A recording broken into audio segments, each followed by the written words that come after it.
Back in New Orleans as we get ready for the All-State Sugar Bowl.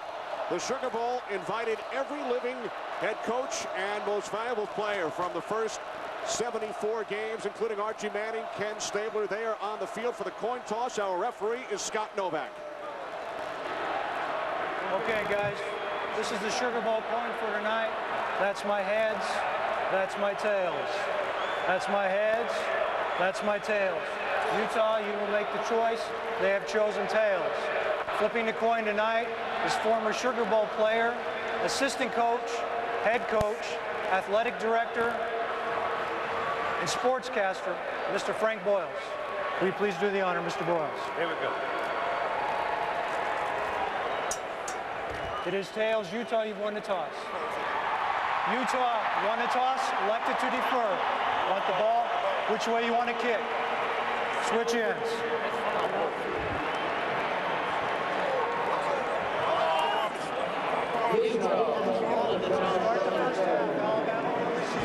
Utah won the toss, elected to defer.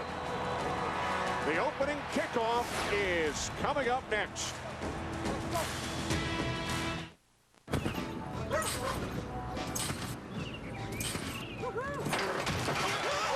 Instability, bad.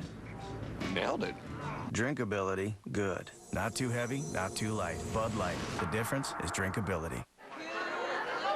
Do you guys want to try some of my natural pizza? Love multigrain. It has more of a flavor than normal pizza. The best pepperoni that I've ever had. They knew the pizza was natural. I'm all about the multigrain. But they didn't know. Hi guys, I didn't actually make this pizza. It was delivered by Pizza Hut. Get ready for a whole new way to eat pizza. A light multigrain crust, natural pepperoni, and all-natural sauce from vine-ripened tomatoes. The Natural, starting at $9.99.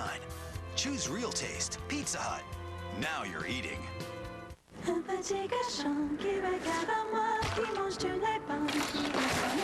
Detachability, bad. Now, you see, that's why I don't ride a bike. Drinkability, good. Not too heavy, not too light. Bud Light. The difference is drinkability. We can't cure him, so we're going to torture him.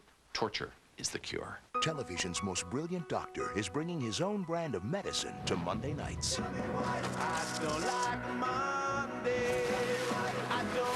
On January 19th, I think he's faking. there's a new reason you'll love to hate Mondays. The Golden Globe-nominated House. Don't have a funny, do you? Left them all back on Krypton. House moves to Mondays at 8, 7 Central, January 19th on Fox. Welcome to the 75th anniversary of the All-State Sugar Bowl. Congratulations to tonight's teams for fighting through a tough football season. We know people all over America have also been fighting through a tough economic season. At Allstate, we're committed to making sure you're in good hands no matter what, by reinventing protection and retirement for you. So, on behalf of the 70,000 people of Allstate, take a well-deserved break, relax, and enjoy the game!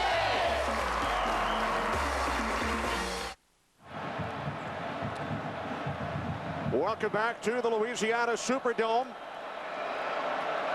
Ben Vroman getting set to kick off for Utah. On the left, Mike McCoy. On the right, Javier Arenas, one of the best return men in the nation. Back deep for the Crimson Tide. Utah 12-0, Alabama 12-1. The 75th All-State Sugar Bowl is underway. Opening kickoff taken at the 1-yard line by Arenas. Arenas tackled at the 28-yard line by Clint Bauer. So the senior out of Hoover, Alabama, John Parker Wilson, will lead the Crimson Tide offense out.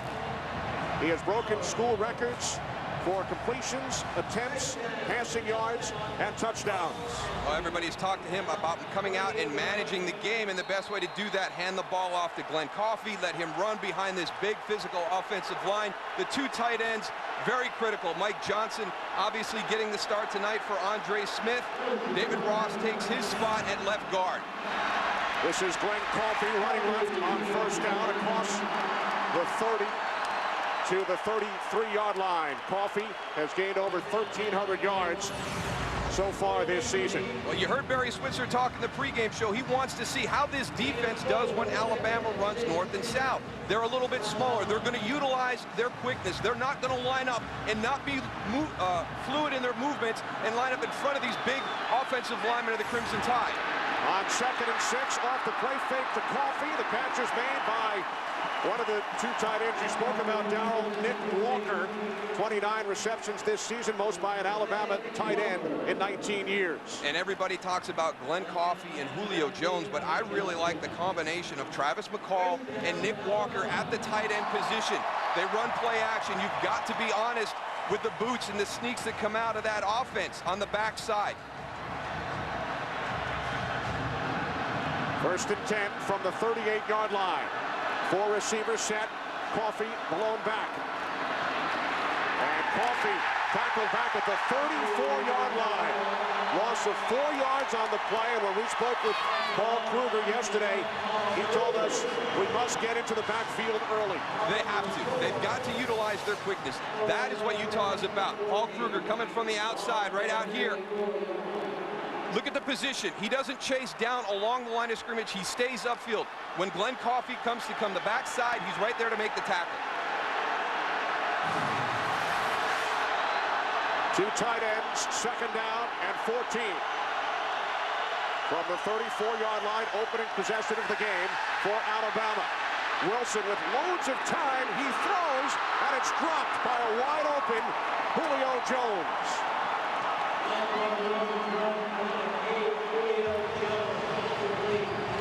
Again, it's another one of the bread and butter plays of the Alabama Crimson Tide. Julio Jones, the bottom of your screen.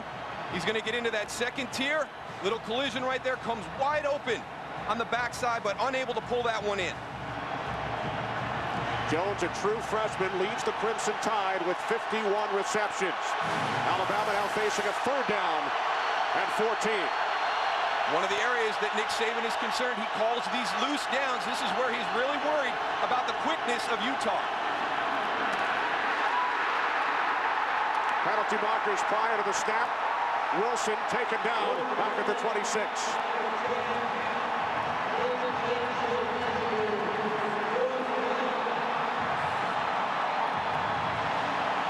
You can see right there the first opportunity in one of those situations that Coach Saban was worried about, and they get pressure. Going to move to the outside. Going to hit it on the run. The quickness of Utah gets to quarterback John Parker Wilson. P.J. Fitzgerald back at his own 15-yard line. Brent Castillo loses the football, but it bounces right into the hands of his teammate who spent part of his childhood living right here in New Orleans, R.J. Rice. What a heads-up play by R.J. Rice. We talked about the margin for error. They cannot turn the ball over there in that situation.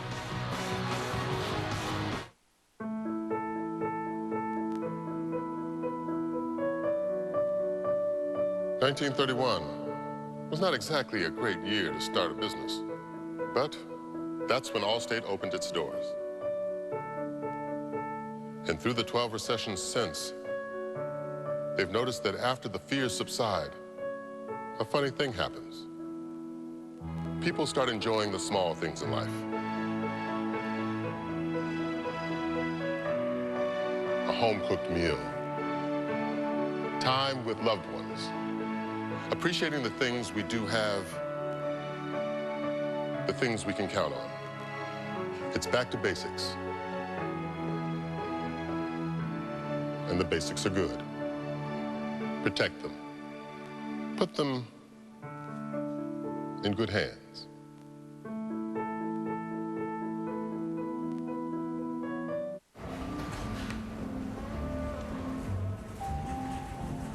Huh. Scoops. A chip shaped like a bowl. Sort of like a dipped suitcase. Edible food luggage. Would you like to check that carry-on, sir? No, I think I'll eat it. Thank you. Here's the food bowls that are actually food. It goes 0 to 60 in 5.3 seconds. making it faster than a BMW 550i, and it's more fuel efficient on the highway. The Pontiac G8 GT. Made by GM. Surprised? Or get a 2009 Pontiac G8 starting at $25,479 during the Buick Pontiac GMC Red Tag event. Plus, get the best coverage in America. Hurry! Red Tag event ends January 5th. The critics all agree Fringe is the best new series of the season. What happened to your face? It's a long story. Fringe. Viewer discretion advised. A new chapter begins Tuesday, January 20th on Fox. Welcome back, Kenny Albert, Daryl Johnston, Chris Myers, Carissa Thompson from the Louisiana Superdome. Following the Alabama punt. The Utes led out by quarterback Brian Johnson, the Mountain West Conference Offensive Player of the Year. He's thrown 9 touchdown passes over his last 2 games. 1st and 10 for Utah from their own 32-yard line.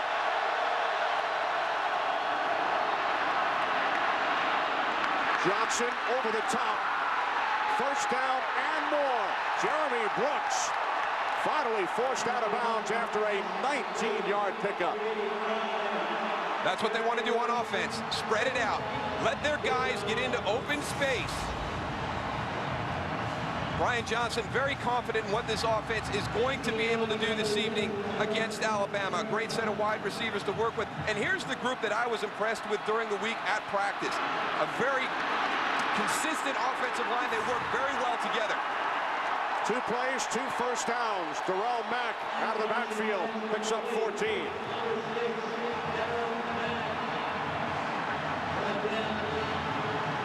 $33 yards on the first 2 plays for Utah.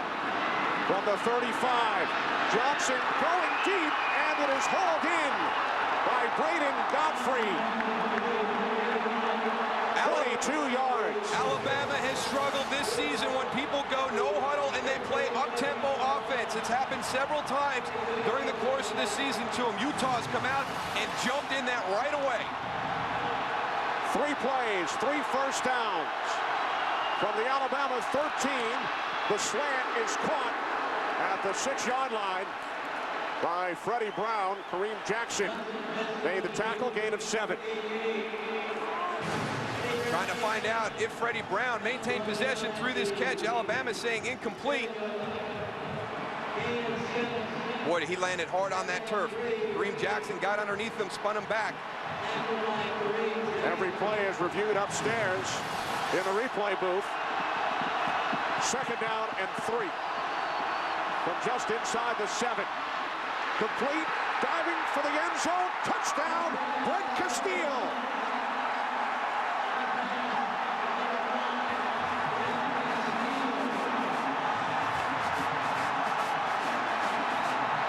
Jimmy Johnson wanted to know about the rust with John Parker Wilson in this long layoff. How about the defense? Boy, they looked absolutely shocked by the Utah offense and the way they took the field.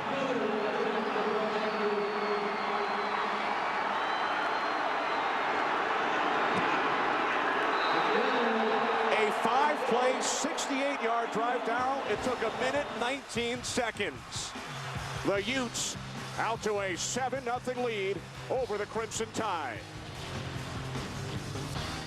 You want to dance? What you got?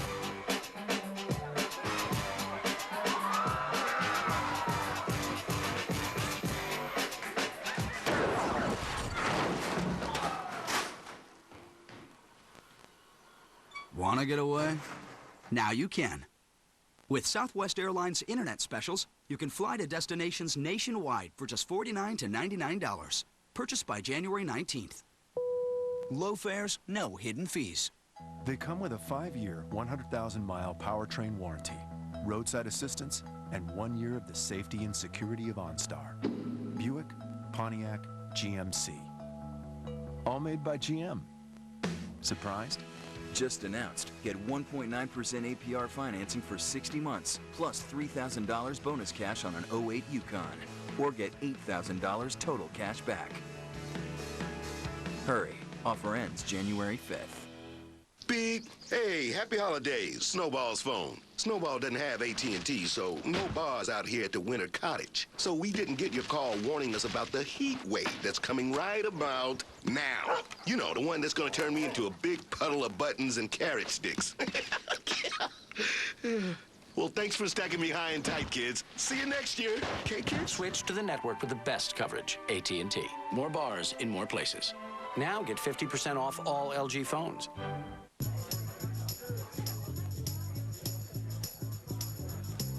You know, the beer you choose says a lot about you. You want friendly, not pretentious, classic, never trendy. You want a real American beauty. Are you talking about the Budweiser or me? Yes. 1, 2, 3, take my hand and come with me because you look so fine that I really want to make you mine. The Allstate Sugar Bowl on Fox is sponsored by Southwest Airlines. Low fares, no hidden fees. What a start for the Utes. Brian Johnson, 5 for 5, 68 yards, hit 5 different receivers on the opening drive. That was an unbelievable offensive series for Utah, and there were several times where Alabama was not even able to get lined up and get set in their defense.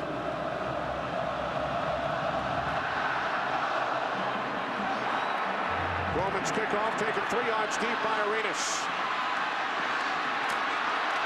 Arenas spinning across the 25. Out to the 28-yard line. R.J. Stanford made the tackle.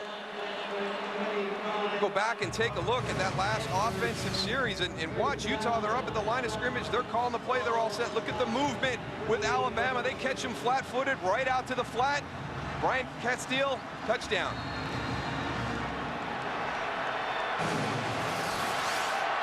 Prince and Tide go back to work from their own 28-yard line. This is Coffee. Out across the 30. Koamisi and Paul Kruger in on the tackle, a gain of 2 for Glenn Coffee, who gained 112 yards on the ground in the SEC championship game against Florida. We wanted to know about the response by Alabama after the loss to Florida. Now let's see what the response is after that opening series. They had an offensive series, a defensive series. Did not go well at all on either side of the ball. Relax. Everything's fine. It's 7-0 Utah. Don't panic. Stick with what you do. Wilson out of the shotgun on 2nd and 8. And the pass is intercepted. And taken back to the 32-yard line by Robert Johnson. His 3rd pick of the season.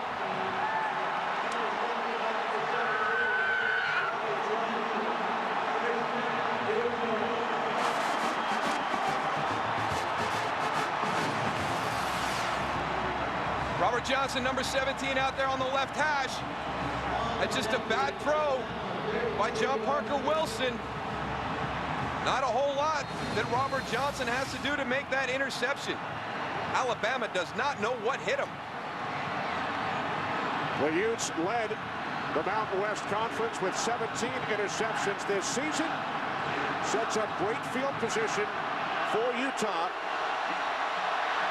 from the Alabama 32. Johnson on 1st down. He's 5 for 5, going deep, and throws it out of the end zone, intended for Castile, who has the Utes touchdown. Nice job by Rashad Johnson. He's not getting fooled. Double move right there by the Utah Utes, trying to hit another big play right away. Coming off the turnover, let's go right at him. Let's see if we can get up 14-0 right away.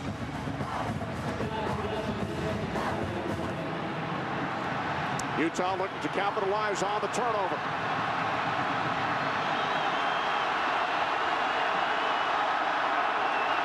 Matt Asiata in the backfield. Asiata brought down by the junior Brandon Gederick, along with sophomore Rolando McClain. Now Utah, for them to have success tonight, it's going to be the passing game, but they do have to make some commitment to the run. And it's not about setting a number of how many yards you're going to get tonight or how many yards per carry you'd like to get tonight, but Kyle Whittingham knows that he has to at least let Alabama know he's not afraid to run the football into that front. And you'll see the read keep, the read option, speed sweeps, a lot of different ways to run the ball. Even some of their screens in their passing game will take the place of runs. 4 receiver set, 3rd and 10 from the Alabama 32. Johnson firing downfield, and the catch is made for a first down inside the 5 by David Reed. A 30-yard pass play.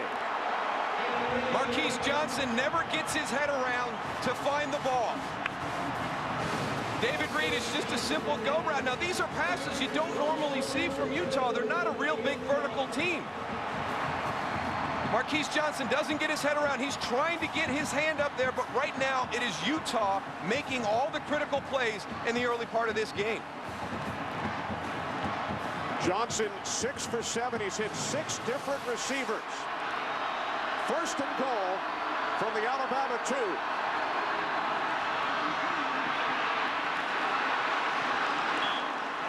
Looking for Reed again.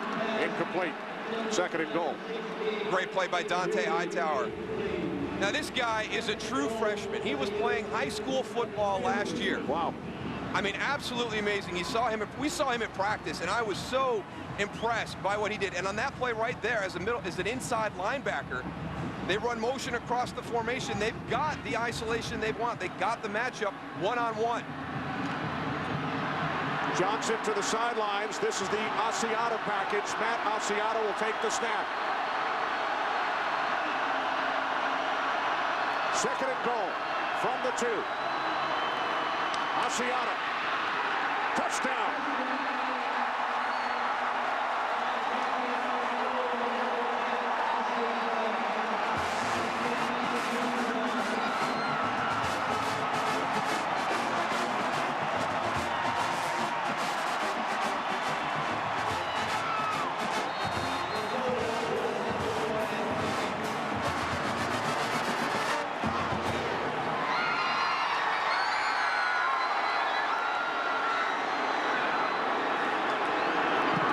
Sakota adds the extra point. We have not yet played 6.5 minutes. 14-0 Utah.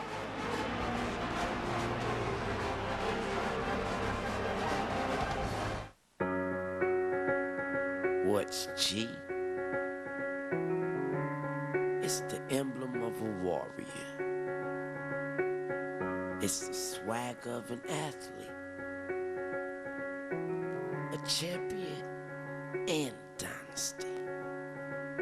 It's gifted, golden, genuine, and glorious. It is a lowercase God. It's the GOAT. Ha ha. The greatest of all time. What's G? It is the heart, hustle, and soul of the game. That's G.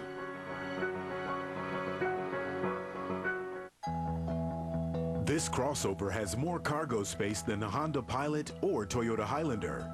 And they can't beat its fuel economy with an EPA-estimated 24 miles per gallon highway. The Chevy Traverse, America's best crossover. Made by GM. Surprised? Now during the Red Tag event, buy this Traverse 1LT for around $29 grand. Hurry, this surprising value won't last long. See your local Chevy dealer. You gotta one-up me again, huh? What? Well, for one, you can't have a regular Gordita Crunch. You had to add bacon and cheddar. Bacon and cheddar makes it better. Okay, and two, this is a work league. So? So Daryl Dawkins and Bloody Devot work in your office? They're interns. Crunchy, chewy, cheesy is now unstoppable with bacon and cheddar. Taco Bell's new Bacon Cheddar Gordita Crunch. Think outside the bun. This New Year's, make a resolution to say to the best comedy of the year. I had a couple Red Bulls. I really like Red Bull. I got a new necklace. Glows in the dark. You can't really see it right now unless you do this. Okay. Yes, Man. Rated PG-13. Now playing.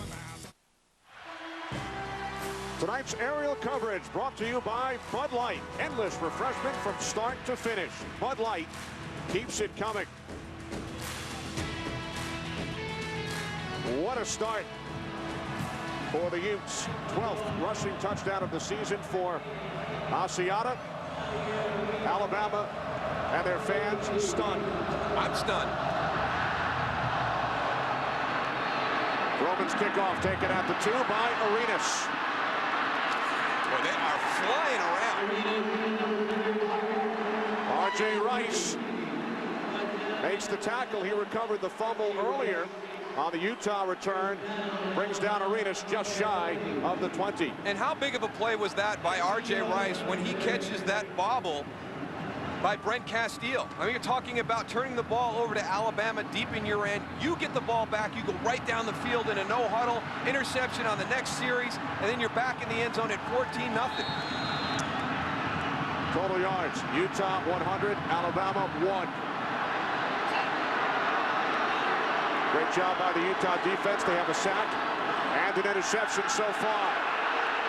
Wilson going deep, and the pass a bit long, intended for Nikita Stover, as we check in for the first time tonight with Chris Myers. Chris? Kenny, behind the Alabama bench, Rashard Johnson looking into his teammates' eyes, stunned, just as you were discussing. After the initial touchdown, head coach Nick Saban came over, gathered the linebackers, was hollering, and then the defensive coordinator, Kirby Smart, gathered the rest of the defense. They were urging the defense, get in place in a hurry, stay in your position, stay calm. But right now, there is a look of shock on the Alabama sideline. All right, thanks, Chris. 2nd and 10 from the 20. Penalty flags. Net ball. False start on the offense. Number 78. 5-yard penalty. 2nd down. That's Mike Johnson, usually the left guard, starting at left tackle tonight for the suspended Andre Smith. Not the first time he's done that this season. Earlier in the year against Tulane, Mike Johnson kicked out to play left tackle.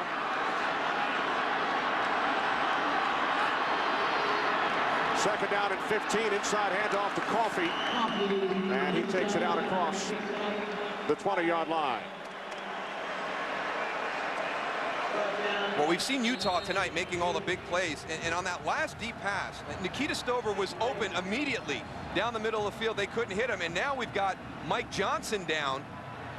So you would be to your 3rd left tackle, going up the best pass rusher for the Utah Utes, Paul Kruger, on that side. Ooh, Opile rolled up on the back of his legs. Medical staff tending to the junior from Pensacola, Florida.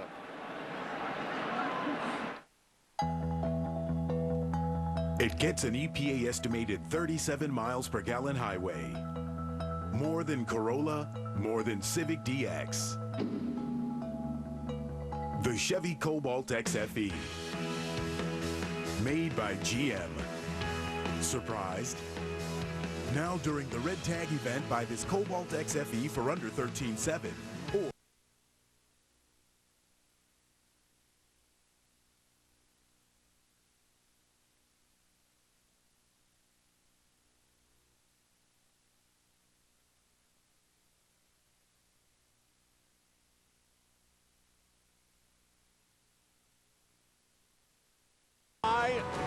Allstate, proud sponsor of college football and the 75th Allstate Sugar Bowl. Are you in good hands? By Taco Bell, think outside the bun, and by Chevy, an American revolution.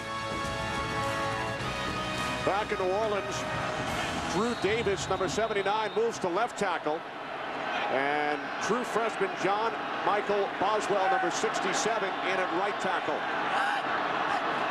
3rd down and 10, penalty flags, free play. Wilson over the middle, and it's off the hands of the intended receiver, Darius Hanks.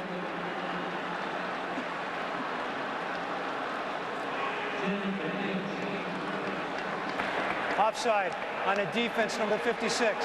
5-yard penalty. 3rd down. That's on the defensive tackle, Greg Newman.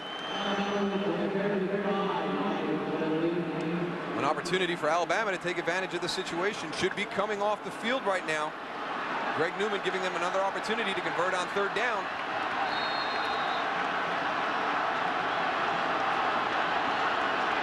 Julio Jones going in motion. 3rd down and 5. Wilson steps up, and he picks up a 1st down. Out of bounds at the 35-yard line. 10 yards for John Parker Wilson. Tried to get back on the field from the Utah sidelines. He might have gotten a little bit of a shove when he got over there on that Utah sideline. Again, bringing pressure by Utah. Picked up John Parker Wilson going outside. There's a little bit. R.J. Sanford, a little bit of a push there at the end. His big tackle, Drew Davis, though, coming into the sideline, making sure he's okay. 2 tight end set. 1st and 10 from the 35-yard line, and Coffey able to gain just 1. Not really surprised about what is happening in this game because of the matchup, but just because of how dominant Alabama has been in the 1st quarter this season. 133-27 tonight. They're down 14-0. And Darryl, this is the biggest deficit the Crimson Tide have faced all season. They trailed by 11 against Florida. The final score 31-20 was their previous biggest deficit. 2nd down and 9 off the play fake. Wilson in trouble, forced to throw it away. The pressure from Greg Newman. Well done by Greg Newman, staying with your responsibility, not chasing the backside. Greg Newman's going to be contained here on the inside. Get upfield. Here comes your quarterback on the boot, right in his face. He did not go down the line and chase, did what his job was in that call. Wilson's taking some pounding tonight. They have got the front confused with the pressure they're bringing. I think they're struggling a little bit with the quickness. 3rd down and 9 for Alabama. Wilson can't find anyone. Wrapped up. Down he goes. Kemba Dyson starting for the injured Nai Fotu. Loss of 8 yards on the play. The ball's got to come out quicker. John Parker Wilson has to throw it away because right now they are not sustaining their blocks. Travis McCall on Kemba Dyson gets turned around. Bag technique gives him the short corner to come off the block.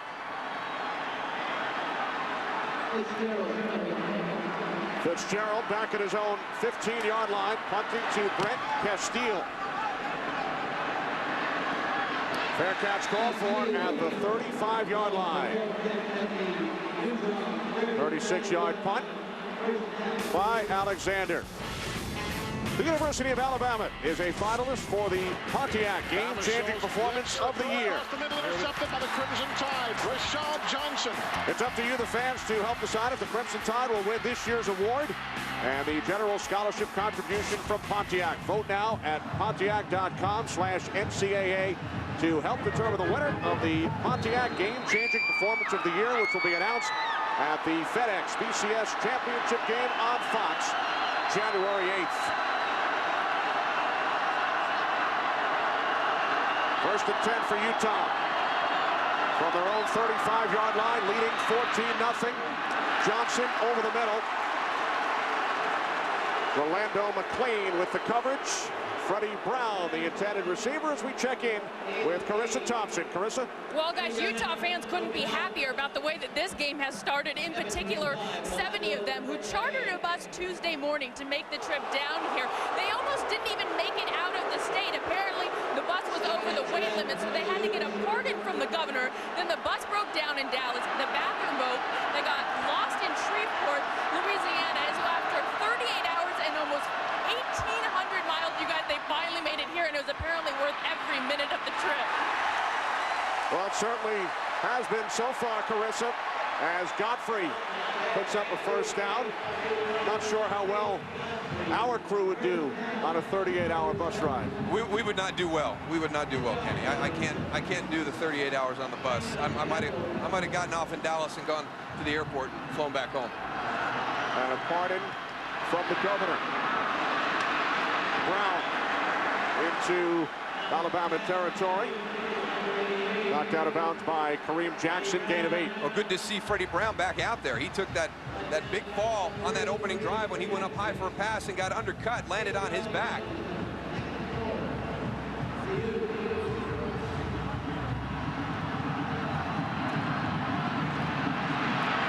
Johnson on second down, intended for Castile. Ali Sharif on the coverage for the Crimson Tide.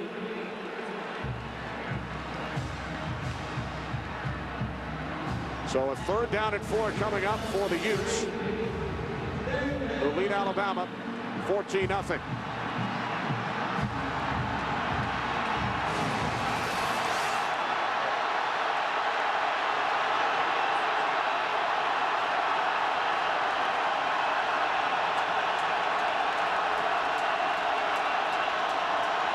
Utah must get to the 45-yard line for a first down. Johnson takes off, first down, and more as he slides at the 39-yard line. He needed 4, and he gained 9. He is making great decisions right now. The one thing that is impressive about Brian Johnson when you watch him is his accuracy with the football. We've seen that tonight, but also just his decision making. He's got pressure in his face pre-snap. You've got your linebackers, Dante Hightower and Rolando McClain, walked up into the gaps. They drop out. He goes through his progression. Nothing's there. Pulls the ball down, moves the chains.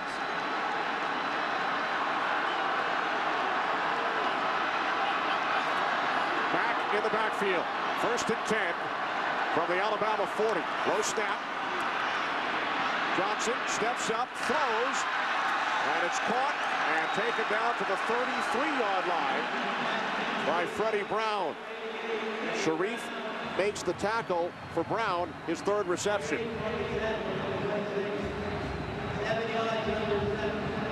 Again, staying a little bit up-tempo, forcing Alabama to keep their personnel on the field. They're not able to match right now with what Utah is putting out there offensively.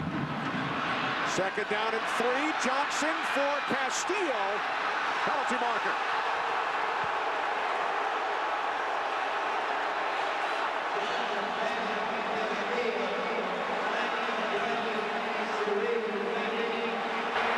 Pass interference on the defense, number 26.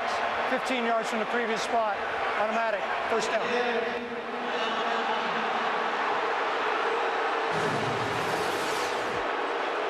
Brent Castile beyond Ali Sharif.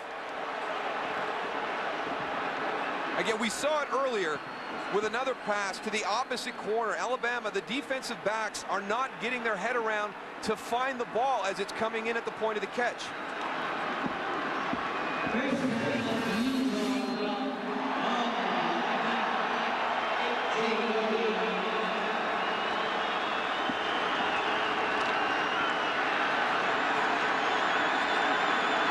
First and 10 from the 18-yard line following the penalty.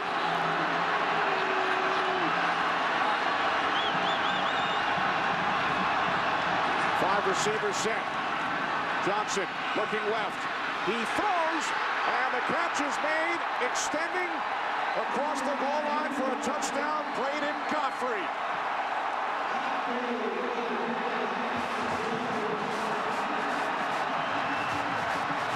Wow, wow, wow, Kenny. I cannot believe how Utah has started this game. Their execution is virtually flawless. They did not have a lot of margin for error, in my opinion, when this game started, and they have exceeded my expectations. They have played and executed unbelievable in this first quarter. 3 Utah possessions, 3 Utah touchdowns. Stunning. They come with a 5-year, 100,000-mile powertrain warranty, roadside assistance, and 1 year of the safety and security of OnStar. Buick, Pontiac, GMC. All made by GM. Surprised? Just announced. Get 3.9% APR financing for 60 months, plus $2,500 bonus cash on an 08 Sierra. Or get $8,000 total cash back. Hurry. Offer ends January 5th. Kyle Whittingham's Utah Utes out to a 21-0 lead over the Alabama Crimson Tide. Braden Godfrey in the slot, a little exchange right there, then a back shoulder fade, and again, how many times have we seen that? This time it's Mark Barron not knowing where the ball is. By the time he figures it out, Braden Godfrey's diving to the end zone for 6. Boy, has Brian Johnson played well tonight. Johnson 10 of 14, 139 yards, 2 touchdown passes. Roman kicking off for the 4th time. Arenas on the return. Touch to his right. And Javier Arenas brings it all the way out to the 42. Finally tackled by R.J. Rice, a 36-yard return by Arenas. These great overhead shots brought to you by DirecTV. If you call yourself a sports fan, you gotta get DirecTV. What's going through the minds of these Alabama players right now? They were 12-0. They lost in the SEC championship game. They have not played in 27 days, and they've fallen behind 21-0. If Nick Saban is thinking anyway the same way I am right now, I would have my staff together and tell my players, hey, look at the clock right now. There is 3 minutes and 45 seconds left to go in the first quarter. Yeah, we've fallen behind 21-0, but we've got a lot of time to get back into this football game. Do not panic. 15 yards, Wilson to Nikita Stover. 1st and 10 from the Utah 43.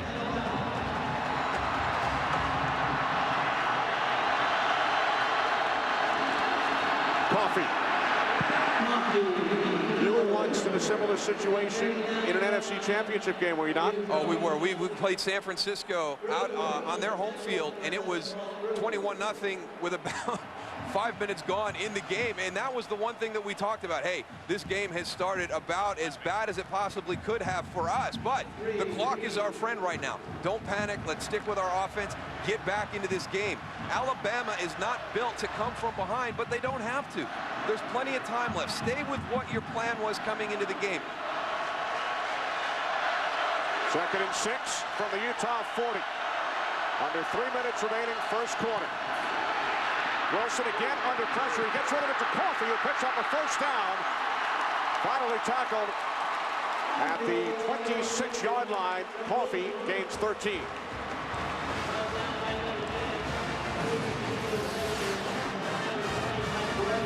John Parker Wilson in the shotgun now. Paul Kruger, all right, number 11 on the defense. You have to know where he is. You have to have a man on him. You cannot turn him loose to your quarterback, even on a screen pass to the outside.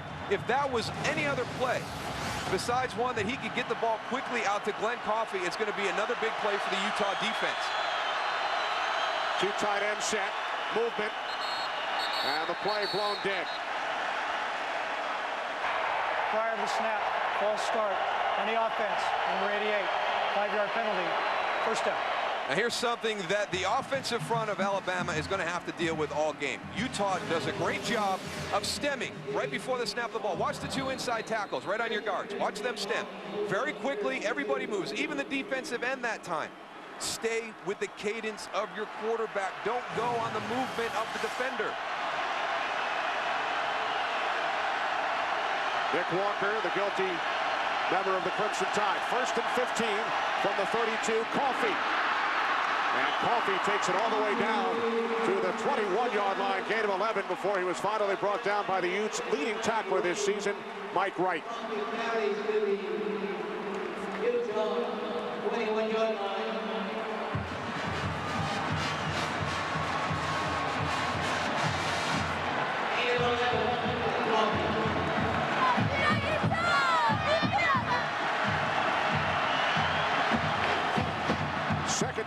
4. 2 tight ends. Coffey in the backfield. Coffey up the middle. Brought down at the 18-yard line, a yard shy of an Alabama first down. Being able to stay ahead of the chains on the downs, and that was, you know, Kyle Whittingham, that was one of his concerns. Also coming in, Gary Anderson, defensive coordinator for Utah. We can't allow success on first down by Alabama. They can't come out and simply hand the ball off and start getting 6 yards. They've done that on the last couple of series. It puts them in very manageable third downs, and then all of a sudden you have John Parker Wilson. You start to hear that game manager term. These are the situations that he is very good at. More flags. Prior to the snap, false start on the offense. Number 88, 5-yard penalty, third down. Nick Walker again playing in his 52nd game tonight, which ties a school record, his second penalty. It's going to be hard for Nick Walker because Nick Walker is the farthest one removed. He's going to be the guy that's going to have the most trouble hearing the cadence of John Parker Wilson, but he's got to stay in. Sneak a little peek at your tackle. Sneak a little peek at the other tight end if you're in a wing situation, but you can't be influenced by the movement of the Utah front. It's part of their defensive plan.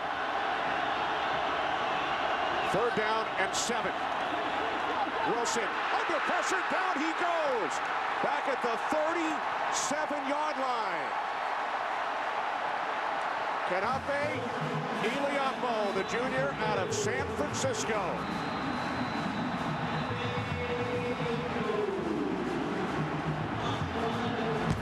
The first quarter comes to an end here in New Orleans. Utah leading Alabama 21-0. Oh, how much are these? No, those aren't for sale. Oh, I'm sorry. My mom's a little crazy about her antiques. Antiques, they're rollover minutes. Yeah, from like 6 months ago. But they're still good. You know, saving minutes saves money, and these days we can't afford to be wasteful. Not everyone gets to keep their unused minutes. Oh, cool. Beat it, kid. Only AT&T's Family Talk with Rollover saves your family's unused minutes. And saving minutes saves money. Now add a line for just $9.99. Now get 50% off all LG phones. The Eclipse Gum Biggie Pack, now with natural germ kill. Fresh breath in your car. Okay. Seriously. Fresh breath at your desk. Hey, how's it going? 60 germ-killing pieces. The Eclipse Gum Biggie Pack now kills bad breath germs. Advanced fresh breath. Seriously. On January 16th, Happy Valentine's Day. Prepare for a bloody good time. My Bloody Valentine 3D, rated R, in theaters January 16th. Medicine's most brilliant mind, I think he's faking. is moving to a new night. When's the last time you showered? Scent of a man. I realize you haven't experienced it sober. House moves to Mondays at 8, 7 Central, January 19th on Fox. Shame, shame, and shame. The emotion looks the same whether you're a suburban housewife or a suicide bomber. I didn't kill her. Distancing language. Radical honesty. That guy's lying his ass off. Well, there's a shocker. A friend of mine said this guy's a total nutjob. Now that's real surprise. The average person tells 3 lies per 10 minutes conversation. The question is never simply if someone is lying, it's why. The truth is written on all our faces. Lie to Me premieres Wednesday, January 21st on Fox. I'm Hope Woodside in the Fox 13 newsroom. It's been a great season for the Utes. Coming up after the game, we're going to hear from Utah fans right here in Salt Lake City. And anything and everything Utes is flying off the shelves as fans support the game. Plus, today's top stories. That's all coming up. I'm Rick Aaron at the Superdome in New Orleans, where the Utes are taking on the Alabama Crimson Tide in the 75th annual Sugar Bowl. We'll have a complete recap after the game.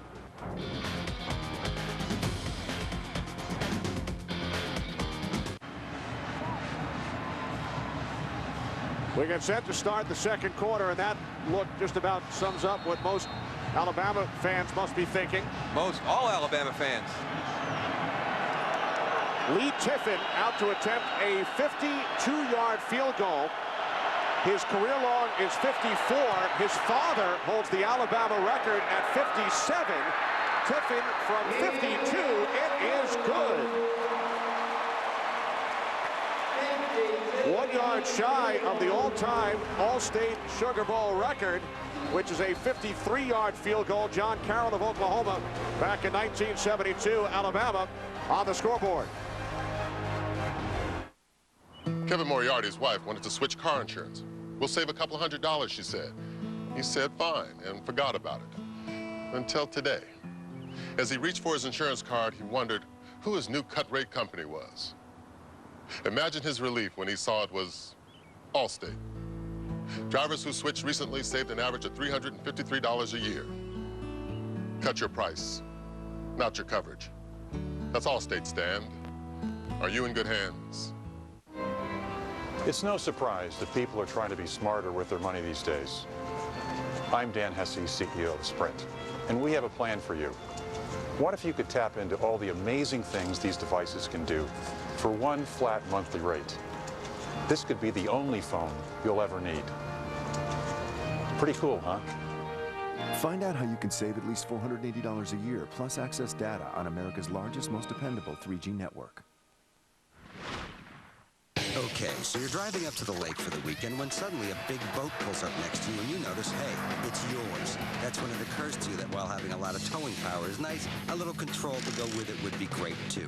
Enter the all-new 09 F-150. It's got the most towing and now an advanced trailer sway control system. And guess what?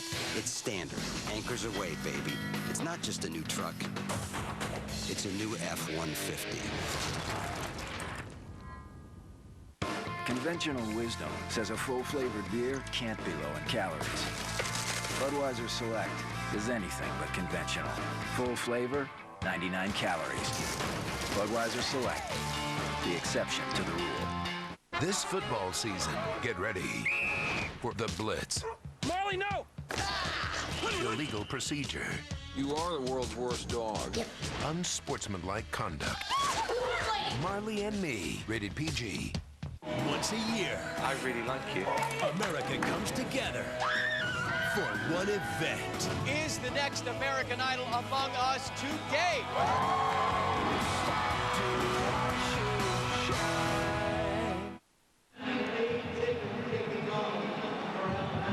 Welcome back. Utah leading Alabama 21-3. The Utes scoring 3 first-quarter touchdowns against an Alabama squad that allowed only 27 first-quarter points all season coming into this game. Lee Tiffin, 52-yard field goal moments ago. It's the first Alabama kickoff of the game. Castile on the return. He scored the game's first touchdown. Castile out to the 24-yard line. 18-yard return. Brian Johnson off to a tremendous start. 10 of 14, 139 yards. The Utes, Darrell, 3 possessions, 3 touchdowns. Each of their drives has taken less than 2 minutes. It's been impressive to watch, and it doesn't matter what Alabama does defensively. That opening series, Utah came out and went no huddle. Now, to counter that, Alabama has been searching for a way to defend this offense. They have not been able to find a personnel group that they feel comfortable with. 5 receivers set on 1st and 10 from the 24. Johnson complete. Freddie Brown, his 4th reception. Let's check in with Carissa. Utah sideline, I've got to say that Brian Johnson is as cool and collected off the field as he is on. All these other guys are yelling, fired up. Brian just calmly walks over to the bench, puts on his headset, and acts like this is exactly what he had envisioned coming into tonight's game. And Carissa, he had a chance to experience what a game would be like when the Utes attended the New Orleans Saints game on Sunday. Johnson complete to Freddie Brown for a Utah first down. Gain of 11 out to the 40. Intangibles through the roof for Brian Johnson. And they talked about his confidence in the pregame show. You know, you look at him, he doesn't have the framework of a prototypical NFL quarterback, 6'1", 200. But, I mean, the confidence and everything else he brings to the position, fantastic. Johnson taken down back at the 35-yard line by Bobby Greenwood, his team-leading 5th sack this season. First time they've gotten some pressure and gotten the sack on Brian Johnson. This offensive line of Utah has been very, very good. Up until this point, a little bit of pressure by Ali Sharif on the outside. Brian Johnson tries to step up inside, but nowhere to go. First negative play for the Utes tonight.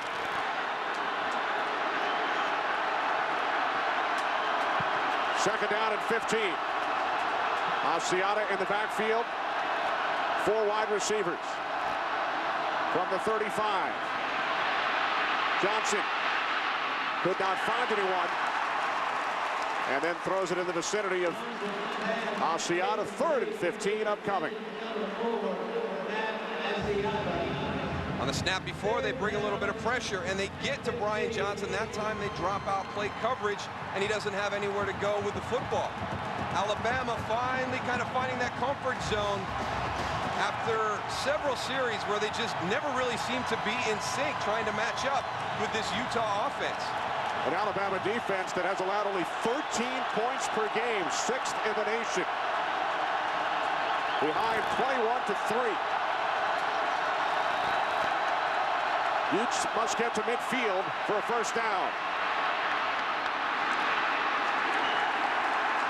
Jeremy Brooks taken down at the 41-yard line by Sharif. Utes will punt for the first time tonight. Good series by the Alabama defense to get a negative play on the sack, force some long yardage situations, good coverage right there. Ali Sharif running with Jeremy Brooks, makes a good open field tackle. You think Louis Sakota thought he would kick 3 extra points before his first punt? No. Well, no, I didn't. I'm sure Louis Sakota did. Absolutely. I don't think I'm going to punt tonight at all. 3-time Mountain West Conference Special Teams Player of the Year. Takes an Alabama bounce. Rolling into the end zone. 58-yard punt by Sakota. That's 1 latte. Keep the change. Whoa. You can use that change to get double the beef for only 89 cents. Double the beef? You really just pushed a button. Change the way you see change. Taco Bell's cheesy double beef burrito. A double portion of seasoned ground beef smothered in melty nacho cheese sauce. It's double the beef for only 89 cents. Can I get some change, please? Why pay more?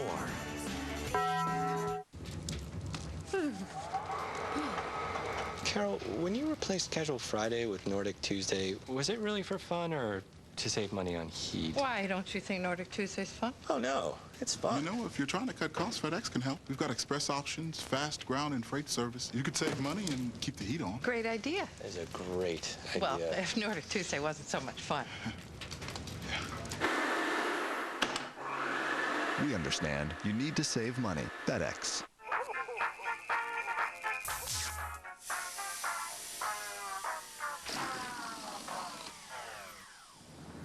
Rob, you know Verizon Wireless still has lots of really great phones on sale. The holidays aren't over yet.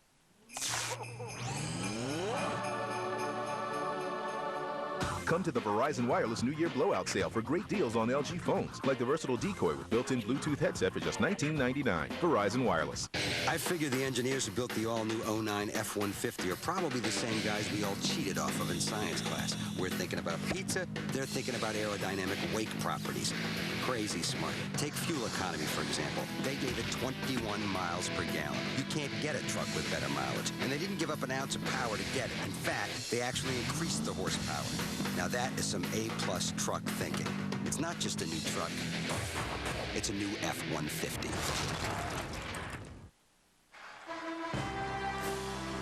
The All-State Sugar Bowl on Fox is sponsored by Bud Light. The difference is drinkability.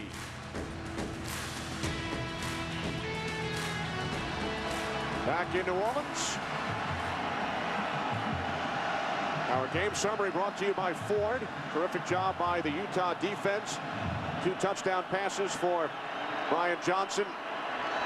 Alabama at 21-0 earlier faced their largest deficit of the season. Our first look at Mark Ingram in the backfield. Off the play fake. Wilson rolling right. Could not find it. It went downfield. Gained 6 as we check in downstairs with Chris Myers. Chris? Kenny, the offensive line taking another hit for Alabama on the left side makeshift. Mike Johnson, the starter, with a right ankle injury, taken to the locker room for x-rays and excruciating pain. He is very questionable. Of course, the team suspending Andre Smith, so he's at home watching this game. And just noticing here on the Alabama sideline, Darrell and Kenny, a defensive stop, a field goal. They hope this drive will help the tide continue to turn for Alabama. All right, thanks, Chris. Second down and 3. 2 tight ends. This is Ingram. Mark Ingram, a true freshman out of Flint, Michigan, son of the former New York Giant. Had a terrific season, over 700 yards on the ground, 12 rushing touchdowns for Ingram. And part of that great freshman class of Alabama, Mark Ingram, Julio Jones, Dante Hightower. I mean, this is going to be a good football team for years to come. 16 true freshmen have played in a game this season for Alabama. They have only 9 scholarship seniors, fewest in the nation.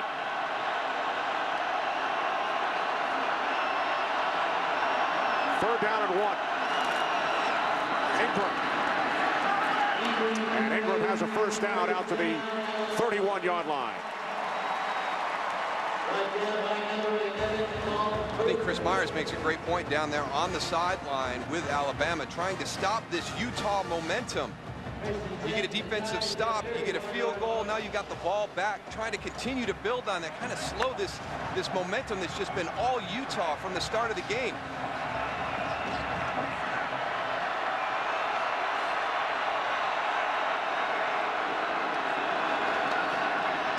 From the 31, off the play fake. Wilson complete. First down, Julio Jones at the 47-yard line. 17-yard pass play.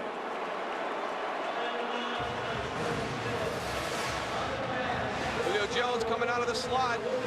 Little lean to the inside, breaks out to the corner. Sean Smith has to respect the route going deep on the sideline. Good design of the play, good execution by John Parker Wilson.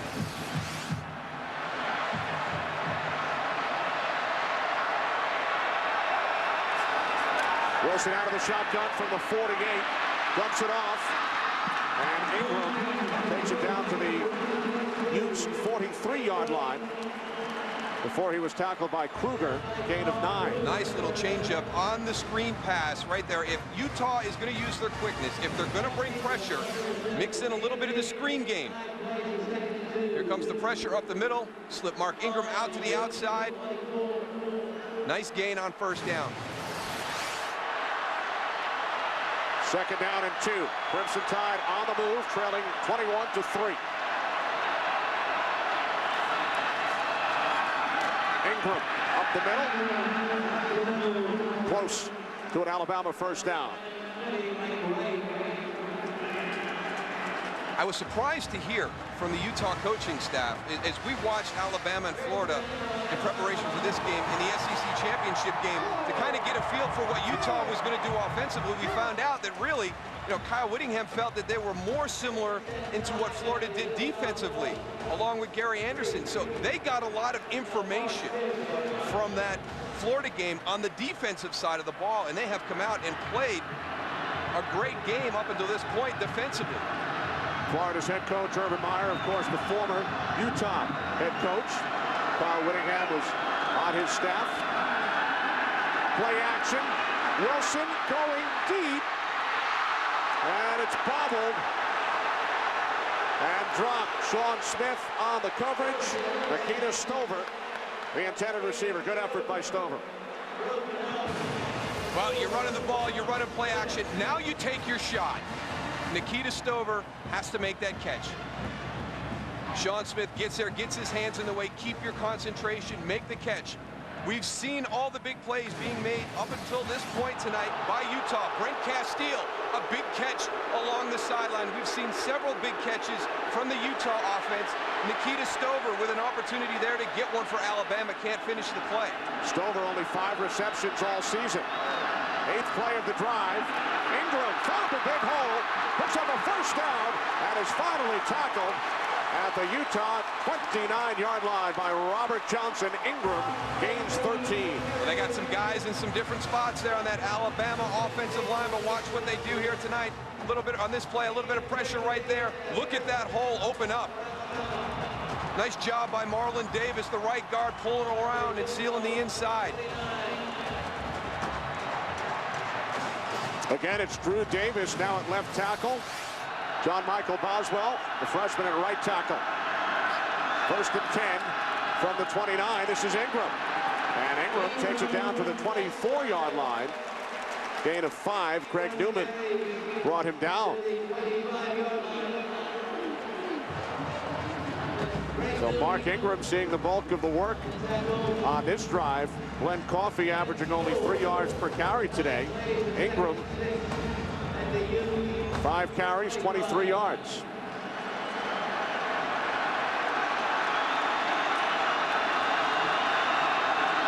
Alabama with the bulk of the yardage in the second quarter.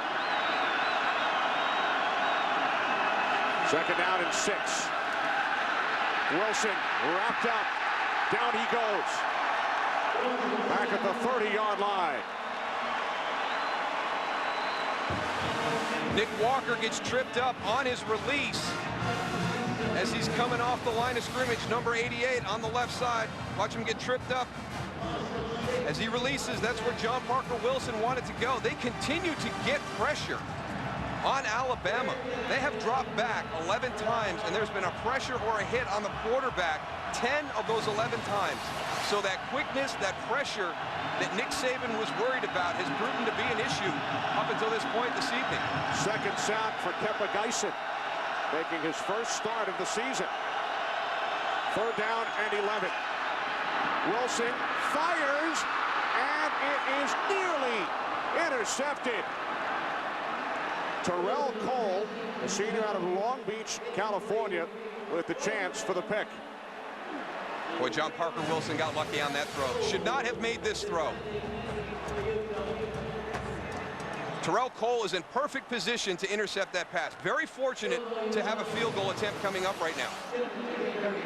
Tiffin hit from 52 earlier. This will be a 47-yard attempt. Placed down by Fitzgerald. And Tiffin's kick is wide to the left. No good from 47 yards out. Kyle Whittingham celebrates. The Utah lead remains 21-3.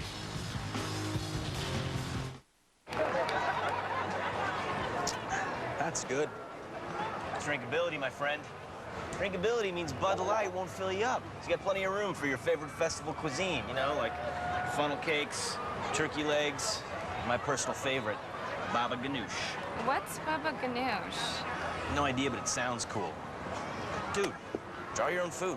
Never filling, always refreshing. Bud Light. The difference is drinkability. This weighs a ton.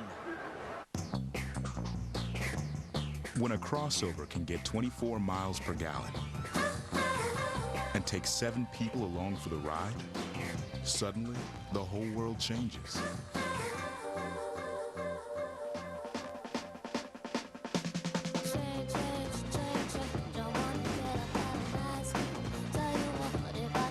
Discover Flex from Ford. Drive one. It's gonna be a late one, people. What a bummer, dude. Now you won't be able to watch me on DirecTV tonight. Relax, Red. I can easily set my home DVR to record you right from here. Done. Wow. You know, you're a little scary up close. With DirecTV, you can easily set your home DVR from any cell phone or computer. Call 1-800-DirecTV. The scrumptious taste of Domino's oven-baked sandwiches beats Subway's in a national taste test 2-to-1. Just how much is 2-to-1? We consulted these experts. Let's say my IQ represents the number of people who prefer Domino's. Then an average fifth grader's IQ represents the number of people who prefer Subway. Subway, Domino's oven-baked sandwiches. Domino's oven-baked sandwiches. The taste that beats Subway's in a national taste test 2-to-1. Starting at $4.99. Who beat Subway in a national taste test? Domino's. In 2009, start the new year off with a bang. See the movie event critics are calling an entertainment juggernaut. One of the year's best surprises. Operation Valkyrie is in effect. Tom Cruise, Valkyrie, rated PG-13, now playing. Kyle Whittingham in his 15th season at Utah signed a new 5-year contract earlier this week, saying miss it, and miss it is exactly what happened. Lee Tiffin wide left, so the Utah lead remains 18 points. Let's not forget, Utah deferred to start this game. They're going to get the ball in the second half. Johnson's pass is short, intended for Braden Godfrey. Godfrey has one of the Utah touchdowns. Utes scored on their first 3 drives of the game.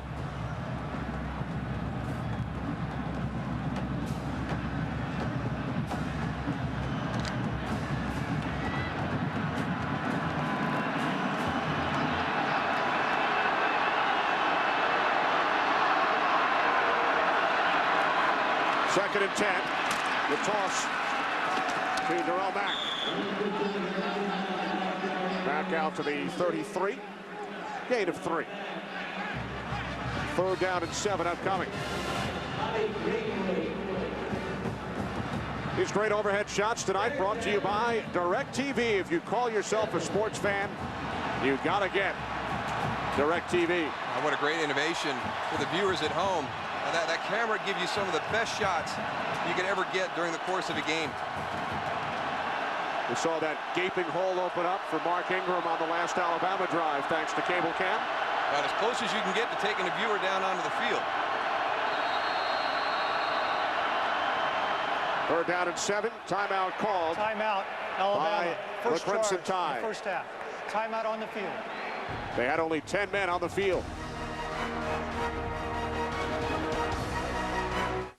Okay, so the all-new 09 F-150 is the only truck with those new steps on the tailgate and the side of the box, making it easier to get to the cargo. And you're thinking, I don't need those. Oh, yeah? Let's do the math. How many times are you going to be in and out of the cargo box? Once? Twice? No. I'm thinking 50, maybe 60,000 times, especially since it's got the most payload. See what I'm getting at? Hey, unless all you're carrying is yarn, it seems like a no-brainer to me, okay? It's not just a new truck. It's a new F-150. Beep. Happy holidays. Howard's phone. Howard doesn't have AT&T, which means no bars way out here. So he never got the call from his friend telling him to thaw the turkey before he deep fries it. Otherwise, it could, you know, explode. Yeah, we missed that call. I'm missing some beard. Switch to the network with the best coverage, AT&T. More bars in more places. Now get 50% off all LG phones. Dude, I just hooked up my new PS3. Yeah, I got Resistance 2 on the new Motor Storm. Bring it! See you in 10. Hi. What's that? It's our new movie downloading machine. That's a PlayStation 3. No, look. Hancock, The Dark Knight. Or 50 First Dates. Now? Now you can download thousands of your favorite movies and TV shows straight to your PS3.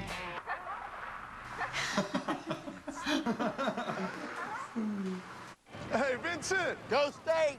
Hey, Ham. Why did that guy call you Vincent? Because that's my real name, Bergwood. It is? How did he know that? He's my Allstate agent. Oh, he insures your car. And my boat. You got a boat? Ah, my wife is a big-time skier. You're married? Allstate agents know who you really are and what you really need. Call one today for a free Good Hands coverage checkup. Are you in good hands? Where'd you meet your wife? Pilates. She's European. Tonight's game is sponsored by BCSRoadTrip.com. Enter for a chance to win tickets to the final 2 BCS games and the all-new 09 F-150. By DirecTV, if you call yourself a sports fan, you've got to get DirecTV. And by Domino's. Domino's now delivers oven-baked sandwiches for $4.99 each. Domino's. You got 30 minutes. We've played just over 24 minutes here in New Orleans. A stunning first quarter. Utah took a 21-0 lead.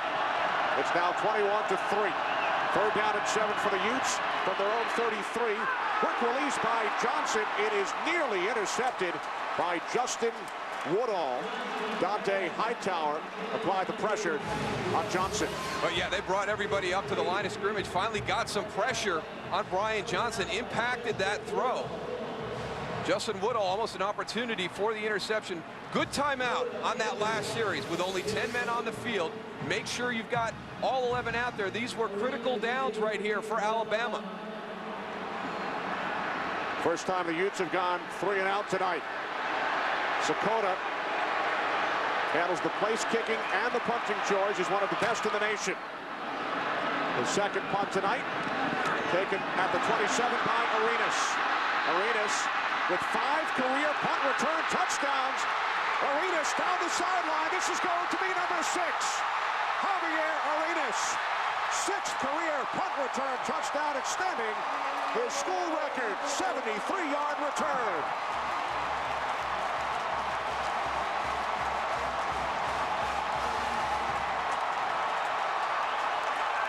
That was all Javier Arenas. There was some good blocking right at the point of the catch that allowed him to get started. But after that, that's just a great effort by number 28. There's a guy stepping up to make a huge play to try and get this game turned around to Alabama.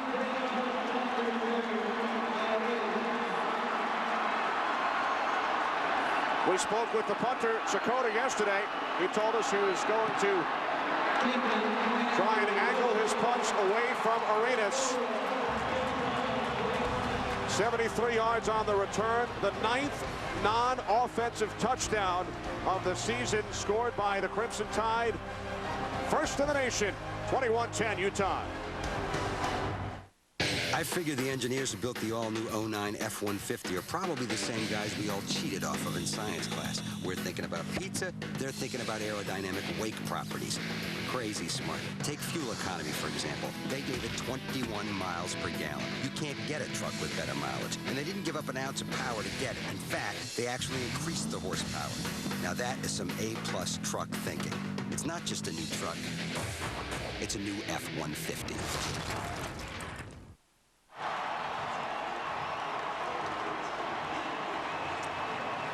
Longest punt return for a touchdown in the history of the All-State Sugar Bowl. Javier Arenas, 73 yards.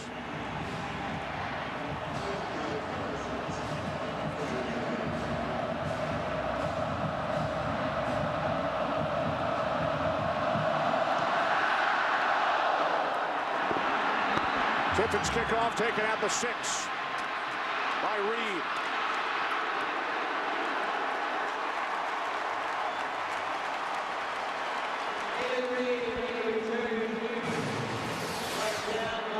Here's that effort by Javier Arenas. Watch this part right here. Luis Sakota right there. I think he's got to think that Javier Arenas is going to get tackled in that mass of players. Kind of gets out of position a little bit. Allows Javier to get to the sideline, but watch as he comes up here right at the end. Not expecting him to come through that pack on his feet.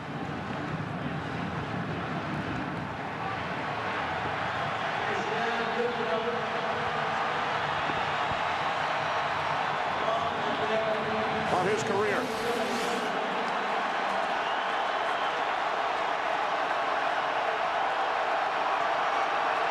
So a 21-point deficit has been cut down to 11 from the 26-yard line. Johnson's pass is caught by Brown. For Freddie Brown, his 6th reception of tonight's game.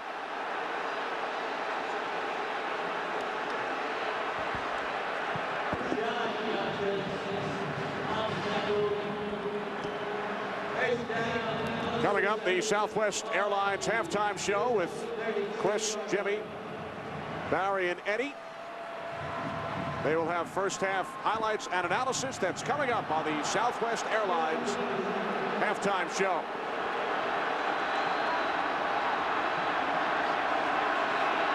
First and 10 from the 36-yard line. Under 5 minutes remaining, second quarter. Asiata losing the football. Came loose at the 46-yard line. And the Utes retain possession. Great effort by Matt Asiata. Again, good job blocking up front by that offensive line of Utah. Watch the end of the run, though. Get that ball secure. Fighting for those extra yards. There it goes, punched out. And recovered by the right guard, Robert Conley.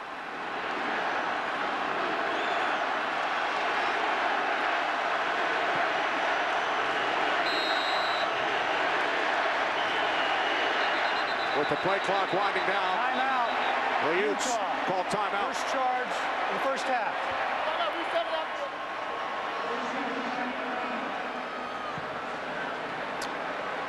4:07 remaining, second quarter.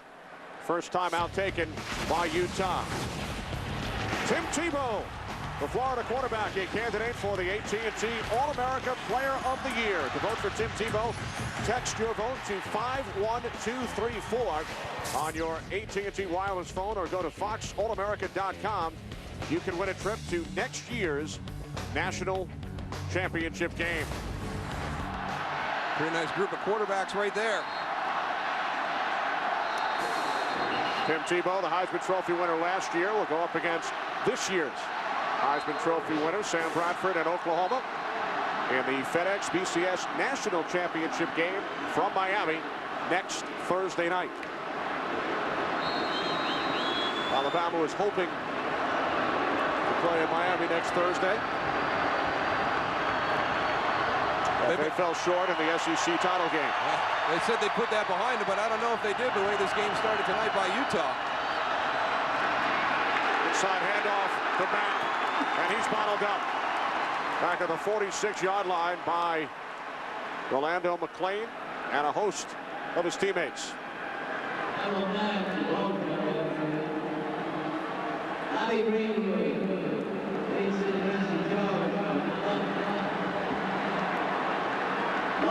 Utah now letting the clock run down. They were in the no huddle for most of the first quarter. Took a 21-0 lead.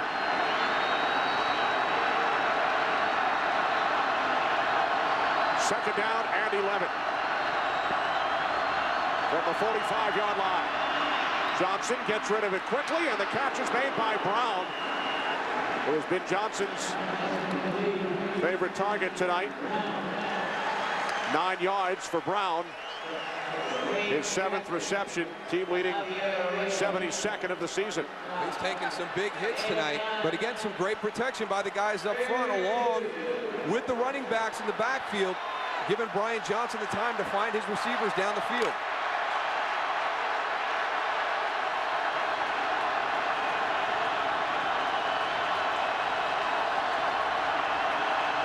Third down and 2.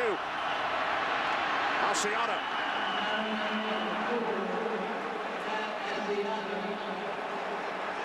It will depend on the spot. They've got him short right now. Asiata scored the second Utes touchdown out of the Asiata formation. Just short. Fourth down and half a yard. What a big play right here. A big play at the end of this half. Can Utah sustain, keep the momentum? Surprised to see it. They're getting the ball to start the second half.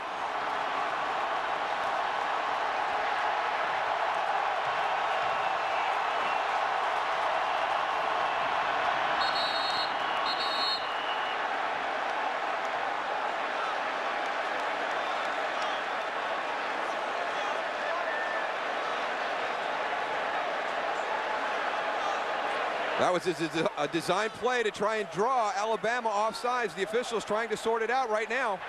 Dead ball. False start. On the offense. 5-yard penalty. We've seen him do it on defense. This is going to be a sudden move by the offense now. The entire group, they come to the line of scrimmage. Now watch him reset right here. Everybody's going to go in and reset to a formation. And they draw Alabama offsides with contact.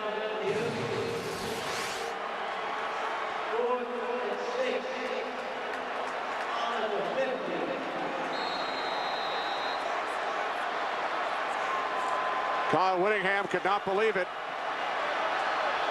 He will send out the punting unit. That is something you work about. You design that play for that situation. They execute it. The officials call it against Utah.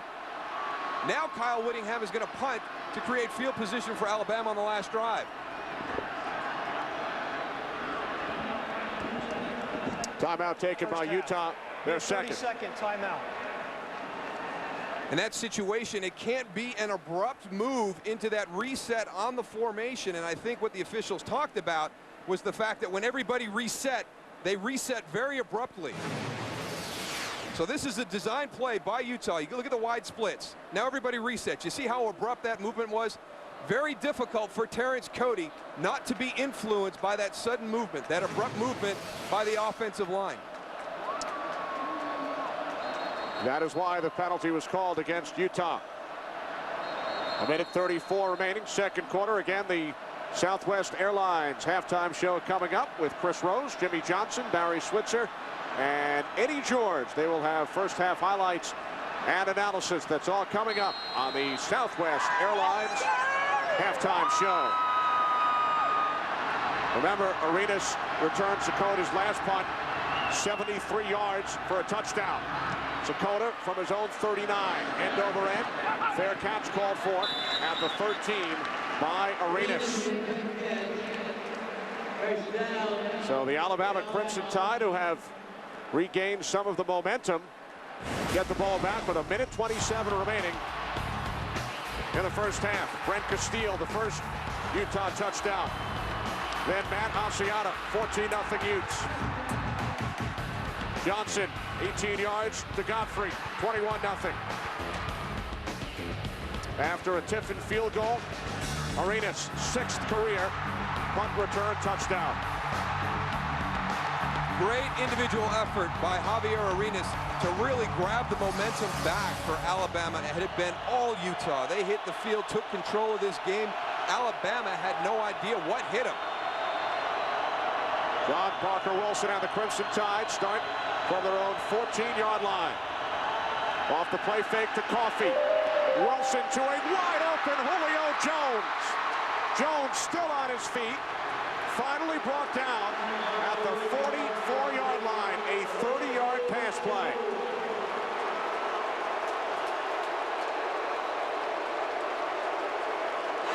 Like you said, Kenny, absolutely wide open on that play. You have to know where Julio Jones is in the formation as a defender. He's at the top of the screen now on the inside. You have to know where he is if you're with Utah. Again, it's Jones out to the 49. Alabama with 2 timeouts.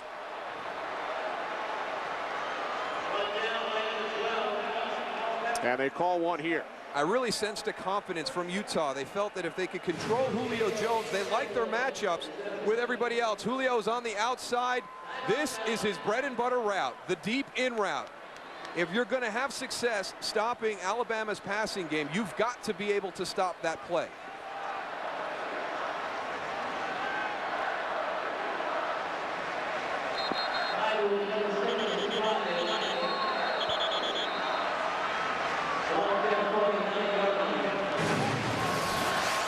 Crimson Tide with 1 timeout remaining. They began this drive on their own 14.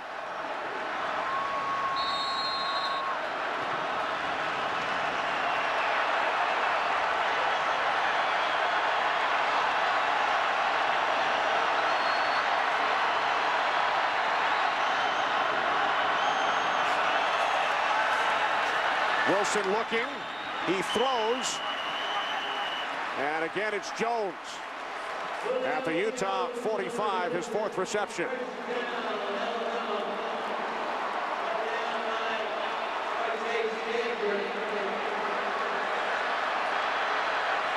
Alabama with 1 timeout from the 45 on 1st down. Wilson in trouble. And a diving attempt is made at the near sideline by Darius Hanks. What a great effort by John Parker Wilson. I thought he was just trying to get away from the rush and was going to throw the ball away to avoid the sack. He makes a heck of a throw, gives Darius Hanks an opportunity to make a play. Watch it. I mean, he's going to be moving to his left. Now, this is difficult for a right-handed quarterback. Look at him re-square up and get that ball downfield with an opportunity for Darius Hanks. Heck of a throw by John Parker Wilson. Second and 10 from the 45. Play action. Again rolling to his left. Penalty flag. Wilson now throwing it downfield. It is picked off. Robert Johnson had it and then dropped it. No interception. Penalty marker back at midfield. Holding on the offense, number 79. 10-yard penalty, 2nd down. That's on the left tackle, Drew Davis.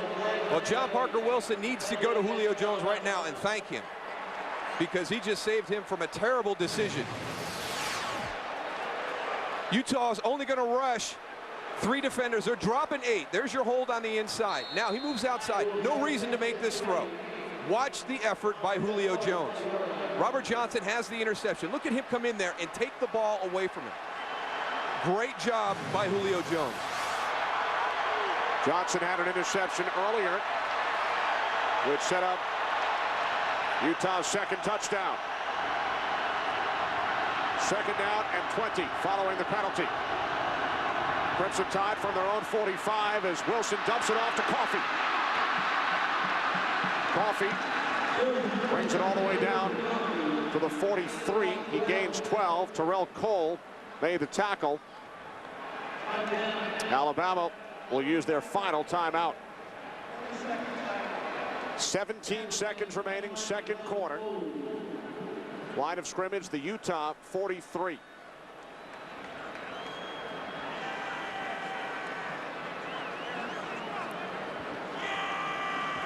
I like that play call on the last one. Get a big chunk of those yards back.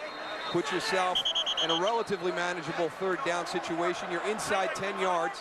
Again, Nick Saban was concerned about the 3rd and long situations, the obvious passing downs, called them loose plays, and the pressure and the quickness of Utah was something he was concerned about in those situations.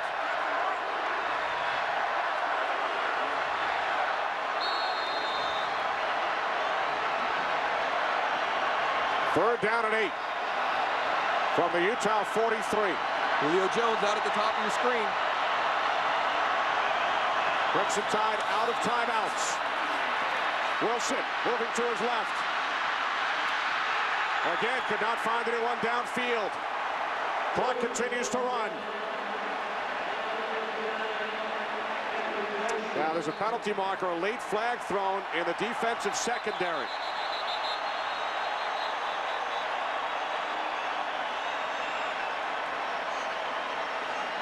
The big thing here is going to be getting the time back on the clock from when those flags were thrown. How much time would Alabama have on the 4th down? Or is it a penalty that gets them a 1st down? Nick Saban would like to know. I wouldn't want to be talking to Coach Saban right now. After time expired for the 1st half, personal foul, unnecessary roughness on the offense, number 4. We will enforce that foul. Start of the 3rd period. The half is over. Penalty is called on wide receiver Marquise Mays. So not only does Utah get the ball to start the 2nd half, but Alabama is going to be kicking off 15 yards backed up. Nick Saban receiving an explanation from the referee Scott Novak. A stunning 1st quarter. Utah took a 21-0 lead. It's now 21-10. The Southwest Airlines halftime show is up next.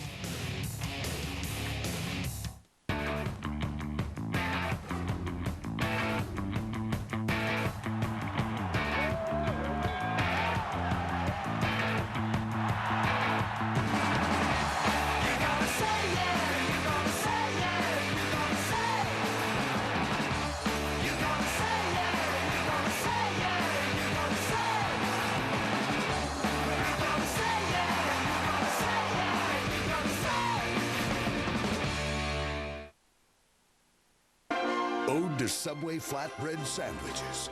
Took Subway to make a flatbread sandwich great. They flooded the tubes and launched a flatbread-flavored torpedo right at your kisser. This sumptuous flatbread'll sink your taste buds to delicious depths. Grab your floaties and try it with any Subway favorite, like the tempting chicken and bacon ranch, or our famous Italian BMT with pepperoni, salami, ham, and melted cheese. Hot, tasty, fresh toasted flatbread sandwiches. Subway, eat fresh. The biggest event of the year is now even bigger. The Toyotathon of Toyotathons is here, and we're going above and beyond to bring you the deal of all deals on your favorite Toyotas. Now get 0% APR financing on a Toyota Tacoma, or get $3,500 cash back on the Toyota Tundra. It's your last chance of the year to get amazing deals, so hurry to the Toyotathon of Toyotathons today.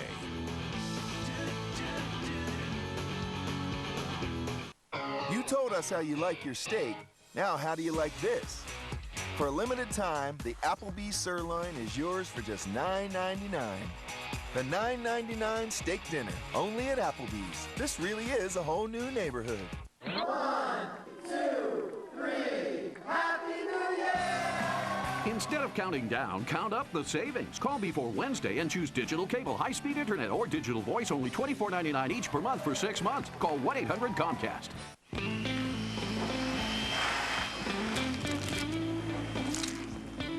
Having 3 girlfriends is great. Until one of them finds out about the other 2. Then it's just expensive.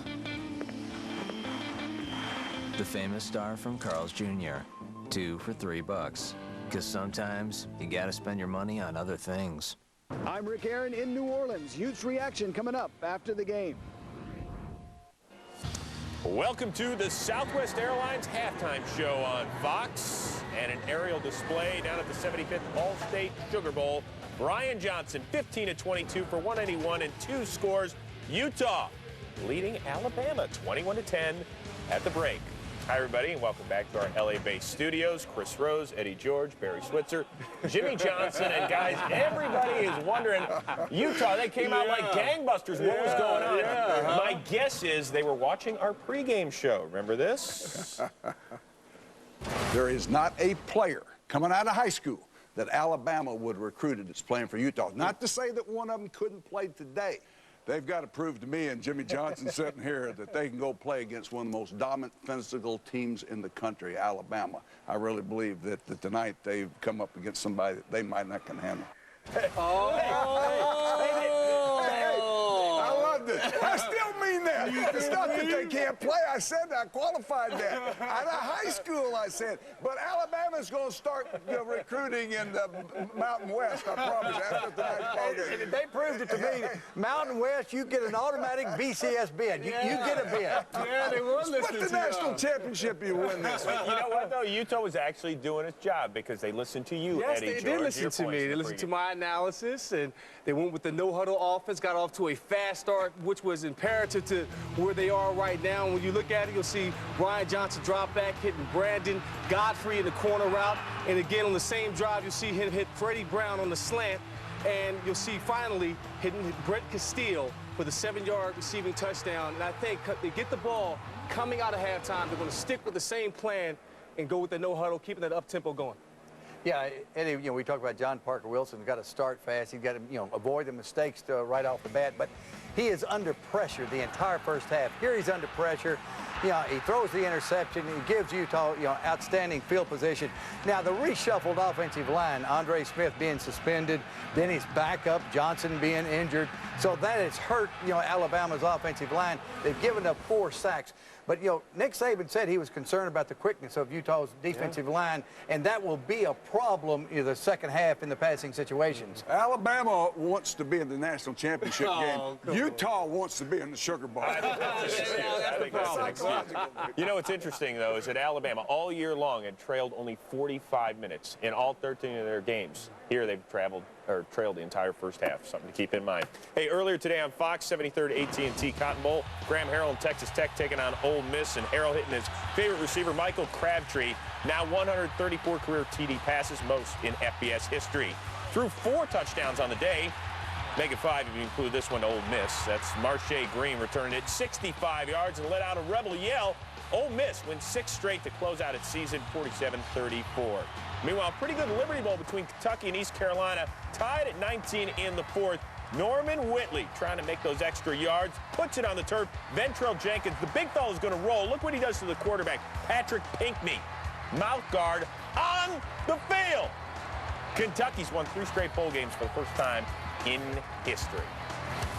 Well, after tonight, the FedEx BCS Bowl Bash will take the weekend off as it gears up for Monday's Tostitos Fiesta Bowl. The Ohio State University taking on number 3 Texas. For a preview, let's check in with the guys that'll call the game, Matt Vasgersian and Tim Ryan.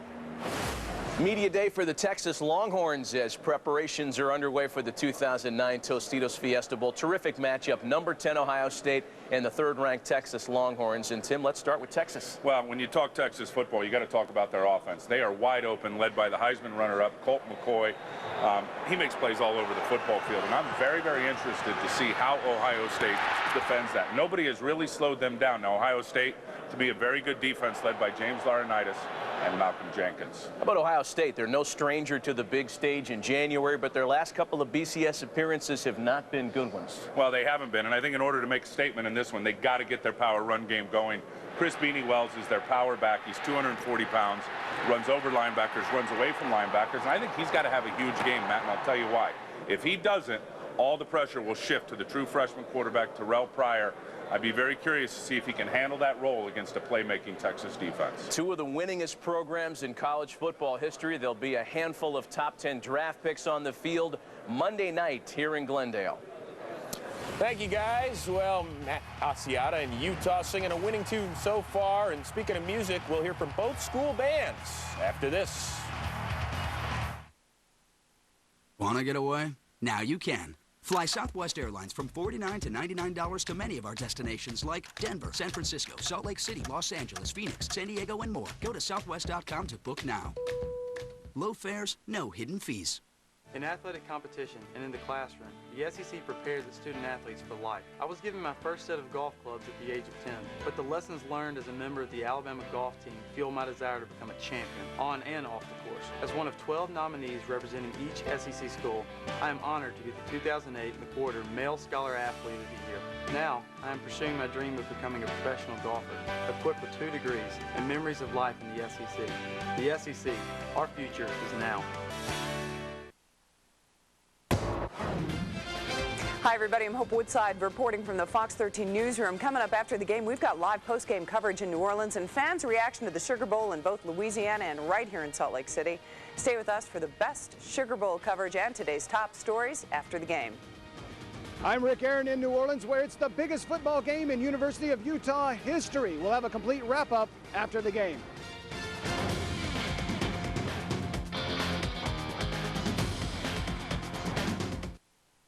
So, EJ, we've designed you a signature shoe worthy of a 3-time All-American with mad smarts and sick leadership skills. Ta-da! There are over 380,000 NCAA student athletes. Yeah, you got your GPA embossed, right? There. I love it. And just about all of them will be going pro in something other than sports. Can I get it in a loafer for casual Fridays? Yes. Yes. We continue on with the Southwest Airlines halftime report. Utah leading Alabama 21-10 at the break. But right now, let's listen to the University of Alabama marching band.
This step commemorates all Polish Americans here.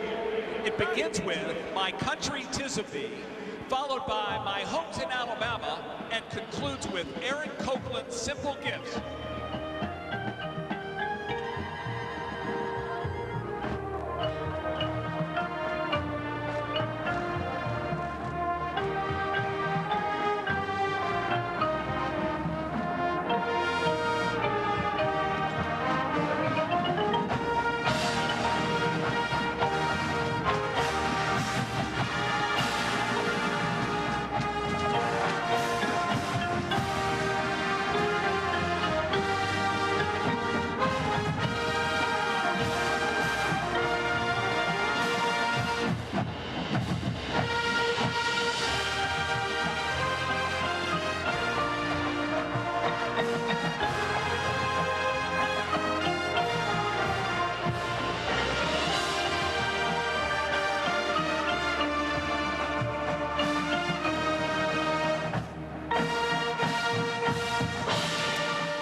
The University of Utah Marching Band is coming your way next, as well as more analysis. Don't go anywhere on the Southwest Airlines Halftime Report. Crimson is tradition. Crimson is community. Crimson is innovation. Discovery. Fellowship. Creativity. Crimson is service.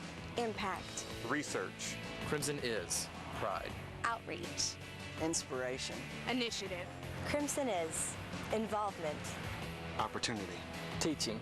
Crimson is the best and brightest. Crimson is the University of Alabama. People get so stressed doing their taxes. Not me. I do my federal taxes free at TaxAct.com. It's secure, it's quick, and doing your federal return with TaxAct really is free. They make sure I get my maximum refund fast, which is really great. With TaxAct, I do my taxes when and where I want to, just the way I like it. Where do you do your taxes? With free federal return and state-only $13.95, TaxAct is one of your best values anywhere. Go to TaxAct.com. Walk right in, sit right down, baby, let your hair hang down. Walk right in, sit right down, baby, don't you wait so long. Everybody's talking, everybody's talking, everybody's talking, everybody's talking. Walk right in, sit right down, baby, let your hair hang down. Relax, you're in great clips. The internet at work is so fast. I used to spend time doing all sorts of things, like updating my cat blog and downloading pictures of mischievous kittens. But now I have Quest WorkSpeed internet at home, which leaves me more time to, do my job. And that got me a big promotion. Look at this view, huh? Which some people are threatened by. Get WorkSpeed at the price you need. 7 meg for $7. Call, click, or come in and get in the loop with Quest. Ford announces Employee Pricing Plus. You pay what we pay. On every Ford car, truck, and SUV.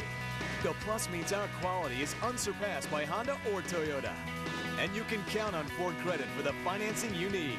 Best of all, you get employee pricing plus up to $6,000 cash back. Now it's smarter than ever to get into a Ford with employee pricing plus easy Ford Credit financing plus up to $6,000 cash back. Visit your local Ford store and takeatestdrive.com today.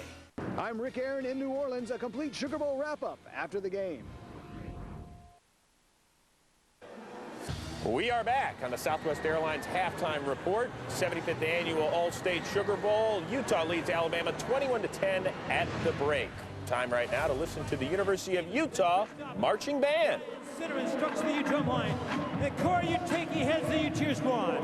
And now we feature the famous, fabulous, and fantastic U Crimson line under the direction of Tasha Lowe. Performing to a Cole Porter classic, please welcome and enjoy the Ute Crimson Line.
you, the University of Utah is the oldest university.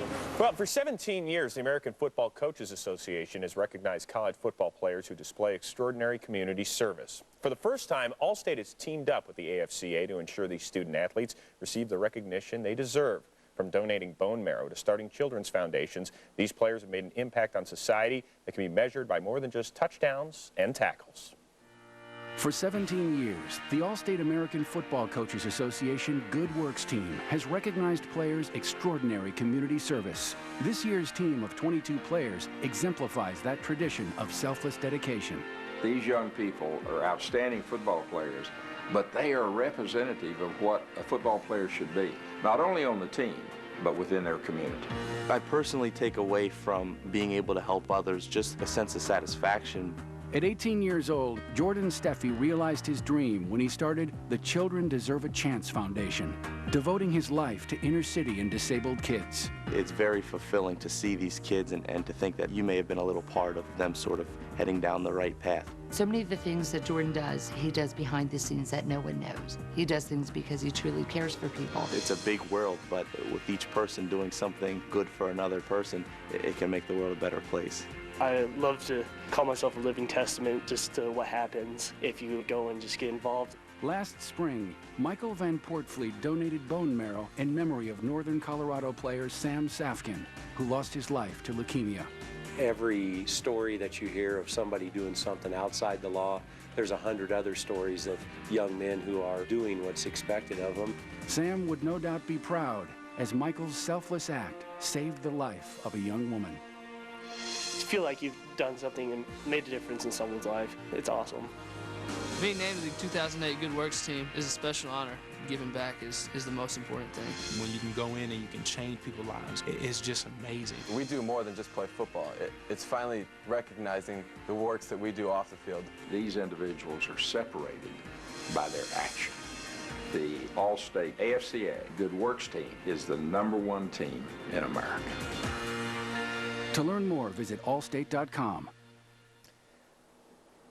And great works, obviously, by all those young men out there. All right, gentlemen, let's look ahead to the second half. What do you see? I see Utah staying with their no-huddle offense. It worked well for them in the first half. I think they'll get back to it, set the tempo going into the second half, and hopefully win this game. Well, I tell you what, if they don't provide John Parker Wilson some protection and not allow him to be harassed like he was the first half, they're not going to win this football game, I promise you. Yeah, Barry, I don't think they can protect him in the second half. So, you know, Alabama's only down by 11. Run the football, occasionally throw in some play-action passes. Utah does get the ball after kickoff. Anything you want to say to Utah to get them fired up for the second half? Well, I think I've already done it, everybody in Utah, but I still stick by what I said. Hey, biggest deficit overcome for victory by Alabama all year, just 7 points against LSU. It's 21-10. We'll get you back down to the Dome for the second half right after this. Want to get away? Now you can. Fly Southwest Airlines from $49 to $99 to many of our destinations like Denver, San Francisco, Salt Lake City, Los Angeles, Phoenix, San Diego, and more. Go to southwest.com to book now.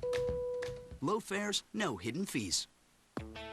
The University of Utah is one of America's top public research universities, thanks to numerous discoveries by our researchers in medicine, genetics, and engineering.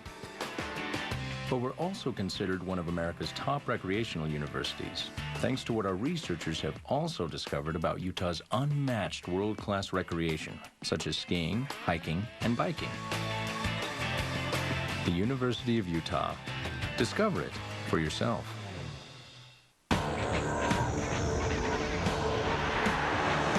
It's the NFC Wild Card on Fox. Donovan McNabb and the Eagles overcame extreme odds and rallied to make an incredible run into the playoffs. But Adrian Peterson is ready to lead the division champion Vikings deep into the postseason. The NFC Wild Card, Sunday in HD on Fox. When it comes to spotting lies, he's the expert. How good is he? They're faking it. We're talking Hall of Fame. Lie to Me premieres Wednesday, January 21st on Fox.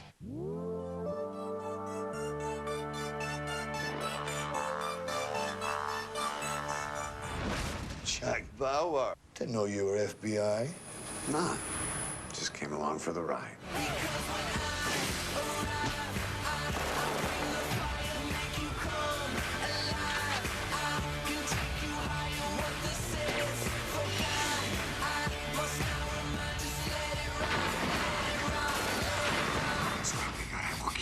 And you will stay dead this time. I don't think Jack's in a very helpful frame of mind. 24. The new season begins Sunday, January 11th on Fox.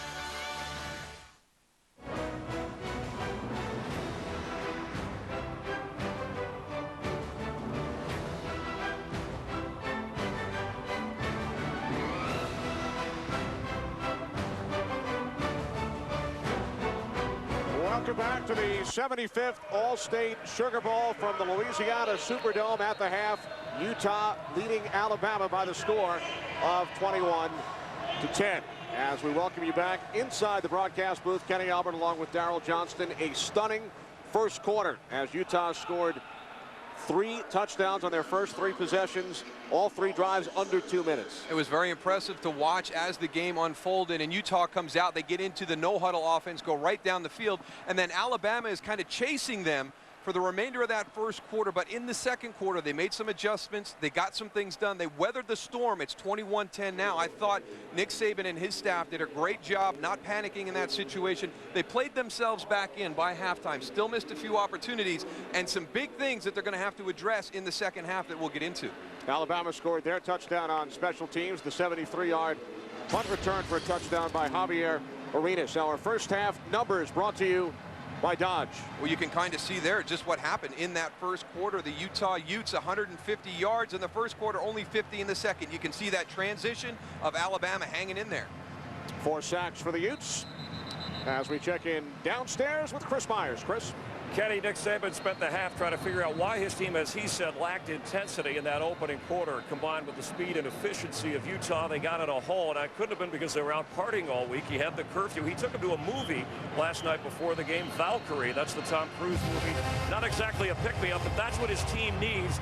And he challenged his team at the half and said, what is your identity and what is the identity of Alabama football? He will be more aggressive making calls. He made some adjustments himself on the defensive calls in the second quarter, and that helped slow down the Utah attack. For more on Utah, let's go to the other sideline, Carissa Thompson. Well, guys, catching up with Coach Whittingham at halftime, I said, hey, you started out just the way you wanted. How do you finish that way? He said, continue to stop the run, pressure on the quarterback. And I mentioned Julio Jones.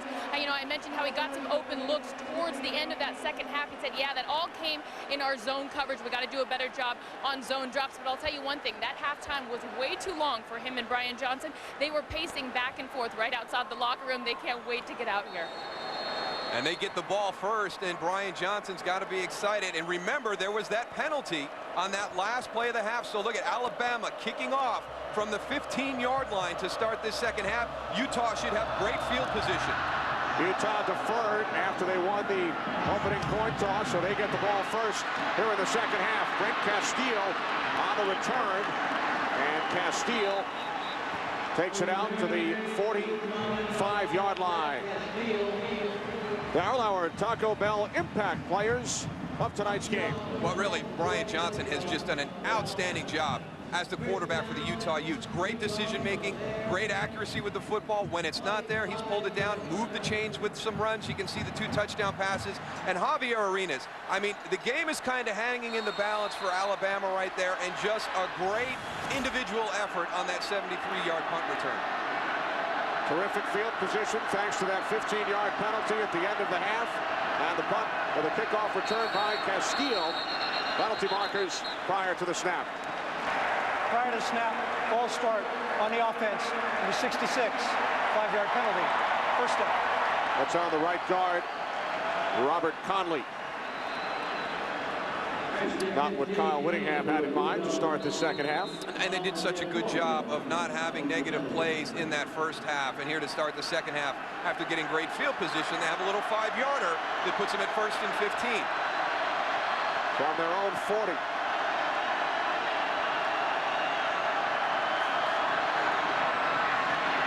Johnson steps up, loses the football, and it's recovered by Bobby Greenwood of the Crimson Tide. And he returns it to the Utah 30. The first Utah turnover. What a huge missed opportunity by Utah. They get great field position to start this drive, to have the 5-yard penalty, and then a turnover on the second play.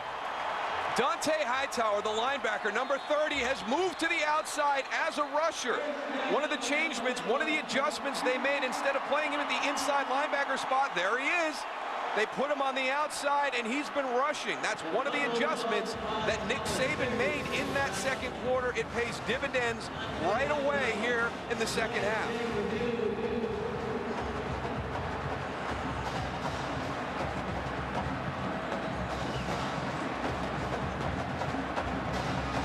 The play is under review. Question is, was Johnson's arm moving forward? I just think he's moving forward to avoid the rush. Again, Dante Hightower coming in. It was going back, but it wasn't coming forward. After review, the ruling on the field is confirmed. Fumble recovered by Alabama. First down. Hightower forced it. The recovery by the senior Greenwood. Now, can this Utah defense do something that Alabama was worried about offensively? Jim McElwain said what they do, we get down into that scoring position and they will force you out of field goal position. So they're at the 30 right now, not much farther to go to really be in a real easy field goal situation. Can Utah knock them back? Pass is caught by Julio Jones, gain of 7. Robert Johnson, Sean Smith on the tackle, 5th reception for the freshman Jones.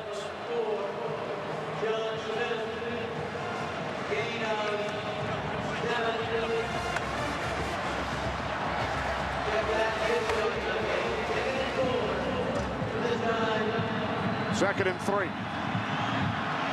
Alabama looking to capitalize on the first Utah miscue.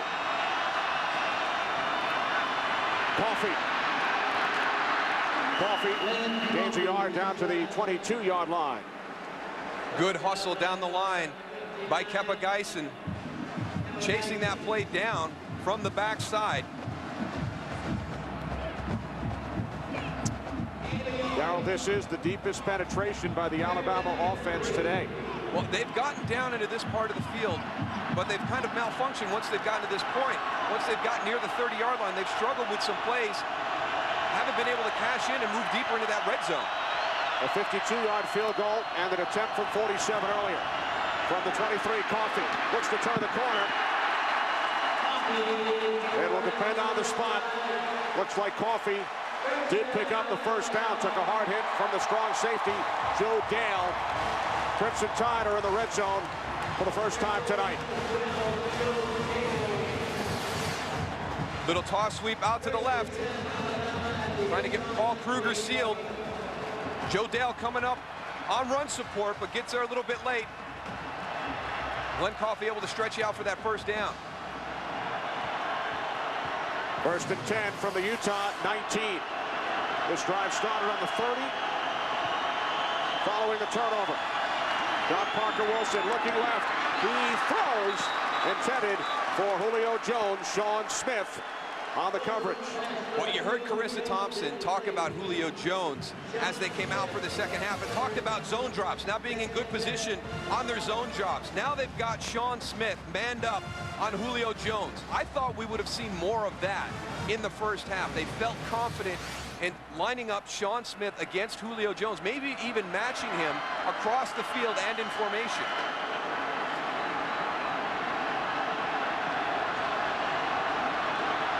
Second and 10 from the Utah 19. Wilson throws. The catch is made by the tight end Walker. And Nick Walker takes it all the way down to the Utah 5-yard line, setting up first and goal. 13 yards from Wilson to Walker. Good quick decision by John Parker Wilson. Take what's there. Nick Walker just on a little hook route right there in that open spot in the zone. Let him catch the ball and get north and south and get what he can.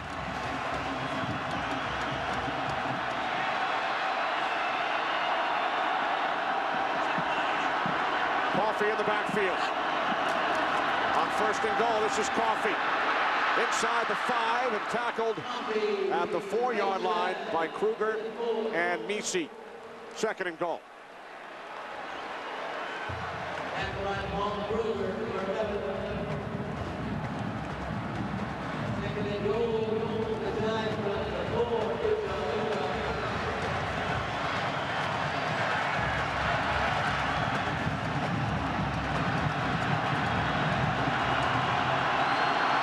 Two tight ends.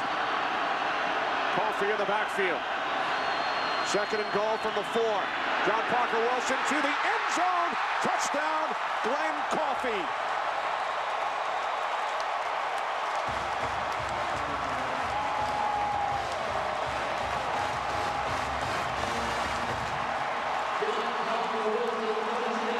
Nice little red zone call right there by Alabama. Gets John Parker Wilson out on the perimeter very quickly. He's got a run-pass option. Glenn Coffey pops open in the flat, just dumps it to him for 6.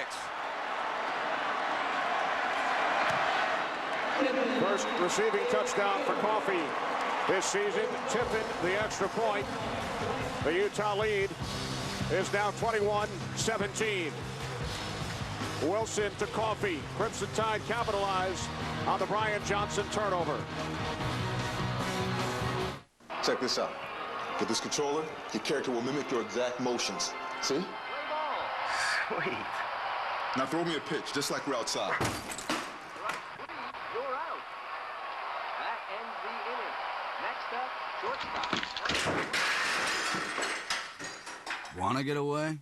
Now you can. With Southwest Airlines Internet specials, you can fly to destinations nationwide for just $49 to $99. Purchased by January 19th. Low fares, no hidden fees. Drivers who recently switched to Allstate Your Choice Auto Platinum not only saved an average of $374 a year, but they also got accident forgiveness, deductible rewards, and a safe driving bonus check. Nice. That's 1 latte. Keep the change. Whoa. You can use that change to get double the beef for only 89 cents. Double the beef. You really just pushed a button. Change the way you see change. Taco Bell's cheesy double beef burrito. A double portion of seasoned ground beef smothered in melty nacho cheese sauce. It's double the beef for only 89 cents. Can I get some change, please? Why pay more? You put your foot down and it just goes. It's kind of saying, "Rrr." The Hemi did it. I love it. It's awesome. Yeah! That Hemi hits hard. Bam! Boom! Truck just kicked into gear. I completely forgot I was pulling a trailer. Man, it was amazing. It was a smooth ride. Fantastic. Go, go, go, go, go, go! That's how we roll. Allstate has more discounts than you can imagine. For anti-lock brakes, for safe driving, airbags, insuring your car and home, anti-theft devices, let's see. New cars, people over 65, good students, emergency medical teams. The Allstate Sugar Bowl on Fox is sponsored by Southwest Airlines. Low fares, no hidden fees. By the new AT&T, your world delivered. And by Allstate, proud sponsor of college football and the 75th Allstate Sugar Bowl. Are you in good hands? 7-play, 30-yard drive following the Utah turnover. Alabama trailed 21-0 with 4:01 remaining in the first quarter. They have scored 17 consecutive points. David Reed. Reed out to the 30. Let's go back and see how Glenn Coffey got so open. They're going to bring so much traffic across the formation, and what they're doing is they're isolating the linebacker in coverage right here, Mo Neal, on Glenn Coffey. Watch everything he has to run through trying to find his way. And there you go. Look at all that green space out in front. John Parker Wilson, run pass option. He's got Glenn Coffey open in the flat. Nice play design with the motion and the crossing routes and bringing the back into the flat. Alabama within 4. Johnson and the Utes start from their own 29. Johnson steps up. He throws, and the catch is made by Freddie Brown. It's a first down and more. Brown into Alabama territory, and he is finally dragged down by Greenwood. Brown's 8th reception. He gains 33 yards. Another great individual effort. Freddie Brown, this should be stopped for a 9-yard gain. A little hook pattern right there. Kareem Jackson, missed tackle. Missed tackle. Knocks his own player off. Here comes Bobby Greenwood. Missed tackle, finally gets him down. From the 38 on first down. Johnson again looking for Brown. Kareem Jackson on the coverage.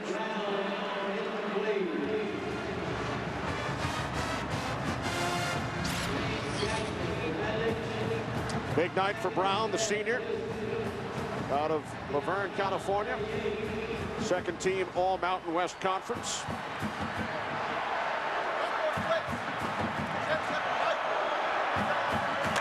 Nick Saban's 3rd trip to the Sugar Bowl. Brought LSU to the Sugar Bowl twice. Won a national championship here. As Johnson swings it out, looking for Mack. Almost a big play to Darrell Mack on the outside. They're going to bring pressure up inside, but they're fine. They've got the right play call. You're going to get the pressure in here to the middle, but they're going to get the back outside quick. Another pick. If that play had time to develop, if he would have been able to get it to Darrell Mack, that was going to be a nice gain down the sideline.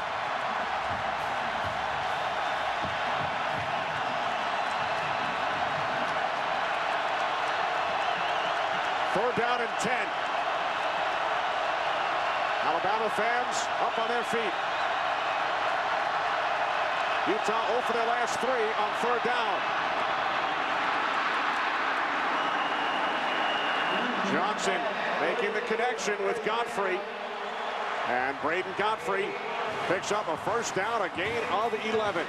Nice hand-to-eye coordination by Braden Godfrey. As soon as he came out of his break, that ball was on top of him. He got his hands up, made the catch. First and 10 from the Alabama 28. Again, it's Godfrey. Down to the 23-yard line, picks up 5 more. Justin Woodall made the tackle. Well, this tempo right here got everything started on their opening series of the game, going back to that no-huddle, hurry up. Alabama now choosing to go with pressure as opposed to the first part of the game. They were going with coverage. Utah back in the spread, 2nd and 5 from the 23. Johnson dumps it off. He was looking for Mack. McLean got a piece of it.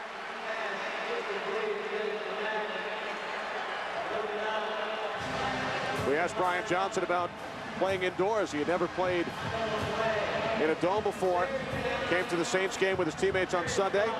Checked out the lighting. Felt the lighting would be an issue with the ball in the air. He said, I got a good feel for the crowd noise at the Superdome as well. Everybody thinks about the noise, but everybody forgets about the lights. And they really wanted an opportunity to get in here earlier in the week to be able to run some pass patterns and throw the ball as the receivers look back into those lights that are on the ceilings. Play clock at 2. Utah took too much time. Prior to the snap, delay game. Offense, 5-yard penalty. 4 down. Those opposite ends of the spectrum start off with a hurry up and then get called for a delay game.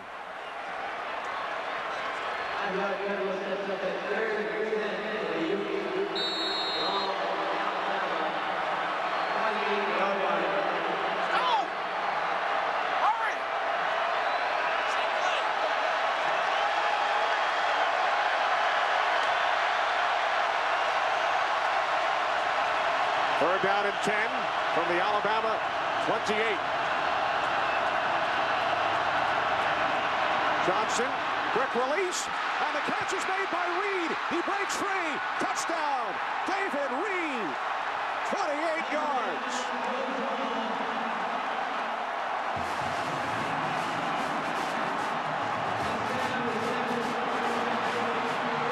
Fundamentals on this drive by the Alabama Crimson Crimson Tide, poor tackling, led to that touchdown. The first play by Freddie Brown, missed tackles, gives a 30-plus yard gain, and then there to finish the drive on the touchdown again. And the same player, Kareem Jackson, misses a critical tackle. 6th touchdown reception of the season for Reed, a transfer from Pasadena City College. Set a junior college national record last season with 111 receptions into the end zone to extend the Utah lead. It's now 28-17 Utes.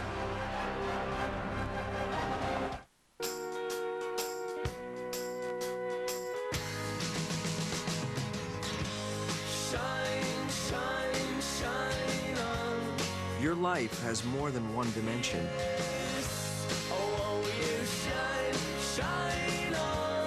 So should your beer. Michelob Ultra, with just 2.6 grams of carbs and 95 calories.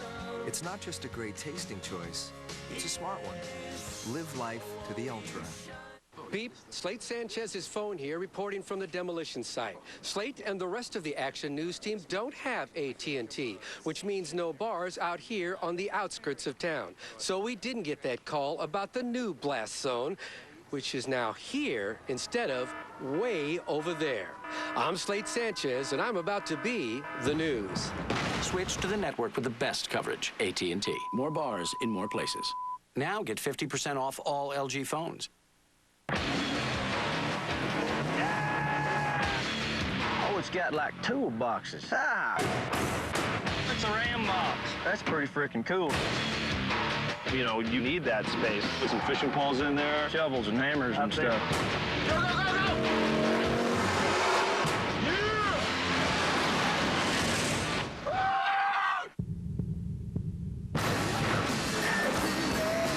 I can't believe they let us do that.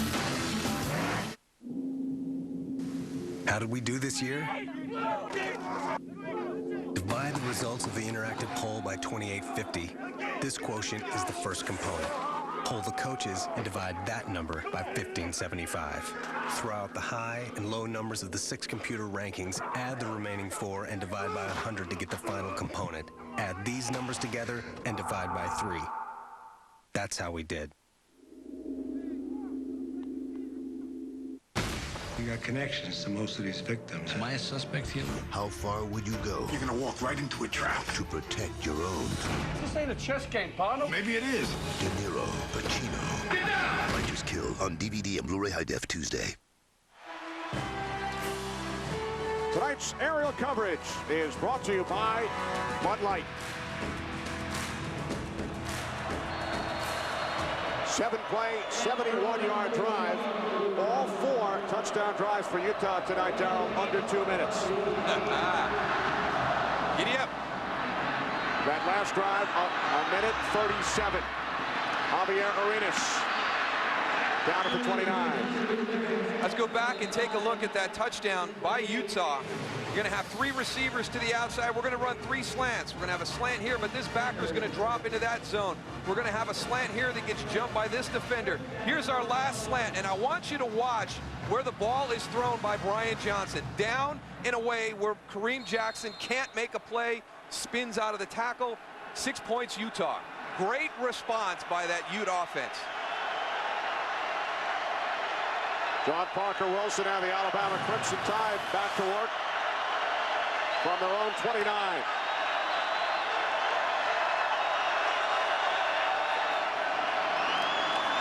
On first down, Coffee. Coffee gains 5 out to the 34. Well, here's the great thing about that last drive by Alabama. They were on a short field. Now they've got to go the long haul. Here's the changeup that's happened because of the injury early in the game. All we have is Antoine Caldwell and Marlon Davis in their normal positions. Everything else has been shifted around. A lot of that pressure coming from the right side, right over the top of our freshman, John Michael Boswell. Tough duty to ask a freshman to get in there in this game and be effective against a very quick Utah front. 2nd and 6, off the fake. Wilson escapes and fights his way back. Kruger and Misi with the pressure. Wilson sacked 4 times in the first half. Sacked only 17 times all season. Well, you can't put a tight end on Paul Kruger. That's a lot to ask of Travis McCall. You've got to know what your protection schemes are and how they're going to match up against Utah. That's a favorable matchup for Paul Kruger going one-on-one with a tight end. Season high 5th sack for Utah.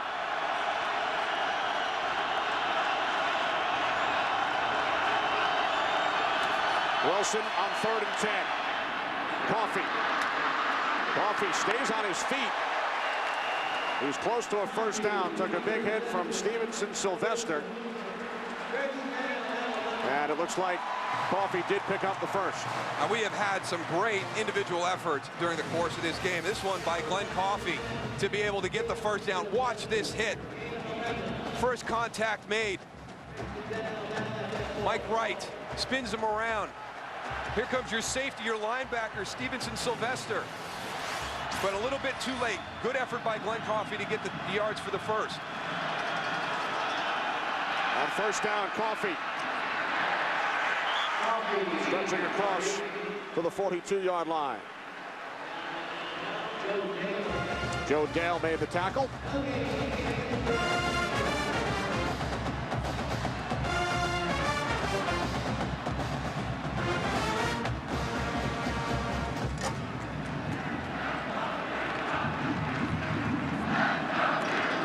Midway through the 3rd quarter here in New Orleans, the 75th All-State Sugar Bowl.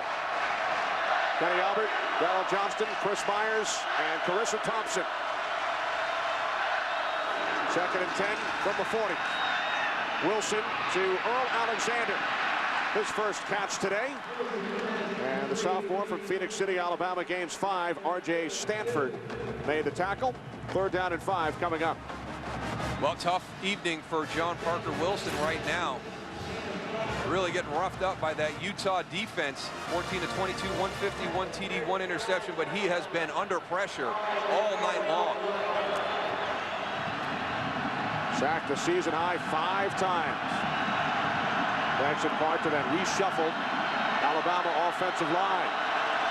Without the suspended Andre Smith, without Mike Johnson, who started the game at left tackle. Injured his ankle, will not return.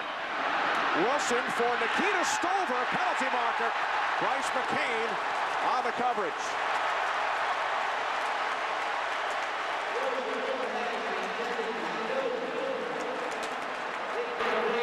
Pass interference on a defense number 1. 15 yards from the previous spot. Automatic. First down. Pretty competitive down the sideline. Kyle Whittingham does not like that call. And that's Glenn Coffey on the sideline in some obvious pain. Number 38 comes across in blitz protection. There's the end of the play. They let him go. They let him battle down the sideline, but the call was made at the end. Coffey struggled to get off the field. Being tended to on the sidelines, replaced by Ingram. And Mark Ingram gains 4 down to the 36-yard line. Tackle made by Greg Newman. Boy, he is still down.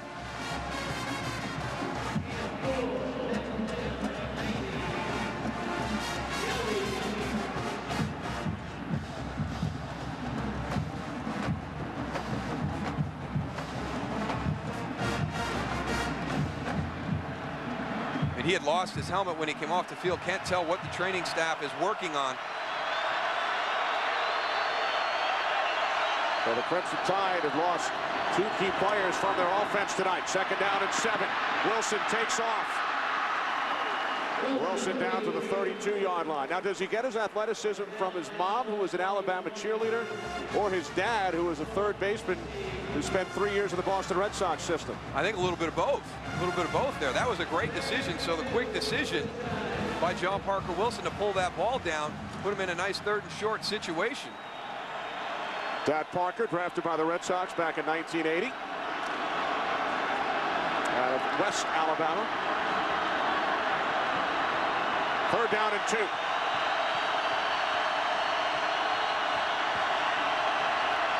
Crimson Tide send in a fullback, Baron Huber. And this is Ingram running behind Huber. And it does not look like he has enough.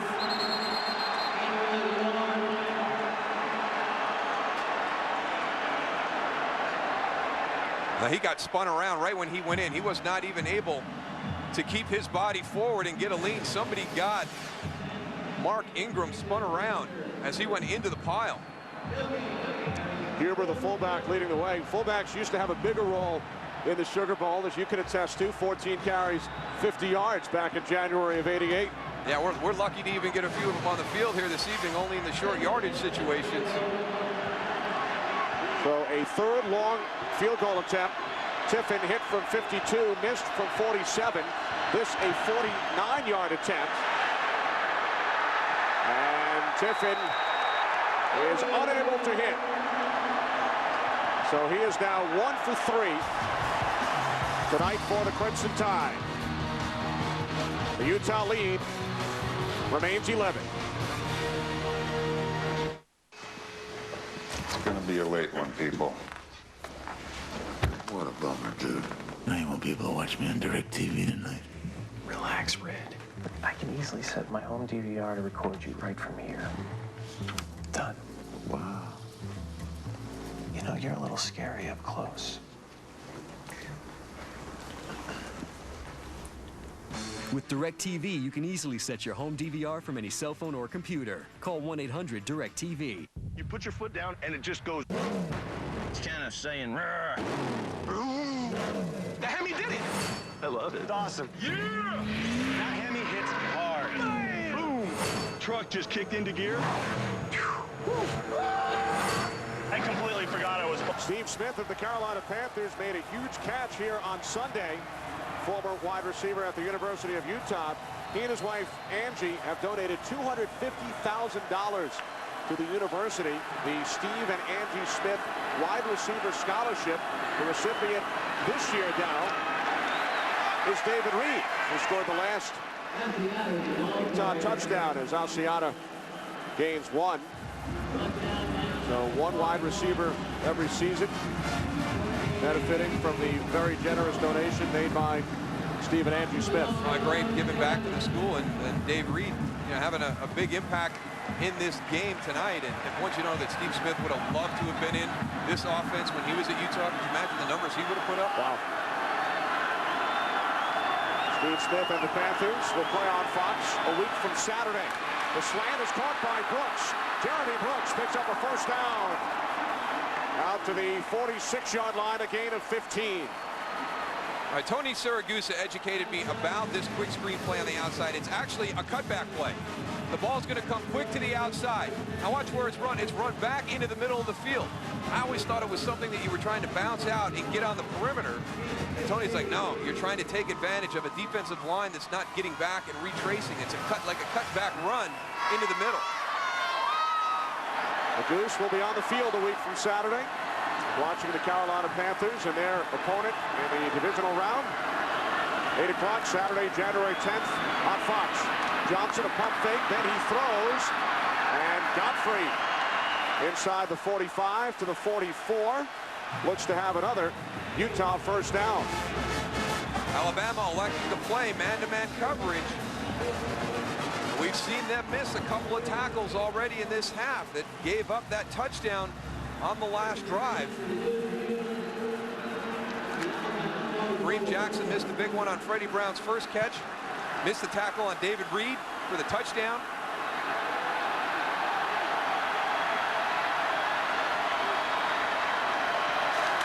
Number 44, Johnson, and a diving catch made by Godfrey at the Alabama 39. 6 yards for Godfrey. Again, the ball placement of Brian Johnson, down and away. Oh, that one's going to come back. We're reviewing every play. That one was on the ground. Braden Godfrey couldn't get down and get that one. That one should be coming back. Also on the ground, Darryl, is Brandon Fanny. Honest Fanny. Yes.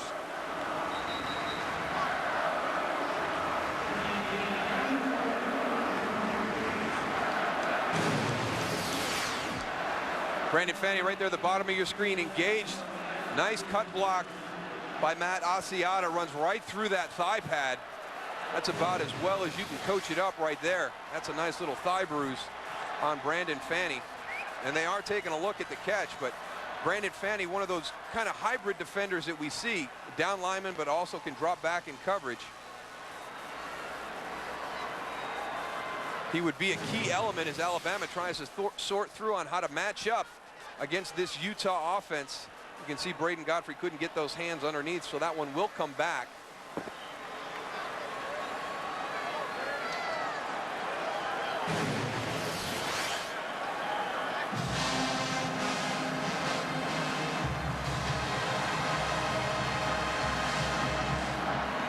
He has been good tonight. Brian Johnson, very calm, confident. Look at his demeanor right now. He's unflappable.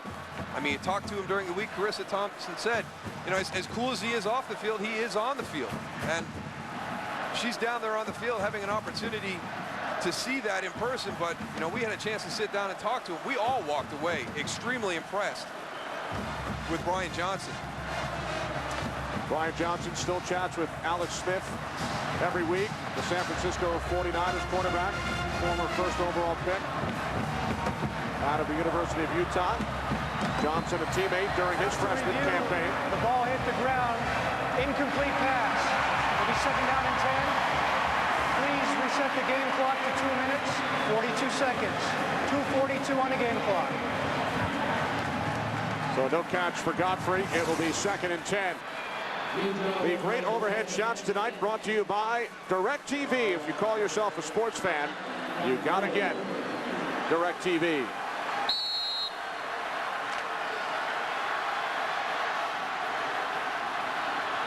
Johnson with 282 yards in the air, most against Alabama this season.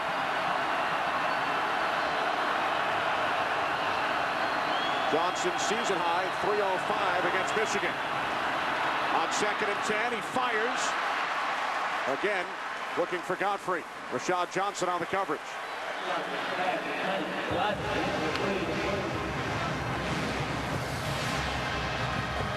Brian Johnson looking into the center of the field, just beyond the outstretched hands of Braden Godfrey, unable to connect on the last two passes.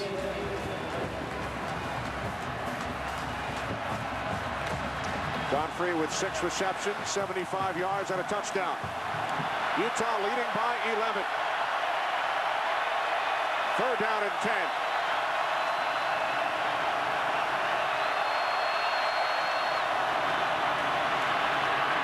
Johnson over the top. Terrific tackle made by Rashad Johnson. Brooks brought down at the 39. Alabama brings pressure, plays straight man-to-man defense. They're getting to Brian Johnson now. He's standing in the pocket delivering those passes, but they're getting rushers to him. They should have been able to pick that one up.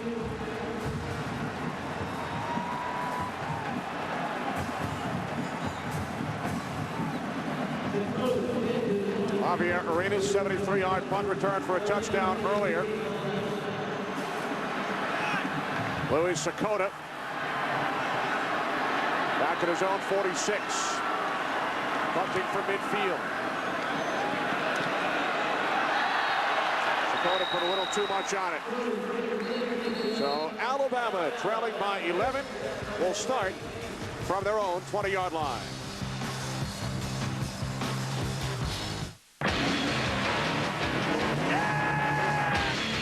Oh, it's got like toolboxes. Ah! It's a Ram box. That's pretty freaking cool. You know, you need that space. Put some fishing poles in there, shovels and hammers and stuff. Go, go, go, go!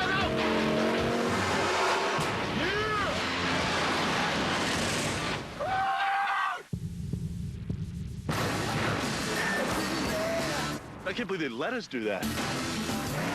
She had a terrible cold. Terrible. I was grinding my teeth. I typed in stomach fat. TV. Poison ivy. I'm always on WebMD. WebMD has information that used to be scattered in millions of places, all in one place. Migraine. Rheumatoid arthritis. Healthy aging. I get tips on skincare, beauty, nutrition. It's a Bible to most mothers. I trust WebMD because my doctors trust WebMD. You find these random sites and you end up wasting a lot of time. I don't need a million answers. I just want the good ones. WebMD. Better information, better health.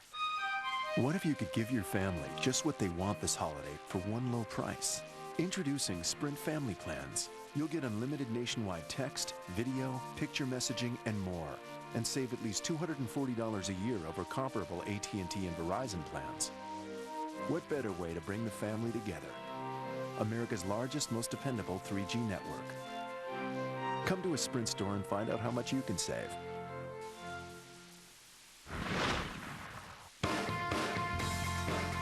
How can a game this frustrating be this rewarding? And how can a beer this full-flavored be just 99 calories? Budweiser Select, the exception to the rule. On DVD today. You've been activated. The best action. The biggest thrills. Right in your home. Get Eagle Eye today on DVD and Blu-ray. The Allstate Sugar Bowl on Fox is sponsored by Jordan. Become legendary. By PlayStation Network. Download, play, connect. And by the all-new Dodge Ram. Never back down from a challenge. Quite a challenge for the Alabama Crimson Tide tonight. They fell behind 21-0. Alabama playing in their record 56th bowl game. Their record-tying 13th Sugar Bowl. LSU has played in 13 Sugar Bowls as well. Alabama trailing by 11. Play action. Wilson completes to Julio Jones on first down. Jones gains 8 out to the 28-yard line as we check in with Chris Myers. Chris? Bud Coffey, who keeled over in that last series, and they didn't have him on short yardage when they failed to make it. He was kicked to the side, had the wind knocked out of him. He expects to return possibly in this series, but he won't be 100%. And Kenny and Darrell, that's something Nick Saban told his team at halftime. Our identity is to be physical and tough, and so far we haven't seen enough of that. The speed and quickness of Utah has had us on our heels. Well, that was the big matchup, Chris, coming into this. How would that undersized quick front of Utah hold up against this big physical Alabama offense? They've done a great job. John Parker Wilson going deep through the hands of Alexander. There is a flag. Bryce McCain on the coverage, tracking Earl Alexander downfield. Well, Bryce McCain sees the flag. He's not arguing his point. Interference on a defense number 1. 15 yards from the previous spot. Automatic first down.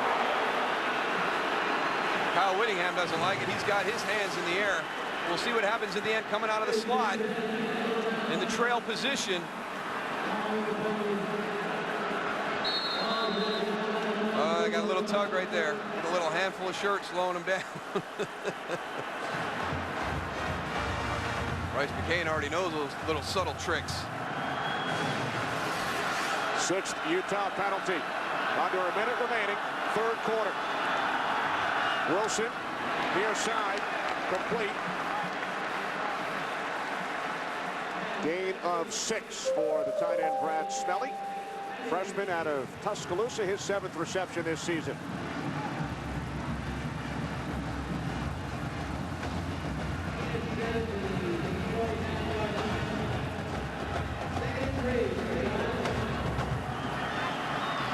Glenn Coffey still on the sidelines. Ingram, the lone back. 2nd down and 4 from the 49. Mark Ingram. And Ingram bottled up, does not make it back to the line of scrimmage. Derek Shelby, freshman out of Houston, made the tackle. As the time winds down, it'll be a 3rd down and 3 for Alabama when we begin the 4th quarter. Glenn Coffey and David Reed exchanging 3rd quarter touchdowns. 3 quarters in the books. The Utah lead is 28-17. The Allstate Sugar Bowl will return after these messages from your local station. Oh, game day. Like your breakfast. Birdwood, your new car's rolling. It's not stolen. I just bought it. It's gonna hit that truck. There's no need to swear.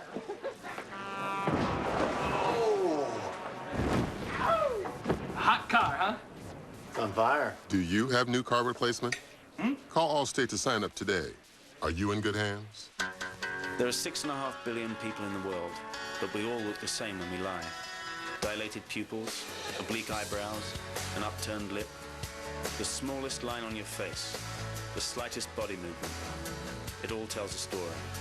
It may be human nature to lie, but the truth is written all over your face. Lie to Me premieres Wednesday, January 21st on Fox. You're watching the BCS on Fox. Combos, combos, combos! Coming to Arby's right now! We're practically giving combos away! There are so many to choose from, it's crazy! Literally crazy! We've got not one, not two, but 3 combos to choose from! These combos are huge! Choose from deluxe, double cheese, or roast beef and Swiss. You get all this, and fries, and a drink! So you better bring your appetite, because these combos are not fooling around! Choose from 3 satisfying combos for the unbelievable price of just $3.99! If you don't take advantage of these combos, you're crazy! I'm thinking combos. I'm thinking Arby's. I like to watch a big game on a big screen. And better yet, a big HD flat screen. You can see the sweat. So get yourself into RC Willey, where they have a huge selection of HD TVs at prices that will blow you away. We have an impressive selection of top brands, including this LG 42-inch LCD HD TV for only $10.99 before a $200 instant discount. TVs are in stock for immediate delivery. RC Willey, your home, your way. Big O's looking out for the little guy with a Big O bailout. We'll beat any competitor's advertised tire price by 5%. Plus, we'll get you covered with the best warranty in the biz. 6 months, same as cash financing. And our healthy car special, just $29.95. Big O's got you covered with a Big O bailout. We got you covered at Big O.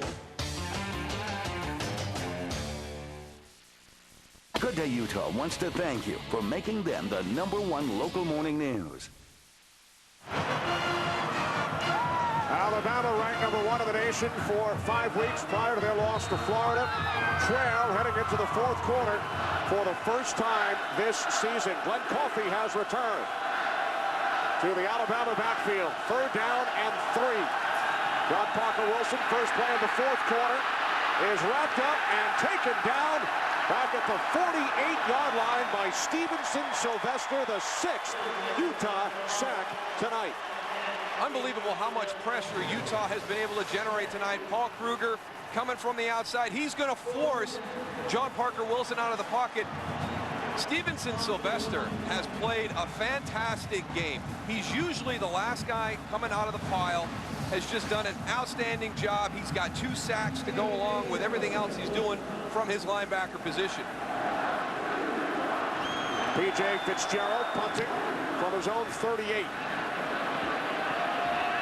Castile lets it go. It takes an Alabama bounce and will be down at the 1-yard line. Early 4th quarter, Utah by 11.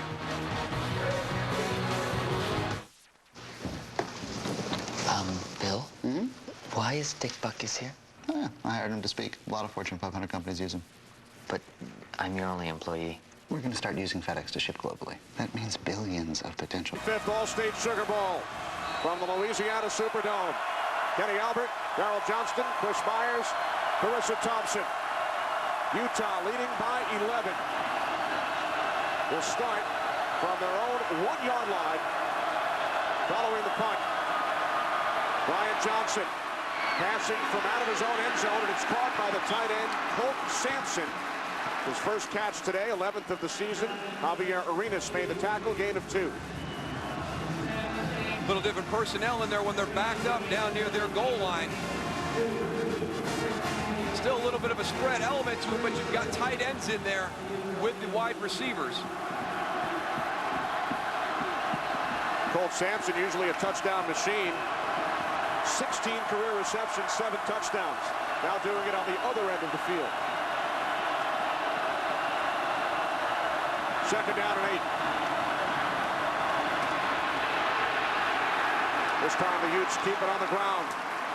And Mack is bottled up by Rolando McClain. Well, as we were going to commercial, there's a shot of Nick Saban going down the sideline, getting his defense ready to come out. A great opportunity to affect field position here with a big stop. 2 plays down, 1 more to go.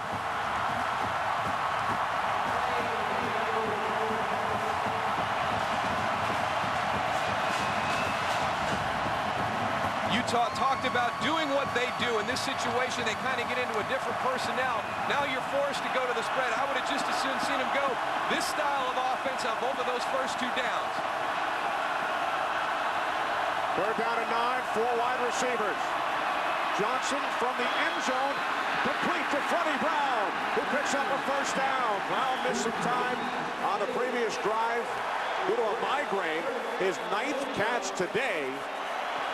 13 yards as the Utes move the chains. A great timing between Freddie Brown and Brian Johnson. Watch this. He's going up the field. He's going vertical. Stops, comes back. The ball's already been thrown. I mean, it's very, very difficult for Marquise Johnson to cover that. Well executed by Brian Johnson and Freddie Brown. 9 receptions, 100 yards for Brown, his 2nd 100-yard game of the season. And for Brian Johnson, he is over 300. For the 3rd time this season, as Mack takes it out to the 22-yard line, tackled by Rashad Johnson, who lost his helmet on the tackle. Gain of 7. So Utah started this drive at their own 1. The key 3rd down pass play from Johnson to Brown, giving Kyle Whittingham some breathing room.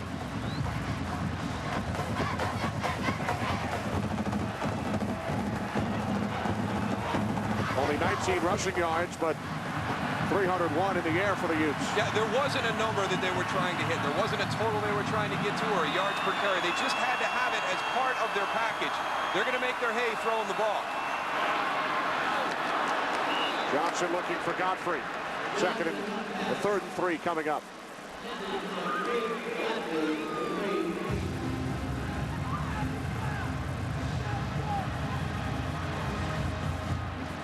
Might want to roll somebody over top of Freddie Brown, get him some help. He's been a huge player here in the 2nd half. That big catch on their opening series to get everything jump-started. Another big conversion on that 3rd and long coming off their goal line.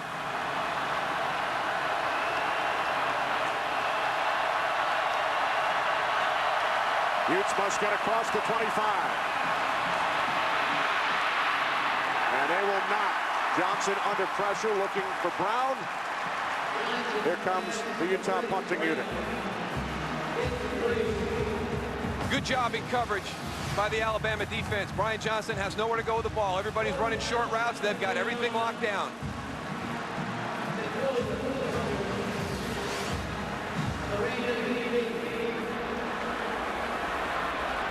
Fifth punt for Sakota tonight. Arenas waiting back at his own 35.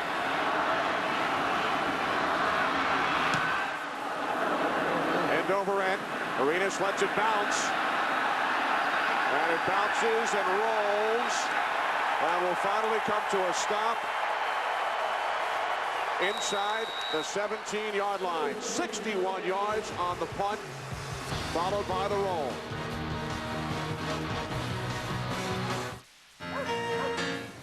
Small. Big. Minimum. Maximum. A lot. For a little. Nissan Versa, 34 mpg and the largest passenger interior volume in its class for under $10,000. You gotta one-up me again, huh? What? Well, for one, you can't have a regular Gordita Crunch. You had to add bacon and cheddar. Oh, bacon and cheddar makes it better. Okay, and two, this is a work league. So? So Daryl Dawkins and Bloody Devot work in your office? They're interns. Crunchy, chewy, cheesy is now unstoppable with bacon and cheddar. Taco Bell's new Bacon Cheddar Gordita Crunch. Think outside the bun. It's gonna be a late one, people. What a bummer, dude. Now you won't be able to watch me on DirecTV tonight. Relax, Red. Look, I can easily set my home DVR to record you right from here. Done. Wow. You know, you're a little scary up close. With DirecTV, you can easily set your home DVR from any cell phone or computer. Call 1-800-DirecTV. Kevin Moriarty's wife wanted to switch car insurance. We'll save a couple $100, she said. He said fine and forgot about it. Until today. As he reached for his insurance card, he wondered who his new cut rate company was. Imagine his relief when he saw it was Allstate. Drivers who switched recently saved an average of $353 a year. Cut your price, not your coverage. That's Allstate, Stan. Are you in good hands?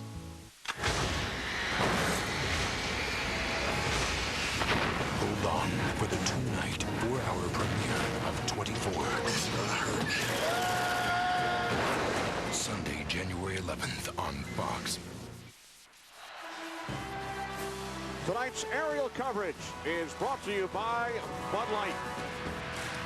Back in New Orleans, the 75th All-State Sugar Bowl. Kenny Albert, Darryl Johnston, Chris Myers, and Carissa Thompson. Alabama trailing by 11. They start from their own 17. John Parker Wilson firing to the outside, incomplete. Intended for Julio Jones. Bryce McCain on the coverage. 2nd and 10 upcoming. Again, they're bringing pressure to the right side of Alabama, challenging John Michael Boswell, who's been forced to go in at right tackle, number 67, bringing pressure. Glenn Coffey misses. John Michael Boswell does a nice job. Another one of them freshmen that Alabama hit this year. Great recruiting class for the Crimson Tide. Including Julio Jones, including Mark Ingram. 2nd and 10. Wilson fires, and the catch is made by the tight end Walker. Tackled at the 24-yard line by Nisi after a gain of 7. So it will be 3rd down and 3. Another element that Utah has done a nice job again tonight is the tight end package that Alabama's been able to put on the field. Travis McCall, Nick Walker create a nice little package with the run game, play action, and bootlegs off of that. Gary Anderson's group has done a nice job defending that package, one they don't see too often out in the Mountain West. Final game for Gary Anderson is Utah's defensive coordinator, the new head coach at Utah State. Utah's next opponent will be Gary Anderson and Utah State next September. Working one final game for the Utes. On 3rd and 3, the pass is broken up. Good defensive play made by Mike Wright. Let's see if this is a similar play to what they ran on the goal line. Remember when they brought everybody across and snuck Glenn Coffey out? Instead of using a linebacker in coverage on the outside, they've got Mike Wright a little bit over. He gets through there a lot cleaner. You saw how clean he got there. Almost made the interception. Good feel by Mike Wright getting across all those players that were trying to prevent his way from getting out to the flat. Fitzgerald waiting. Back at his own 10-yard line.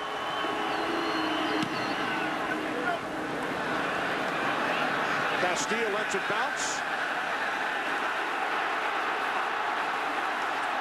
Down at the 40. I tell you, we got to. Somebody has got to give a call. There is a call when the ball hits the ground and takes an odd hop. The return man has got to make a call to alert his blockers in front that the ball is on the ground. Utah, very lucky that didn't hit one of their players and have it be 1st down Alabama. Oh, man, that's good. It's drinkability. Let me explain. According to my poll, 41% thought drinkability meant the ability to drink. 26% said easy to swallow. One guy in Boston told me to get out of his yard. Actually, drinkability means that Bud Light is just the right taste. This is one of your nicer maps. Not too heavy, not too light. Bud Light. The difference is drinkability. I do. I exercise daily. I do. It's no surprise that people are trying to be smarter with their money these days. I'm Dan Hesse, CEO of Sprint, and we have a plan for you. What if you could tap into all the amazing things these devices can do for one flat monthly rate? This could be the only phone you'll ever need. Pretty cool, huh? Find out how you can save at least $480 a year, plus access data on America's largest, most dependable 3G network.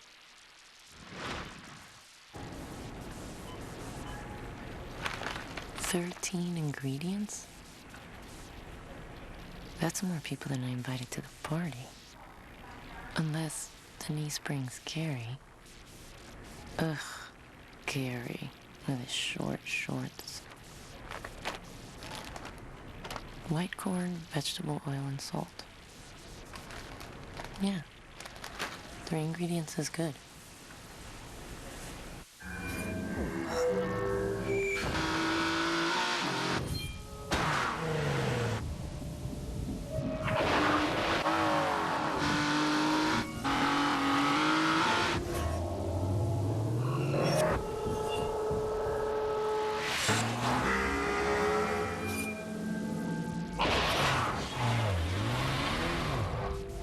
The all-new Nissan Z. It's here. Once a year, I really like you. America comes together for one event. Is the next American Idol among us today?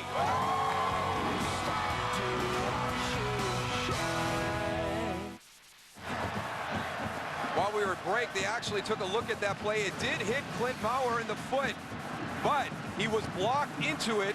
So that supersedes. It will be first down Utah. You can see the contact right there, but because he was blocked into the ball to create the contact, Utah maintains possession. With good field position, they start at their own 40. Brian Johnson and the Utes leading the Crimson Tide 28-17. Pass over the middle is caught by Freddie Brown, and he takes it into Alabama territory. 10 more yards for Brown. A Utah first down, his 10th reception tonight. Good field by the right tackle, Dustin Hensel, 65. Look at him bounce out on the blitzer. Ali Sharif coming off the edge. He's engaged with the defensive lineman. Bounces off of him, picks up the secondary blitzer.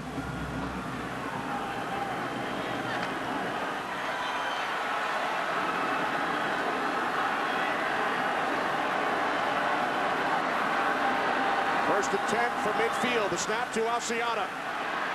And Asiata takes it down to the 45. A gain of 5.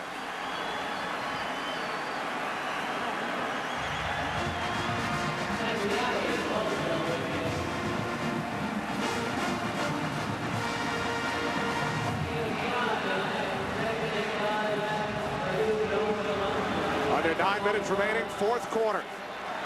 Crimson Tide trailed 21-0. Utah with an 11-point lead on the move.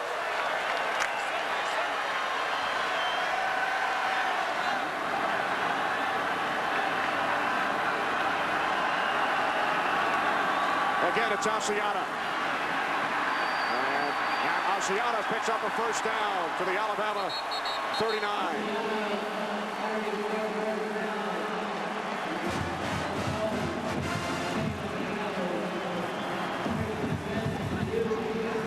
These great overhead shots brought to you by DirecTV. If you call yourself a sports fan, you gotta get DirecTV.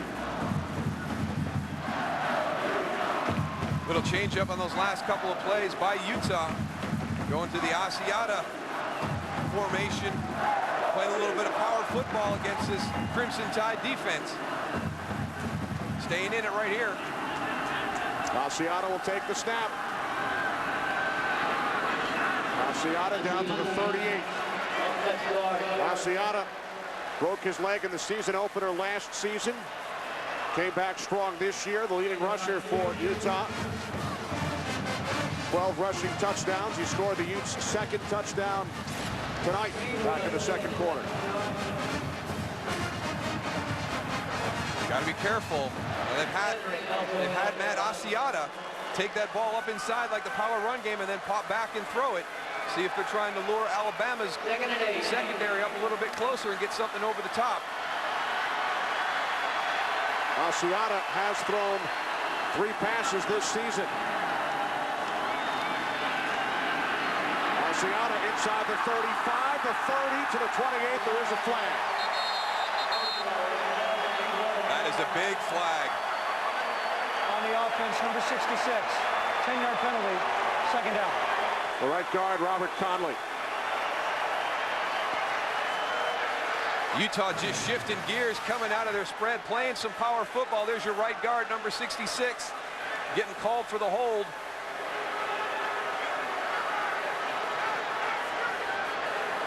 You can see it right as the end kind of locked up under the arm. Brandon Dederick unable to get back out in pursuit.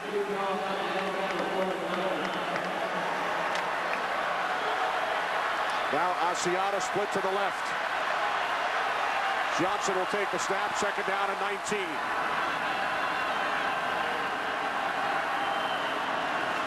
Low snap. Johnson. Complete. 11th reception for Freddie Brown. Gain of 10. 6.5 remaining. The Nissan Z-Factor in today's game is Utah kicker slash punter Louis Sakota. Known on campus as King Louis. And we really felt if this game comes down to a field goal that he'd be the guy to have. But really tonight it's been Utah's defense. That was the question mark coming in. How would they handle that big physical offensive line of Alabama? They have been fantastic tonight, getting pressure all night long. 6 sacks for the Utah defense. The Nissan Z-Factor brought to you by the all-new Nissan 370Z with the world's first Synchro-Rev match manual transmission as Johnson is forced to throw it away on the pressure from Dante Hightower. For more information on today's Nissan Z-Factor as a late flag comes in, log on to Fox Sports. On the offense, number 3. Penalties, loss of down, spotted pass, fourth down. FoxSports.com, keyword sugar. Johnson flag for intentional grounding.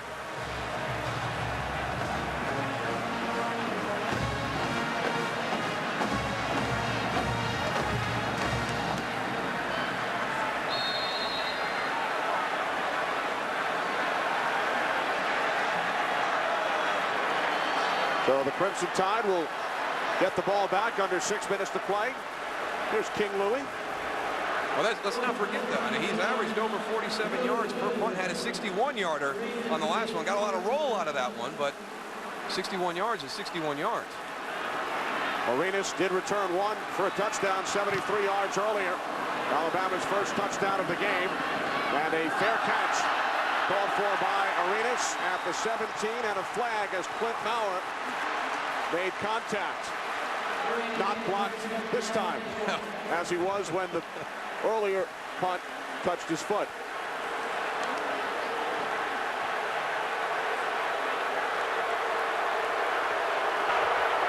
Quick catch interference. Kicking team number 89. 15 yards will be added to the dead ball spot. First down. Timeout on the field. A little sloppy with their penalties this half. Only 15 yards in the first half. A lot more here in the second.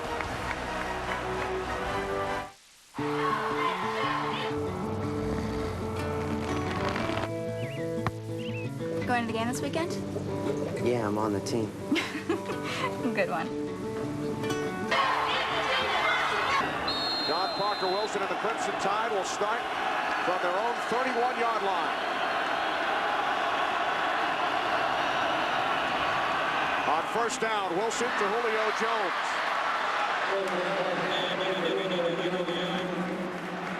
Seventh catch for Jones. He gained 6. Well, they have got Alabama out of their comfort zone right now. The Utah defense is going to force Alabama to move the ball down the field quickly. Now, will John Parker Wilson be patient enough to get what the defense is allowing, or is he going to try and get over the top and force something?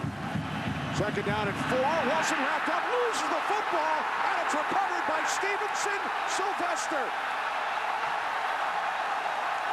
The 7th Utah sack, the 2nd Alabama turnover.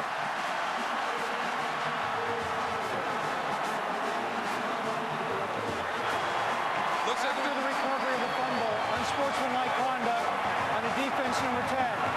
15 yards from the dead ball spot. First down, Utah.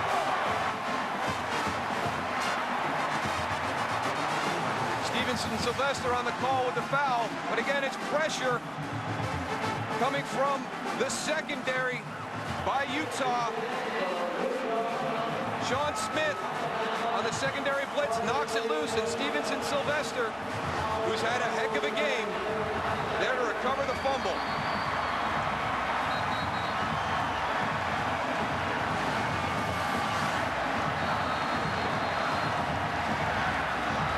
The Alabama offensive line allowed only 17 sacks all season heading into this game. Forced to revamp the line. The suspension to Smith, the injury suffered by Johnson. They've allowed 7 sacks tonight. And we did not know what role that the Andre Smith decision was going to make with that Alabama team. But Mike Johnson is out playing left tackle. He gets rolled up on. Does that happen if he's playing left guard? I mean, that suspension for this game has been such a critical factor because that Alabama line has been reshuffled. There's only 2 of the 5 playing their normal positions, and that is going to affect your protection, and we have seen it all night long. A little bit of confusion in who to pick up. We've had free defenders to John Parker Wilson during the course of this game.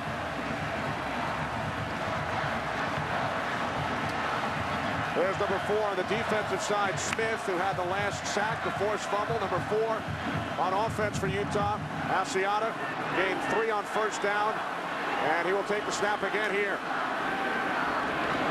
Asiata down to the 37-yard line. So the Utah Utes looking to remain the only unbeaten team in the nation. Timeout called by the Crimson Tide. 4:24 left to play.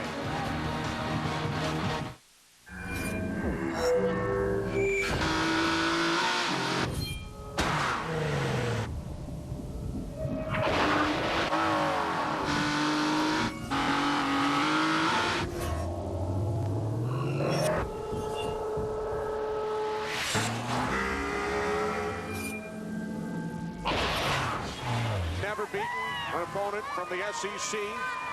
0-6 all time. They started this 2008 season with a victory, Darrell, in Ann Arbor in front of 108,000 fans, looking to put the exclamation point on a 13-0 campaign. They are 4 minutes, 24 seconds away. But it was that Oregon State game where they came back and won it at the end that gave them the confidence in the field that this could be something special this season. 3rd down and 6, some trickery. Brent Castillo picks up a first down. And a late flag. Late hit out of bounds.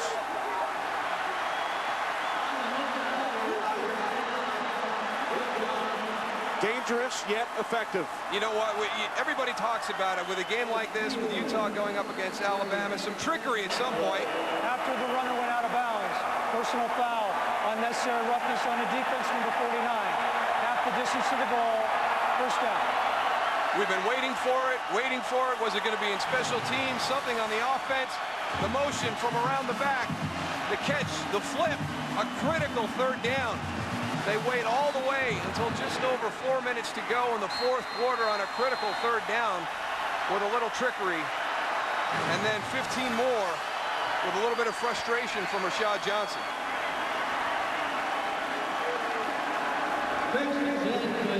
So it gives Kyle Whittingham a chance to smile.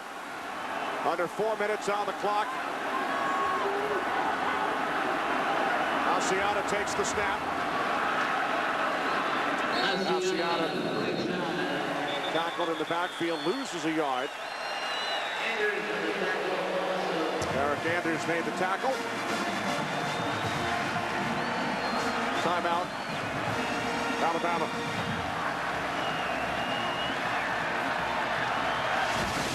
Our All-State Good Hands play of the game. After Alabama cut the Utah lead to 4, Johnson with his 3rd touchdown pass of the evening, connecting with David Reed. 28-yard pass play. That was a great response. They were up 21-0 at the end of the 1st quarter. Alabama had fought all the way back to 21-17, appeared to have gained the momentum back in this game. And that drive, just a tremendous response by Utah, finished off by David Reed.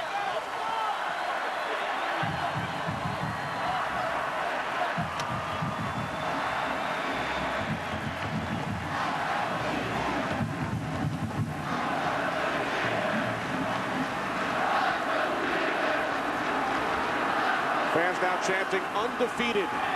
The Utah portion of this crowd, over 71,000 in attendance. Asiata down to the 12-yard line. And the Crimson Tide will use their final timeout.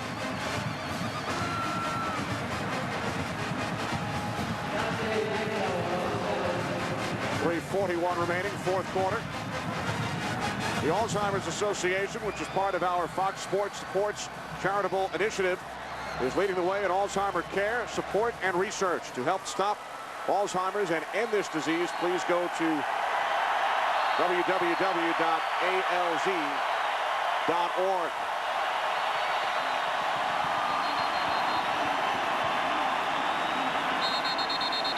Utah finished undefeated back in 2004. Beat Pitt in the Fiesta Bowl, finished 12-0.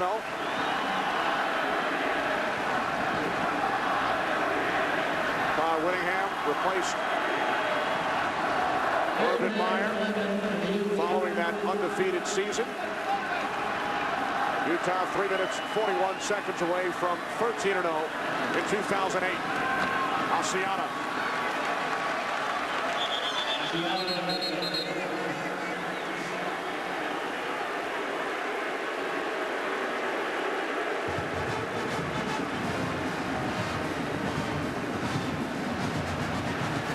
I mentioned earlier, Utah, the first team from a non-BCS conference to play in 2 BCS bowl games. We refer to their Fiesta Bowl victory over Pitt. Who could forget Boise State over Oklahoma in the Tostitos Fiesta Bowl 2 years ago? And last year, Hawaii losing to Georgia 41-10 in the All-State Sugar Bowl. Well, let the conversation begin about the greatest team in the history of Utah football. Is it the 04 team or the 08 team? And not to take anything away from Urban Meyer and Alex Smith and what that group did, but Kyle Whittingham and Brian Johnson and his group coming to the Sugar Bowl tonight against Alabama, a team that held the #1 ranking in the country for 5 weeks. That's just a fantastic job tonight. Now this weekend, the NFL postseason begins. The Philadelphia Eagles and the Minnesota Vikings on Fox this Sunday. The Bill Ford Tough Fox NFL Sunday pregame show gets underway at 4 Eastern, 1 Pacific. Eagles squeaking in with their victory over the Dallas Cowboys on Sunday. Congratulations to Peyton Manning, named the league's most valuable player for the 3rd time, matching Brett Favre. You and I had a chance to chat with former All-State Sugar Bowl MVP Archie Manning on the field prior to the game, so he now has the reigning Super Bowl MVP and the reigning NFL MVP in his family. Very proud father. 28-yard attempt, Louis Sakota. And Sakota connects. Second in the nation in scoring. 4 extra points and a field goal for Sakota tonight. Earlier today, the Legends Luncheon here in New Orleans. Hey, there's my coach from the Sugar Bowl team. And your quarterback. And our most outstanding player, the Snake. And Archie Manning, the New Orleans native. Frank Broyles coached Arkansas in 4 All-State Sugar Bowls. You know, it's interesting when you look back at this Sugar Bowl that you played in, Darryl, following the 87 season, the 88 Sugar Bowl. That was the last Sugar Bowl prior to this one, with 2 top 6 teams in a non-championship game. A 16-16 tie, Syracuse and Auburn. Had to go there, didn't you? The only tie in the history of the All-State Sugar Bowl. How many ties were sent from the Syracuse area down to Auburn head coach Pat Dye? Quite a few, which Pat Dye signed and then sold and gave all the money to charity. 2:49 remaining. As the kickoff is bobbled and taken at the 25-yard line by Huber. And the fullback Speaking of Daryl Johnston and your Sugar Bowl appearance, the fullback Huber returns it out to the 49. But we take you back to the 1988 Sugar Bowl. 14 carries, 50 yards for my partner, and a quick kick punt. Got the roll, just like King Louis did earlier today. Not the greatest kick, but got a good roll out of it. And, you know, I found out why Pat Dye elected to go for the tie in that game. He said, I'm not going to lose to a team that quick kicks in the bowl game. So then I kind of felt responsible for the whole thing. John Parker Wilson sacked. Guess who? Stevenson Sylvester. His third sack, the 8th for the Utes. He has had an outstanding game on the defensive side of the ball. A little bit of everything for Stevenson Sylvester tonight. Coming from the top of your screen. Just too quick on that edge for Drew Davis. 8 Utah sacks. 2nd and 18. As Wilson throws it away. 2:01 on the clock. So who received the trophy back in '88? That's a good question. I think we both did. I know there's one in Syracuse. I'm sure there's one in Auburn. Oh, Kenny. That's a good question. You know, I just want to let the viewers know we were down on the field before the game, and Daryl punted one. Actually took another shot at the quick kick. Showed great technique. 21 years and 1 day later. Still got the roll, too. Third down at 18. Wilson moving to his left. Looking. Now he fires downfield. And this ball will be intercepted. It's the 2nd pick of the game for Robert Johnson.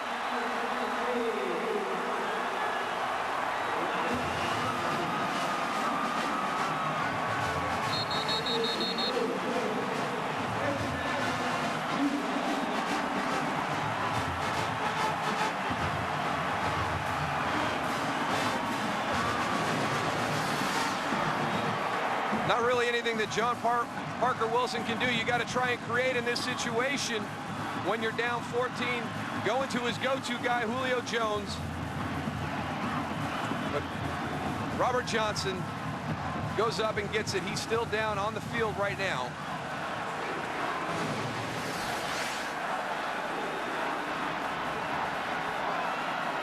Taking a look at his right knee. Must have landed awkwardly when he came down.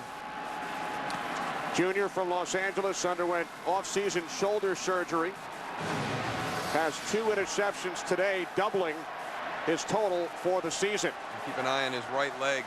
Oh, just kind of hyperextend. You could see when he landed, kind of went out the back.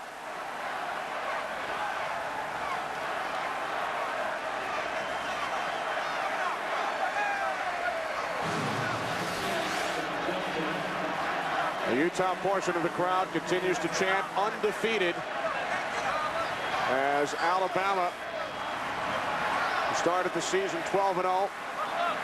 Lost to Florida 31-20 on December 6th in the SEC championship game.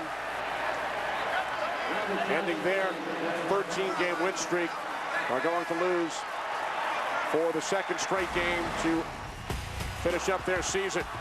Utah, 3 first-quarter possessions after they deferred after winning the coin toss. 3 first-quarter touchdowns to take a 21-0 lead. About as well as they could have played in the first quarter. And then Javier Arenas, I mean, just a great individual effort to get it to 21-10 at that time.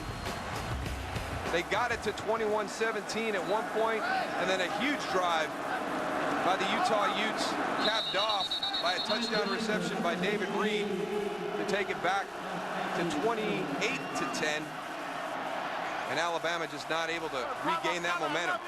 Terrific job by our entire crew here in New Orleans, led by producer Barry Landis, director Michael Frank, associate directors Fran Morrison and Jeremy Green, associate producer Sharad Devascar, broadcast associate Mark Schaefer, our technical director Chris Castro.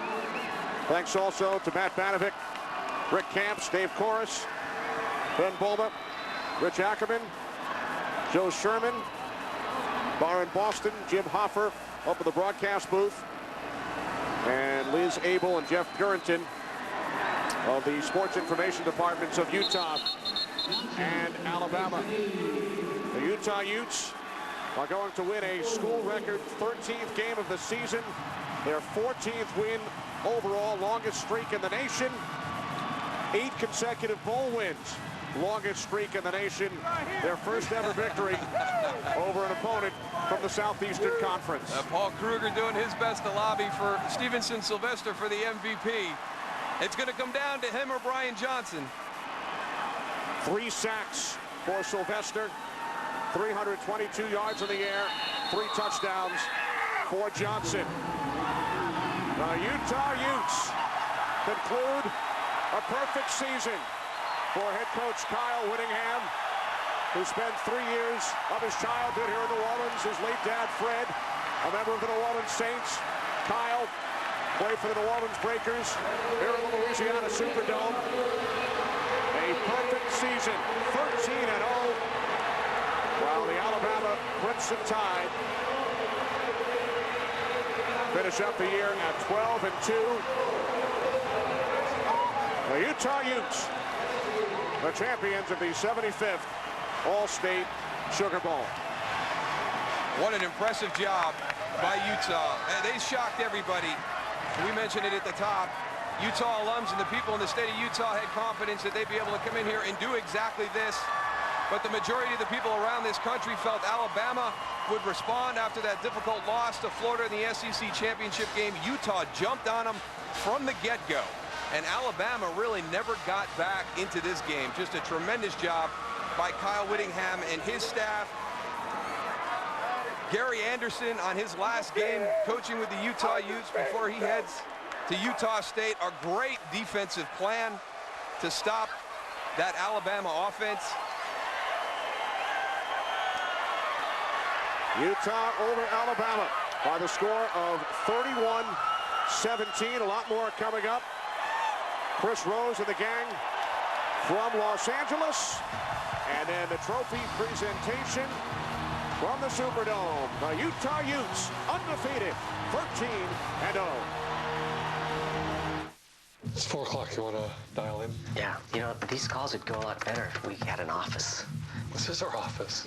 This is your daughter's dorm room, Bob. Listen, we have internet, telephone, lounge. It's all free. You could just do business at FedEx office. They've got Wi-Fi, workstations. A lot of them are open 24/7. It'll still save us an overhead.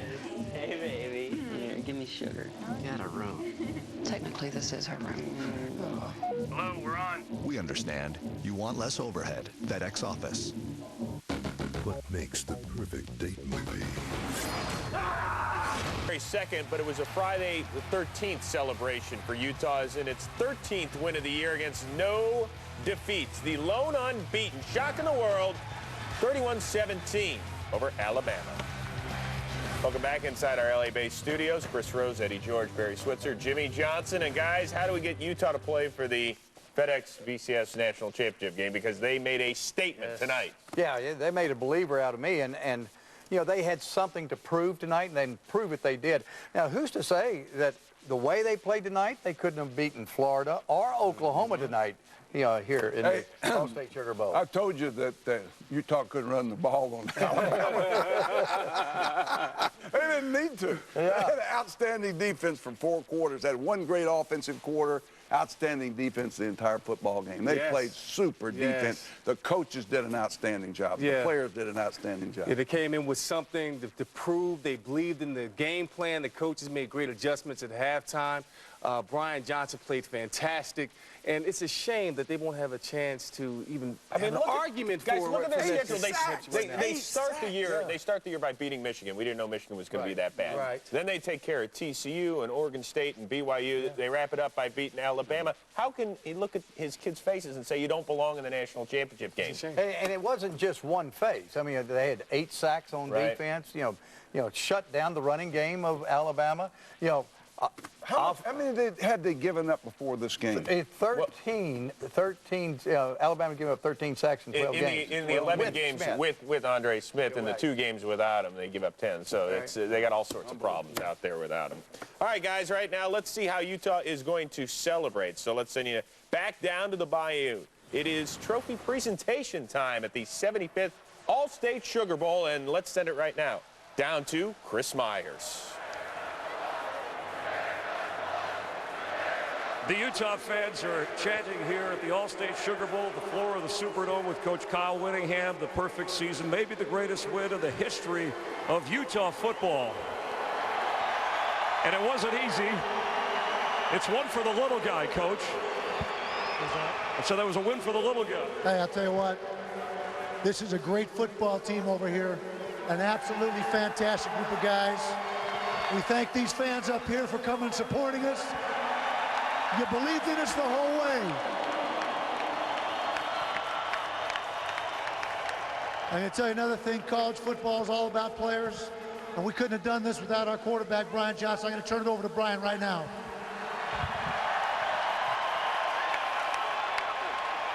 We taking this one back to Salt Lake. Total team effort. I want you to, we're going to present an award to you in a moment. So we will make it a rally. We got to do this officially. I know you're excited. You had a heck of a game, and you were here in 2004 the first time when the program was put on the map. So Brian Johnson, Coach Kyle Whittingham, I first want to present the president of the BCS All-State Sugar Bowl. It's Ronnie Burns. Say a few words. Congratulations, Coach. Brian, the whole Utah team, fantastic game. We're so very proud of the way you played. Congratulations, 13-0. What a season, what a victory. And the fans are here to support that. And representing All-State, the CEO, who will present the actual trophy, Tom Wilson. Tom, I'll step up. If Coach Brian, if we can have, this is the actual championship trophy. Well, of course, on behalf of 70,000 All-Staters, thanks for a great night. Now, when you put this trophy over your heads and you feel that pride that comes with winning surging through your veins, lock that memory in your heart, because that's what college football is all about, making memories. Coach, congratulations. The BCS All-State Championship Trophy, 75th anniversary, and it's the perfect Utah Utes.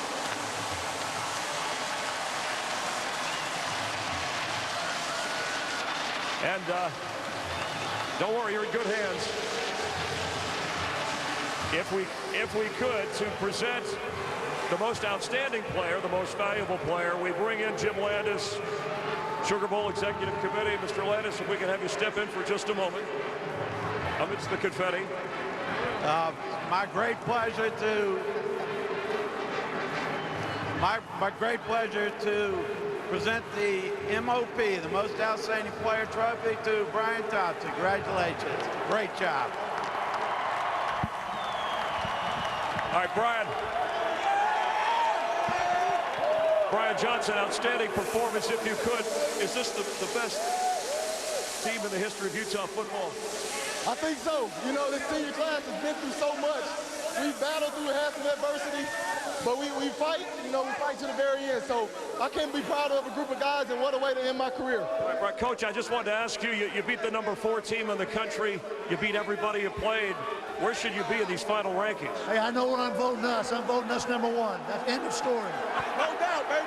All right, I'm not going to argue with that. Congratulations to the Utah Utes and the great state of Utah, the champions of the BCS All-State Sugar Bowl here on Fox. You guys have fun with that. Hang on to that thing. Be careful. Kenny? Thanks very much, Chris. Darryl, biggest game in the history of the University of Utah on the football field, and the bus ride for those fans, 38 hours, is going to feel a lot shorter on the way home. It's going to be much better going back, and I'm going to second it. I think it's the best team in the history of Utah football. An impressive victory against the Alabama Crimson Tide to cap that perfect season. We've talked a lot about Gary Anderson and his defensive performance tonight as he heads off to Utah State. Andy Ludwig is leaving for Kansas State, the offensive coordinator. He believed in what his offense could do against a very talented and physical defense. He never shied away, used one trick play to convert a critical third down, but other than that, matched up, moved the ball, and a 21-point first quarter to start the game. And as everybody has said tonight, a total team effort. Coaches, players, congratulations to the undefeated Utah Utes. So Kyle Whittingham losing his two top lieutenants, but a perfect 2008 season for Darrell, Chris, Carissa. This is Kenny coming up after these messages. Chris and the gang from Los Angeles. Super Bowl. Where would our guys rank Utah? Final thoughts when we come back. Life's simple. Bayou for Utah, 13-0, the nation's lone unbeaten. 31-17 winners over the University of Alabama at the All-State Sugar Bowl. All right, guys, you heard Coach William. What do you think he, where would you vote him? Number one, that's what he said. Well, without a playoff system, they're the only undefeated team. They did what they're supposed to do, so you got to pick them number one. No different than what BYU had about 24 years ago when they had an undefeated season, beat a mediocre Michigan team. Obviously, a different system now. Yeah. Different system, but they were undefeated. They're going to end up number 2 to either Florida or Oklahoma. That's the way it'll be. Is that the way it should be? Yeah. Well, I'm not saying it's the way it should be. You're going to ask me how it's going to end up. My final thoughts, I think they're going to be number 2 in the country behind the winner of that ball game. Yeah, I do too. 13-0, finished number 2 in the country. Obviously, the winner of the national championship game, they'll be number 1, but definitely. But if you had a vote, who would you vote? I'd vote for the number 1 team, which would be Oklahoma or Florida. Well, how about maybe Texas? How about Texas and the Tostitos Fiesta Bowl? We'll see how that goes on Monday night in the Tostitos Fiesta Bowl coming your way from Glendale, Arizona. That is the next time we will see you guys, so have a good, safe weekend. And how about the Utah Utes getting it done? Took a 21-0 lead, and they said, take that, Alabama. Yeah, roll tide. They tried to come back a little bit, but it wasn't enough. 31-17 winners. Utah, 13-0 and unbeaten. Have a good weekend, everybody.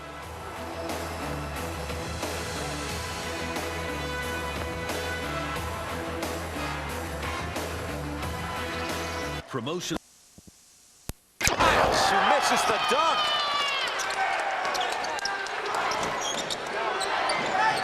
That would have been our sonic play of the game, I think, if that one had gone down. Here's Tavanari, and he gets the first basket.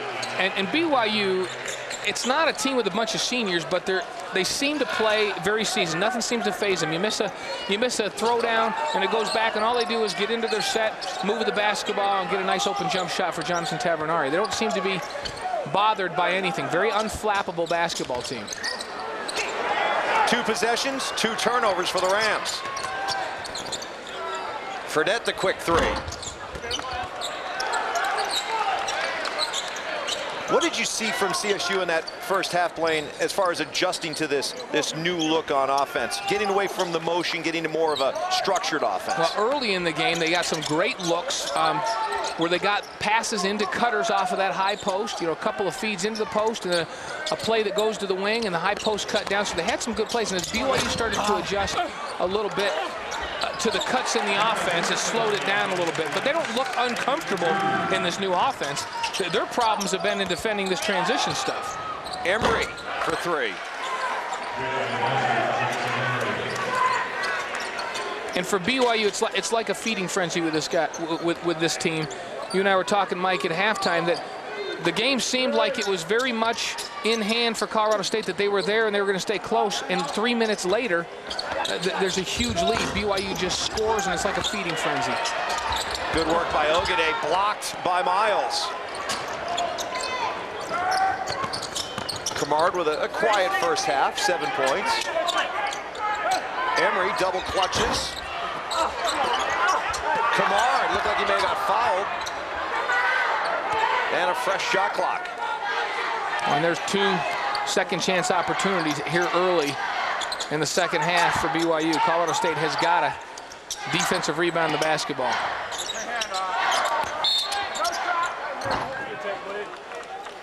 Carr with the foul on Kamard. And you look at these two offenses, you've got a CSU offense that is such a work in progress right now, and they're sort of trying to think their way through everything, whereas you watch BYU play, it's just second nature. Yeah, they're not thinking through anything. They're just reacting, and the team playing very well together. This BYU team is a very unselfish basketball team. That's something I've noticed here in the first half as Kamard gets called for a traveling violation. They seem to be looking for that extra pass, and they're giving up a good shot for a better shot. That's a sign of a good basketball team. Well, this is the team that leads the Mountain West in assists as well as assist to turnover ratio. So they take good care of the basketball and they share the basketball. And right now they have a 19-point lead. Marcus Walker did not spend much time off the bench. He's in quickly for Tim Miles.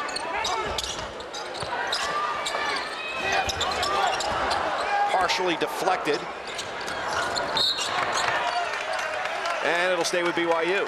Nice hustle play. That's exactly the kind of play you expect out of Adam Nigon. A hustle play, going down and knocking the ball out of bounds and preventing another transition bucket and opportunity for BYU.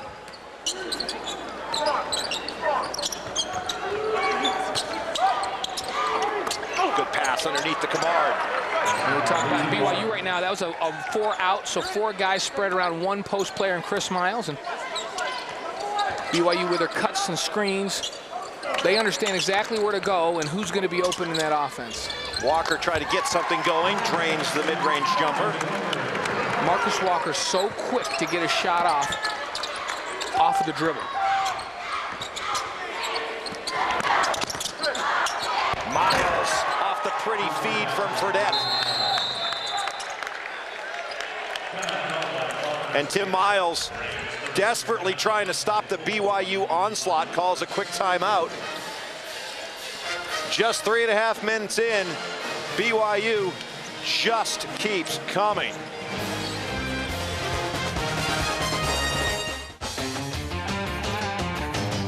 Big O's looking out for the little guy with a Big O bailout. We'll beat any competitor's advertised tire price by 5%. Plus, we'll get you covered with the best warranty in the biz. 6 months, same as cash financing. And our healthy car special, just $29.95. Big O's got you covered with a Big O bailout. We got you covered at Big O. It's about teamwork, strength from unity, rising to the moment, reaching for greatness. It's where excellence becomes reality. And team becomes the ultimate champion. This is Mountain West basketball. And this is where we play. The Mountain, where the West is one. Coming up today, men's basketball continues with UNLV and TCU at 3:30 and Air Force in New Mexico at 7:30. Right here on the Mountain. BYU versus Utah. The Deseret First Duel. The biggest game of the year. But that's not what this crowd is cheering about. It's rewards checking from Deseret First, a checking account that pays you 5.01% APY. There's no minimum balance, no monthly fees. We'll even pay your ATM fees. To qualify, it's easy. In fact, they're little things you're probably already doing. Rewards checking from Deseret First, proud sponsor of the Deseret First Duel.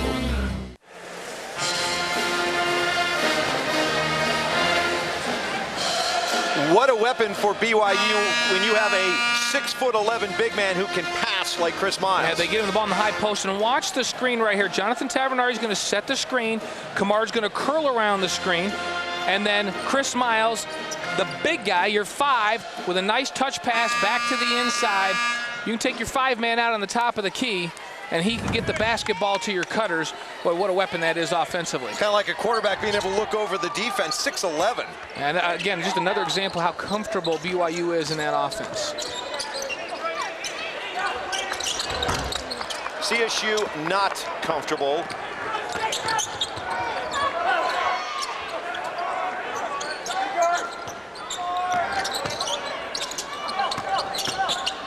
Miles passing out to Fredette. Tavenari. Money. And we mentioned the first half, BYU has so many guys that do not need to gather themselves or to put the ball on the floor to get a 3 off. And Tavernari, he's a great catch and shoot perimeter shooter. BYU's come out strong defensively, forcing a number of turnovers. Tavernari again. Misses that one. Ogade with the rebound. Gardner trying to make something happen, pushing to Nygon. And BYU getting in the passing lane, deflecting passes, knocking them away, turning up the heat.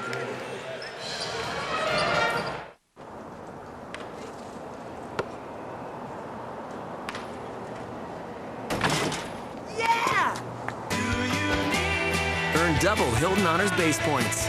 Real value from your friends at Hampton. Close out your day on the court with Postgame Live. From courtside, they improved to 6-1. They got a lot of confidence. They played tough. To the studio. They have just been dominant throughout this conference. I think they're the team to beat. Get the best highlights. Bailey for the big finish. And complete analysis. TJ goes 8 for 8 from the foul line. Right here after the game. Postgame Live, only on the Mountain. Get total coverage after the game with Postgame Live, right here on the Mountain.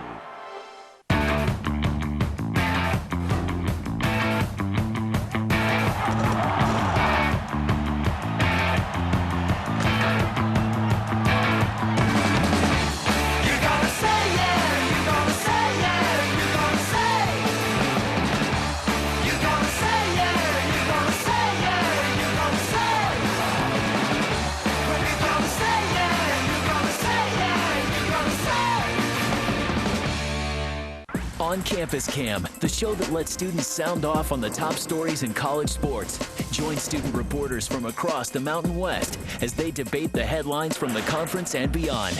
On Campus Cam, Tuesday at 4 on the Mountain.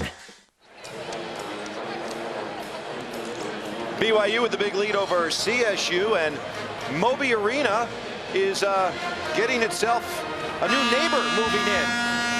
The new football practice facilities being built right next door. All right, Colorado State has dedicated some serious money to upgrading the facilities, and boy, what a great job Steve Fairchild did, and they're deservedly going to get an indoor practice facility. But that's a team, as he took over last year, that I thought down the stretch got better every single week, and they're going to be a force to contend with in the coming years. Colorado State Ram football is on the rise. Saw a couple of crazy guys up there working. You talk about brave. Is that brave or is that crazy? I'm not sure which. Especially this past week, it's been windy here along the Front Range. I don't know if I'd want to be up there when the winds are gusting about 50 miles an hour. That's some major courage right there. McFarland has to go down to 4. He's swallowed up, squeezes it up and in. Andre McFarland averaging 9.8 points a game. Oh, beautiful pass from Emery. Looked like he was going to be caught up in the air, but he found Kamard.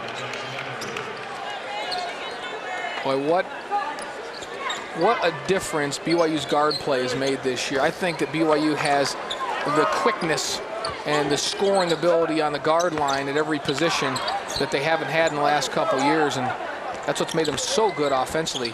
And Jackson Emery is a very good perimeter defender. Rebounding foul against Chris Miles. It'll stay with CSU.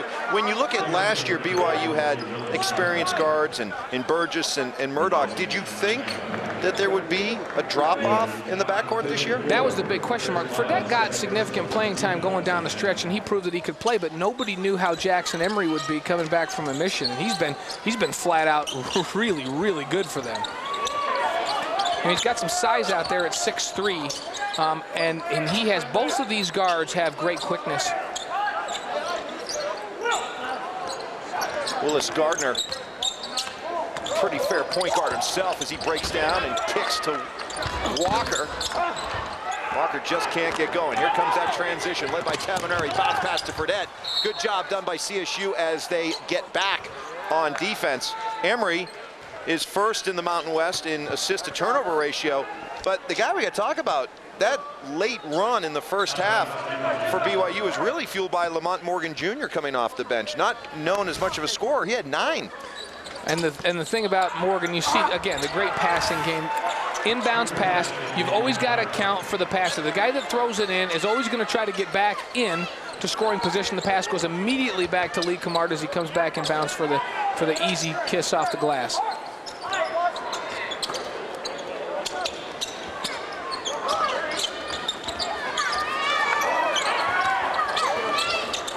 CSU struggling to get anything going offensively. And that ball just whips around. And calmly draining the three is Fredette. And what Colorado State has to do, they cannot get frustrated. They're trying to work on a new offense, and they can't be worried about what the score is. They got to worry about getting better between each timeout. And Tim Miles knows that this is a situation where these guys have to play loose, to not be worried, and to try to run this new offense and get better.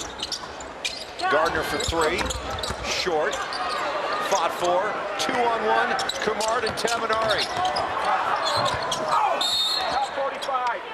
And even though the foul was called against CSU, that was a nice job done. It looked like it was Walker that was back by his lonesome, and actually the foul was against BYU, so a 2-on-1 with Tamanari and Cummard. Lethal, but Walker with a nice job defending. You have to be quick to defend two guys. There's a 2-on-1, and Marcus Walker showed you the kind of quickness that he has and the quick hands. He got in the way of everything they wanted to do. It was just a good hustle play.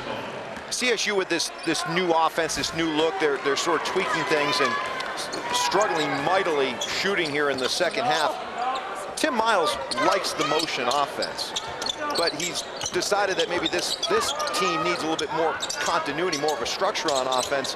Why do you think that this team is struggling so much with the motion offense? Well, I think it's because they've had so many lineup changes with all the injuries they had. Remember that Willis Gardner was hurt, and Harvey Perry was hurt, and Vanderveeren is now hurt and has struggled with the back. They had 10 different starting lineups, mostly because of injuries. And now, most teams go through the preseason, and they're figuring out who they want on the floor and the different matchups. Tim Miles is having to do that now, because now when he's got guys healthy, now he's trying to decide what the best group of people he needs to have on the floor in certain situations are, trying to figure out personnel. So he's a little bit behind the curve because of injuries, and this is a young basketball team. Fredette misses the three. Oh, beautiful tip in by Cummard.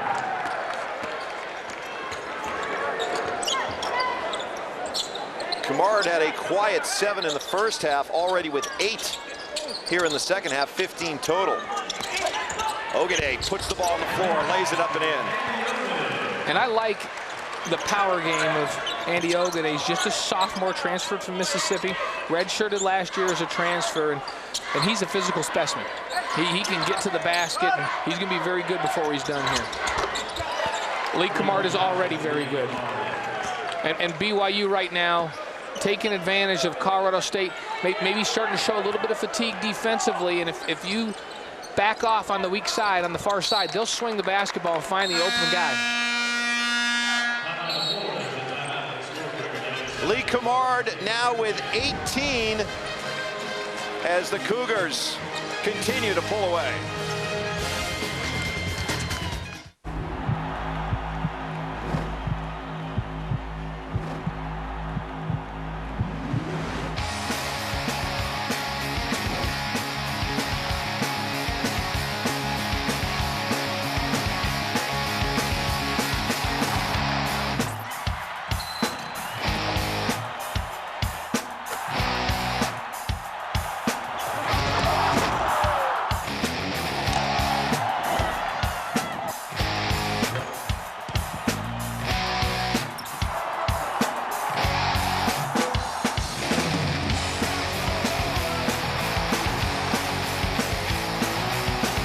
Tradition and pageantry of college athletics. There's nothing else like it.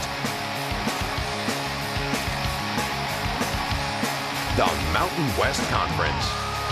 Get to the game. It's about teamwork, strength from unity, rising to the moment, reaching for greatness. It's where excellence becomes reality. And team becomes the ultimate champion. This is Mountain West basketball. And this is where we play. The Mountain, where the West is won.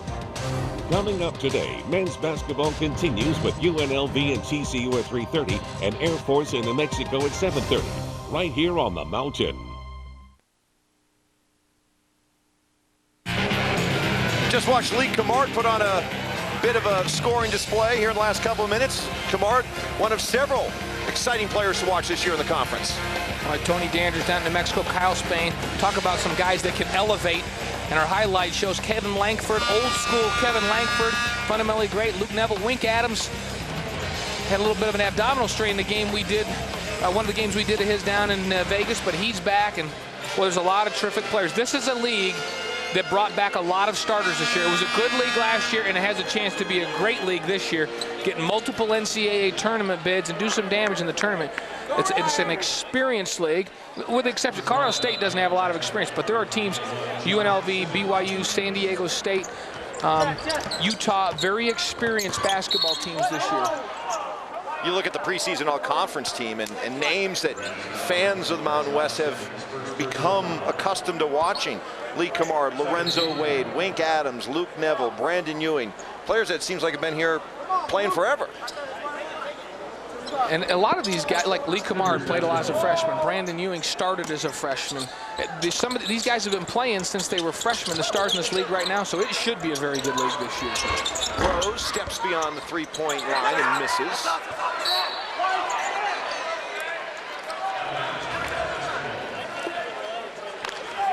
BYU has hit the magic number, 11-2 when getting up over 70.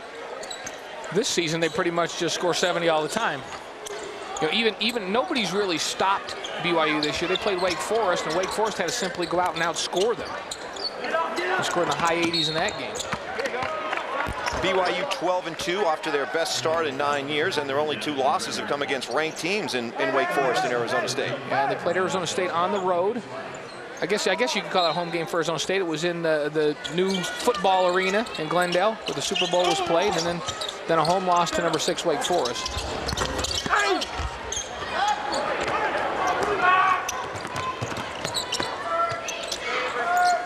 And that loss to Wake Forest, snapping a 53-game home winning streak, which was the longest in the country. Archie Rose with his first points of the game.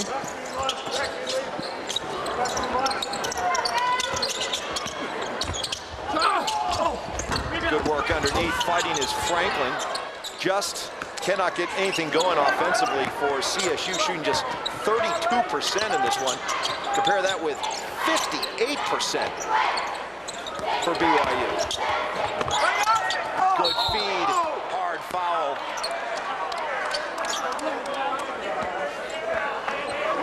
McGregor will have to earn it at the line. Ogade with the no layup allowed rule.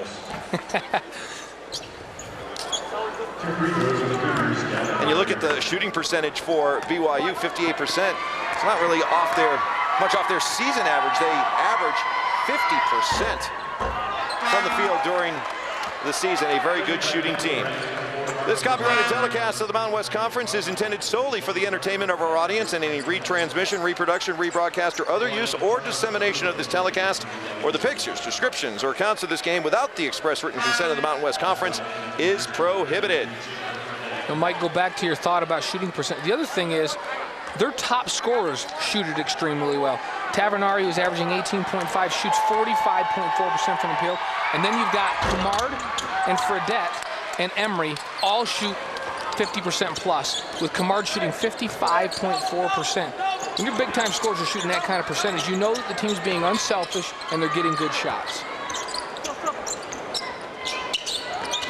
You watch them play here, and the ball moves so crisply, and there are so many open looks. No wonder they're able to shoot 50%. Morgan and Fredette in the backcourt. Rose.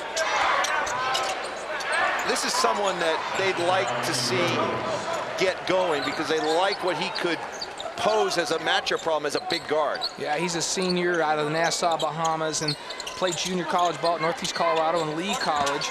And he had 11 points in their last game, and well, he would be a nice boost off the bench if they could get him more involved. And You know, they had a chance to play him their last game. He's getting some good minutes here. But you're right, he's a 6'5", 210-pound guard. McGregor with the foul on Josh Simmons. McGregor's a great story. Former walk-on. I don't know about you, Blaine, but I can't imagine there were too many 6'10" guys walking around college campuses that don't have a team to play for, that they don't go and find him. Especially 6'10" and that athletic. You know, I think he was thin coming out of high school. He just went to school for a couple years, and if I was a coach and I saw him walking down the hall, I'd say, hey, wait a minute. Hey, tell me your name. What do you go to school here? You need to come try out. And McGregor decided to try out, and he's given them some good depth off the bench. What he does is he blocks shots, he runs the floor well, he plays good defense, and boy, there's a lot of teams that would like a guy like Gavin McGregor at 6'10", 40 to come off the bench and play D and block shots for him. 2 free throws for Simmons.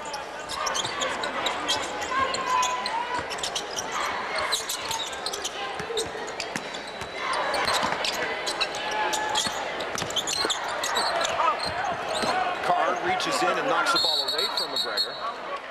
And Jesse Carr is a player out of Ainsworth, Nebraska that Tim Miles has great hopes for a great future. He's got a whole posse of his people. He's got about 50 people to get together and watch every game back in Ainsworth, Nebraska, in a place they call the Rams Cave. They all gather up and watch him play. Look at scoring. Three-pointers, 27, and CSU has not made a three-point bucket. 9 of 18 three-point shooting for BYU, 0 for 12 for the Rams. And that was one of your keys to the game for BYU, find the shooters. They have done that. Although, as if on cue, Marcus Walker with the first 3. Well, and I've been watching BYU defensively, and Marcus Walker, they've been very hesitant to leave him to help. That time, Lamont Morgan went to help, and Marcus Walker is a very good shooter. If you leave him open, he's got a beautiful stroke from there. Morgan went to help. Colorado State found the open man, and Walker knocked it down.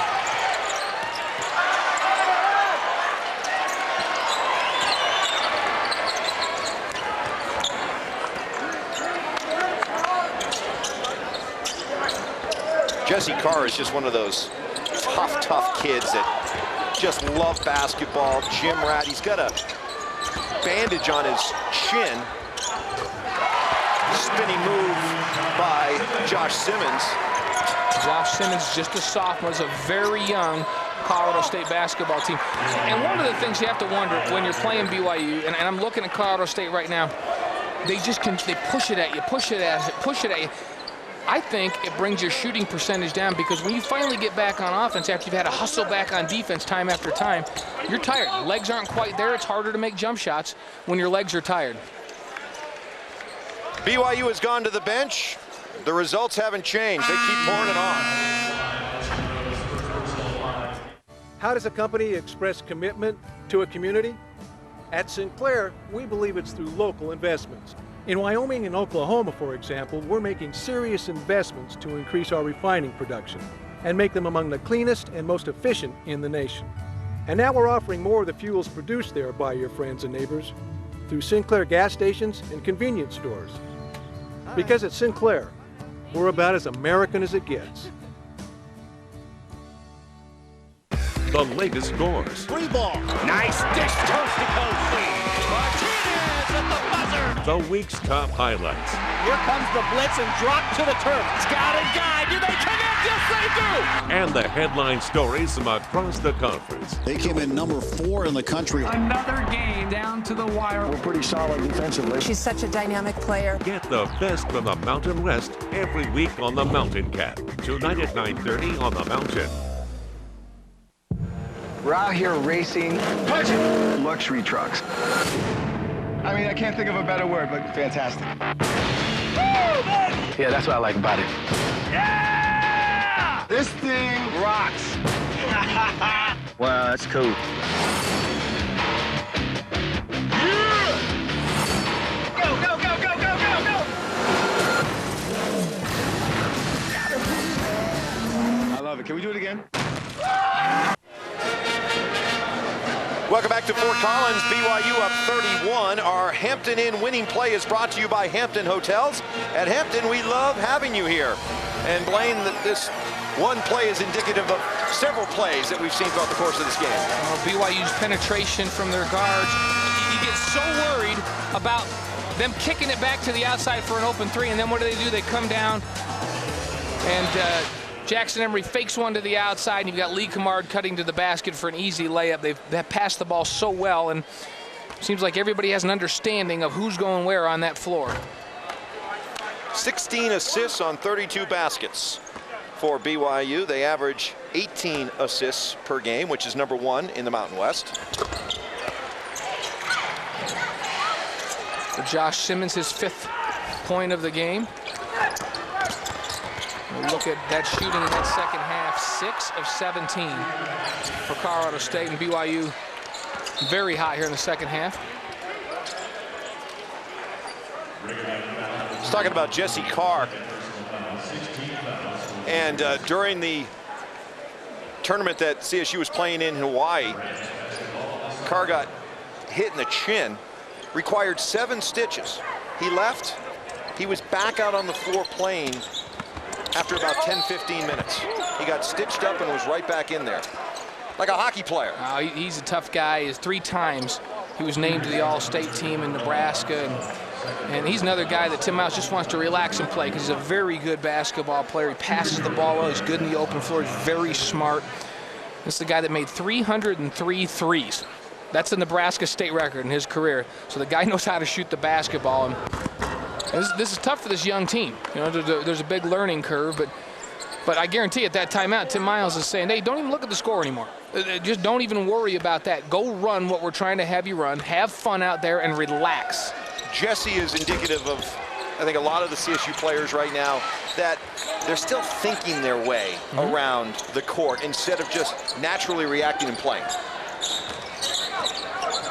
BYU just plays.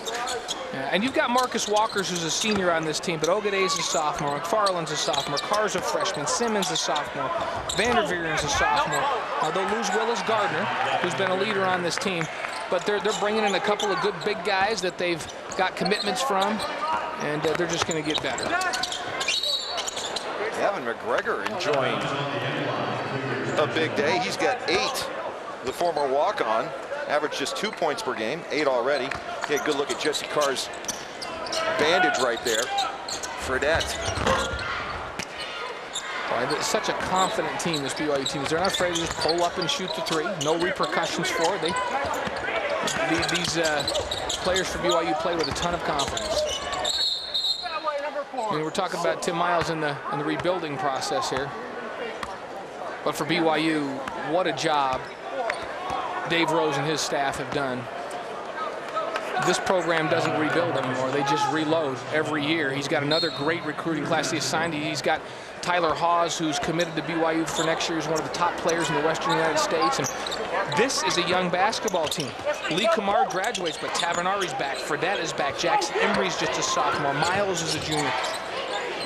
They've really got it going. They're back-to-back outright conference championships for the Cougars.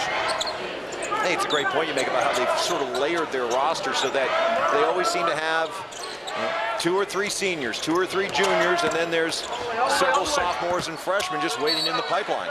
And what Dave Rose and his staff, John Wardenberg and Dave Rice and Terry Nash, if they have a great grasp on how to work the missionary program at BYU, they have now got it where the guys going out and the guys coming back.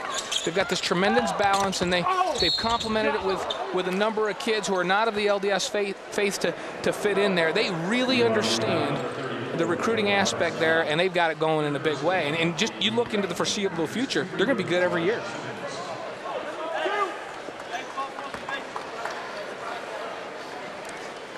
Josh Simmons back at the free throw line. He's had an active second half. Rolls in that one. Keep it tuned to the Mountain this week for more conference hoops coverage. Tomorrow at 2, the Utes host the Aztecs in a women's showdown. And Tuesday night, it's a Cougars Frogs doubleheader with the women in Fort Worth at 5:30 and the men in Provo at 8, right here on the Mountain. And Josh Simmons gets another one. Josh Simmons is a guy that started 19 games as a freshman. This is a guy that's used to winning. He played at Westfield High School as a junior and senior. His senior year, they were 36-1 and number 2 in the country in the USA Today. So this is tough. This is a learning thing for him right now. But that's the kind of players Tim Miles is going to have in this program in the future.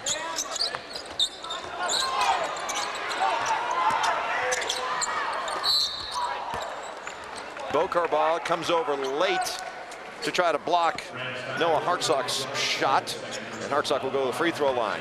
You know how you read up on these players, and okay, I'm reading Bo Carball's bio, and they always, you know, their favorite food, their favorite movie, and I'm going down.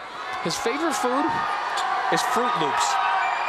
Whose favorite food is Fruit Loops? Everybody's like steak, pizza, lasagna. No. He just wants Toucan Sam and a bowl in front of him and some milk, and he's good. You know, he's not a high-maintenance guy by any means.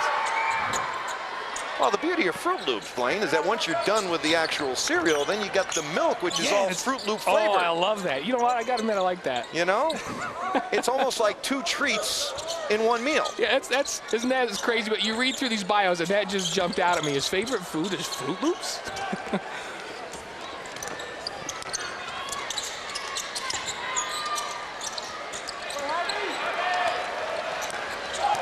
Well, we're into the loopy stage of this one as 4.5 left.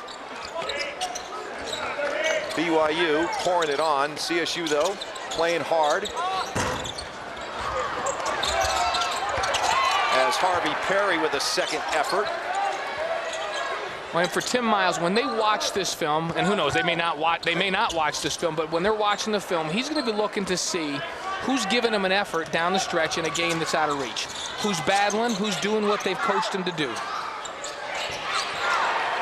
And it just continues in waves. The onslaught, Charles Abuo.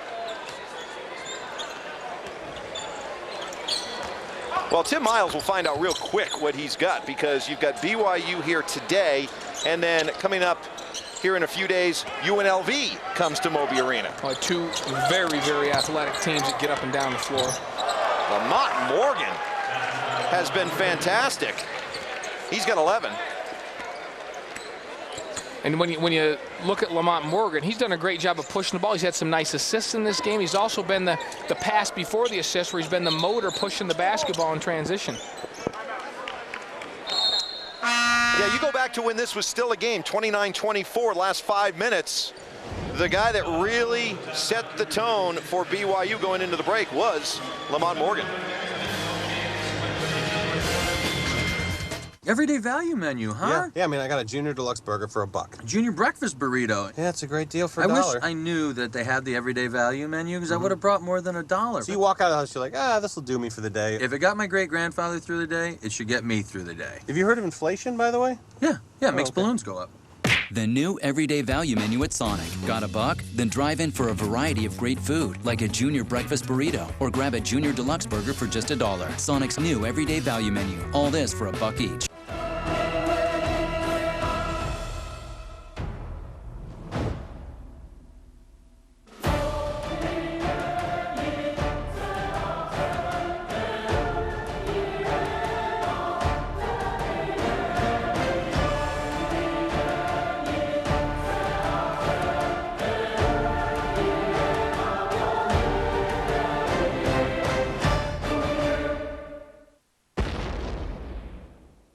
The Mountain presents Legends, profiling the iconic figures in Mountain West sports. Coming up, former UNLV men's basketball coach Jerry Tarkanian. I knew right from day one I wanted to be a coach. He knew talent right off. He could go in the gym and look at a kid and could tell you that this kid's going to be good. He would take a lot of players from junior colleges and say, we have an opportunity for you. He did it with motivation. He did it with, in 2 words, rebel pride. Legends, Jerry Tarkanian.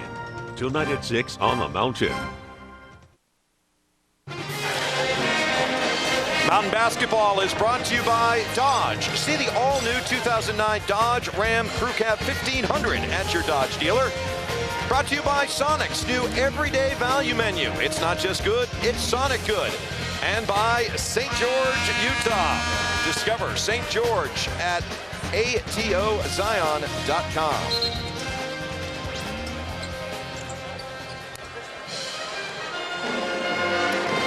86-49, BYU with the big lead over CSU. CSU's largest loss this season was just 19 points to Colorado. This will far surpass that. You're talking about some of the bios you enjoy reading of the players. Lamont Morgan, who had a career-high 12 points in his last game against Western Oregon, has 11 here today. He enjoys writing poetry. See, you got to respect that. You got to respect that in the guy. The fact that he does it, or the fact that he admits to it? That he admits to it. That's what I'm talking about. That's courage. Oh, that's courage right there. No, that's awesome. You want well-rounded young men in your program. I wonder if he's published yet. We'll have to check out some of the works of Lamont Morgan. 86-51, down to the last 3 minutes. This is the first of a triple header of college basketball here on the Mountain.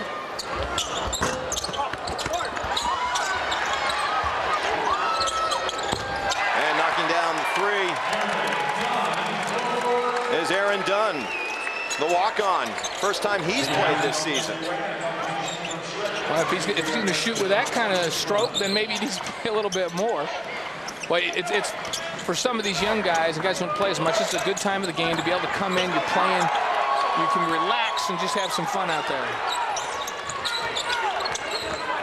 And as far as Dave Rose is concerned, there's value to these minutes because he feels that getting more from his bench and establishing clearer roles for his bench players is important as we move deeper into conference play. Well, he's going to need, and some of the guys are on the floor, and he's going to need Hartstock before the season's over. He's going to need Lamont Morgan, who's played very well tonight. Abuo has had a big game for them. But they need to have some of these big guys get some experience. When they played Wake Forest, McGregor and Chris Miles both got in foul trouble, and Hartstock had to play bigger minutes, and they need to be able to bring Hartstock or Anderson off the bench when they get into conference play and they get in a tough one on the road.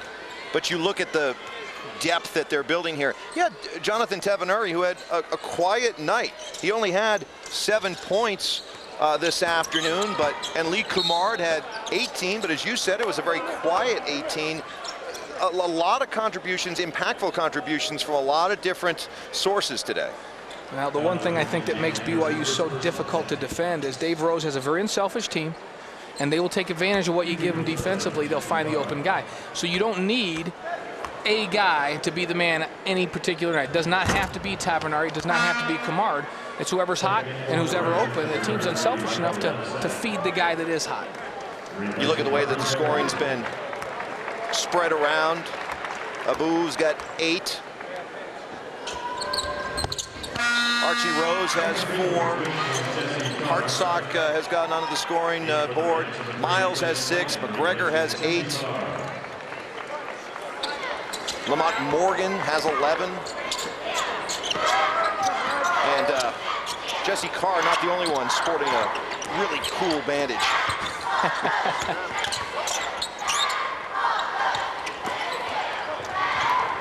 Down to a minute and a half left here, as a lot of the walk-on players gain a chance to get some minutes. Mike Anisi with the basket. And you think about these walk-ons. They get no glory, none whatsoever. They just practice and take on a very underrated role for all these programs. Chance to get out there and play here in the last couple of minutes. Nah, this is fun time for them. Some of these walk-ons never see the floor. Never. They're in practice, and they're making their teammates better. They're hustling every day, and they don't get out there with the cheerleaders all here and the band playing and the fans in the arena, so it's a good opportunity. BYU will run their record to 13-2, 1-0 in conference play. And this will run BYU's record in the Mountain West 2+ years now, 28-5 in the Mountain West.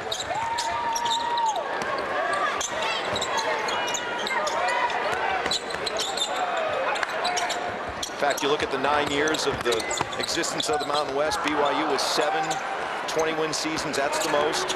Most conference wins, 87 over those 9 years. And it's BYU and Utah tied with the most regular season conference titles with 4. And those two teams will be right in the mix again this year. Stick around, more college basketball coming up here on the mountain. And we'll head back to the studios for all of our post-game coverage. Blaine will talk with Dave Rose and get his thoughts on this game.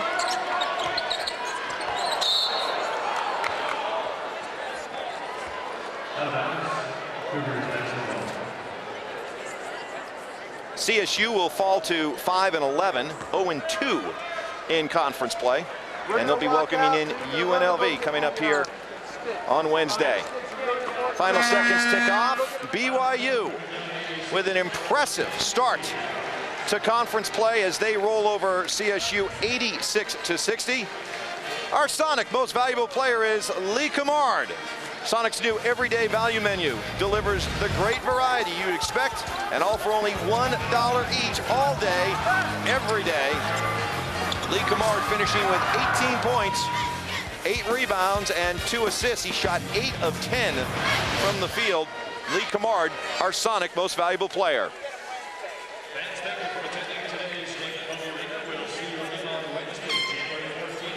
As Cummard and the rest of the Cougars walk off, it was Cummard with 18. Jimmer Fredette had 15. And Lamont Morgan Jr. had 11. Those are the only 3 players in double figures as they spread the scoring around in putting up 86 points, right pretty much on their average. BYU, a prolific scoring team, one of the highest scoring teams in the conference. As they average 81, they got 86 tonight. All right, let's go over to Blaine Fowler, and he is with Dave Rose.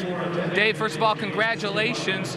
There wasn't much not to like out there tonight, but what were you most pleased with in this game? Well, I thought that we did a good job guarding their handoffs. You know, one of the big things is that we wanted to guard without fouling. We have a tendency to foul, and we got in a little foul trouble in the first half, but our bench came in and really gave us a lift, and we got going. We shared the ball really well offensively, and it was a really good win for us. It was something really unexpected for the game to go like that. You know, you talked this past week about wanting to get some of that bench more involved. Abuo played well, Lamont Morgan. Did they do what you wanted them to do tonight off the bench? Well, the more time they can get on the floor, especially in conference games, the more experience they get, the more confidence they're going to get, and that'll make our team better. So we're just trying to go day to day, and we got a big one on Tuesday. You know, this team seems to share the basketball. It's a different guy every night. You know, Tavanari didn't have a huge game scoring, but did some things. Lee had 18. But how have you gotten this team to buy in to this unselfish play? Well, I think that, you know, they're good guys. All right, they're good players, but they're really, really good guys. And they when they put the team first, we can really share the ball. It makes us tough to guard. We've got a couple things this year that can help us as far as dribble penetration and get defenses to collapse a little bit more. And then we got guys who can make shots. It's a lot easier to pass it to a guy if you know he can make a shot. Well, congratulations. A good start to the conference season, and good luck next week. All right, thanks, Blaine. All right, guys, thank you very much. Dave Rose now an astounding 40-9 in the Mountain West. Final score, BYU 86, CSU 60. Specialized statistical information provided by Stats. Our triple header continues with UNLV at TCU at 3:30, followed by Air Force at New Mexico at 7:30. For Blaine Fowler, I'm Mike Evans. Stay tuned for Post Game Live. It's next. This has been a production of The Mountain. Live from the studios of The Mountain with Bill Dolman. This is Post Game Live. Hi, everybody, and welcome to the Denver studios of The Mountain. I'm Bill Dolman. Larry Mangino and Marty Fletcher are with me for Post Game Live. So it's BYU by a bunch over Colorado State. And Marty, real quick, this was a deck that was stacked kind of against Colorado State. BYU lost to 6th-ranked Wake Forest. Home game winning streak is out the window. They had a week off to prepare for this game. They stewed about that loss. Colorado State really had no chance in the end. Well, and when you look at BYU, I guess they don't like losing that home game very, very much. They came out and really got after it. You've got to remember, and we said it at the top, this is a BYU Cougar team that's calm, cool, and confident. They're not going to get rattled. The crowd was into the game early. CSU got off to a good start, pounding the glass. But BYU, with their veterans, and I'm talking about the two forwards, the dynamic duo, Lee, the Spider-Man Kamard, and, of course, the Brazilian Bomber. When you have those two guys on your sideline, you feel awfully good and confident, and that's what you saw from a Cougar team. One thing about BYU all season long, Larry, their offensive execution has been at an extremely high and consistent level from the opening tap of the 2008 campaign to today. They're averaging more points than anybody, 50% from the floor. Yeah, Bill, it's very impressive. They do it from a lot of ways, and the interview with Coach was interesting because he elaborated on the unselfish play, the good shooting, good people.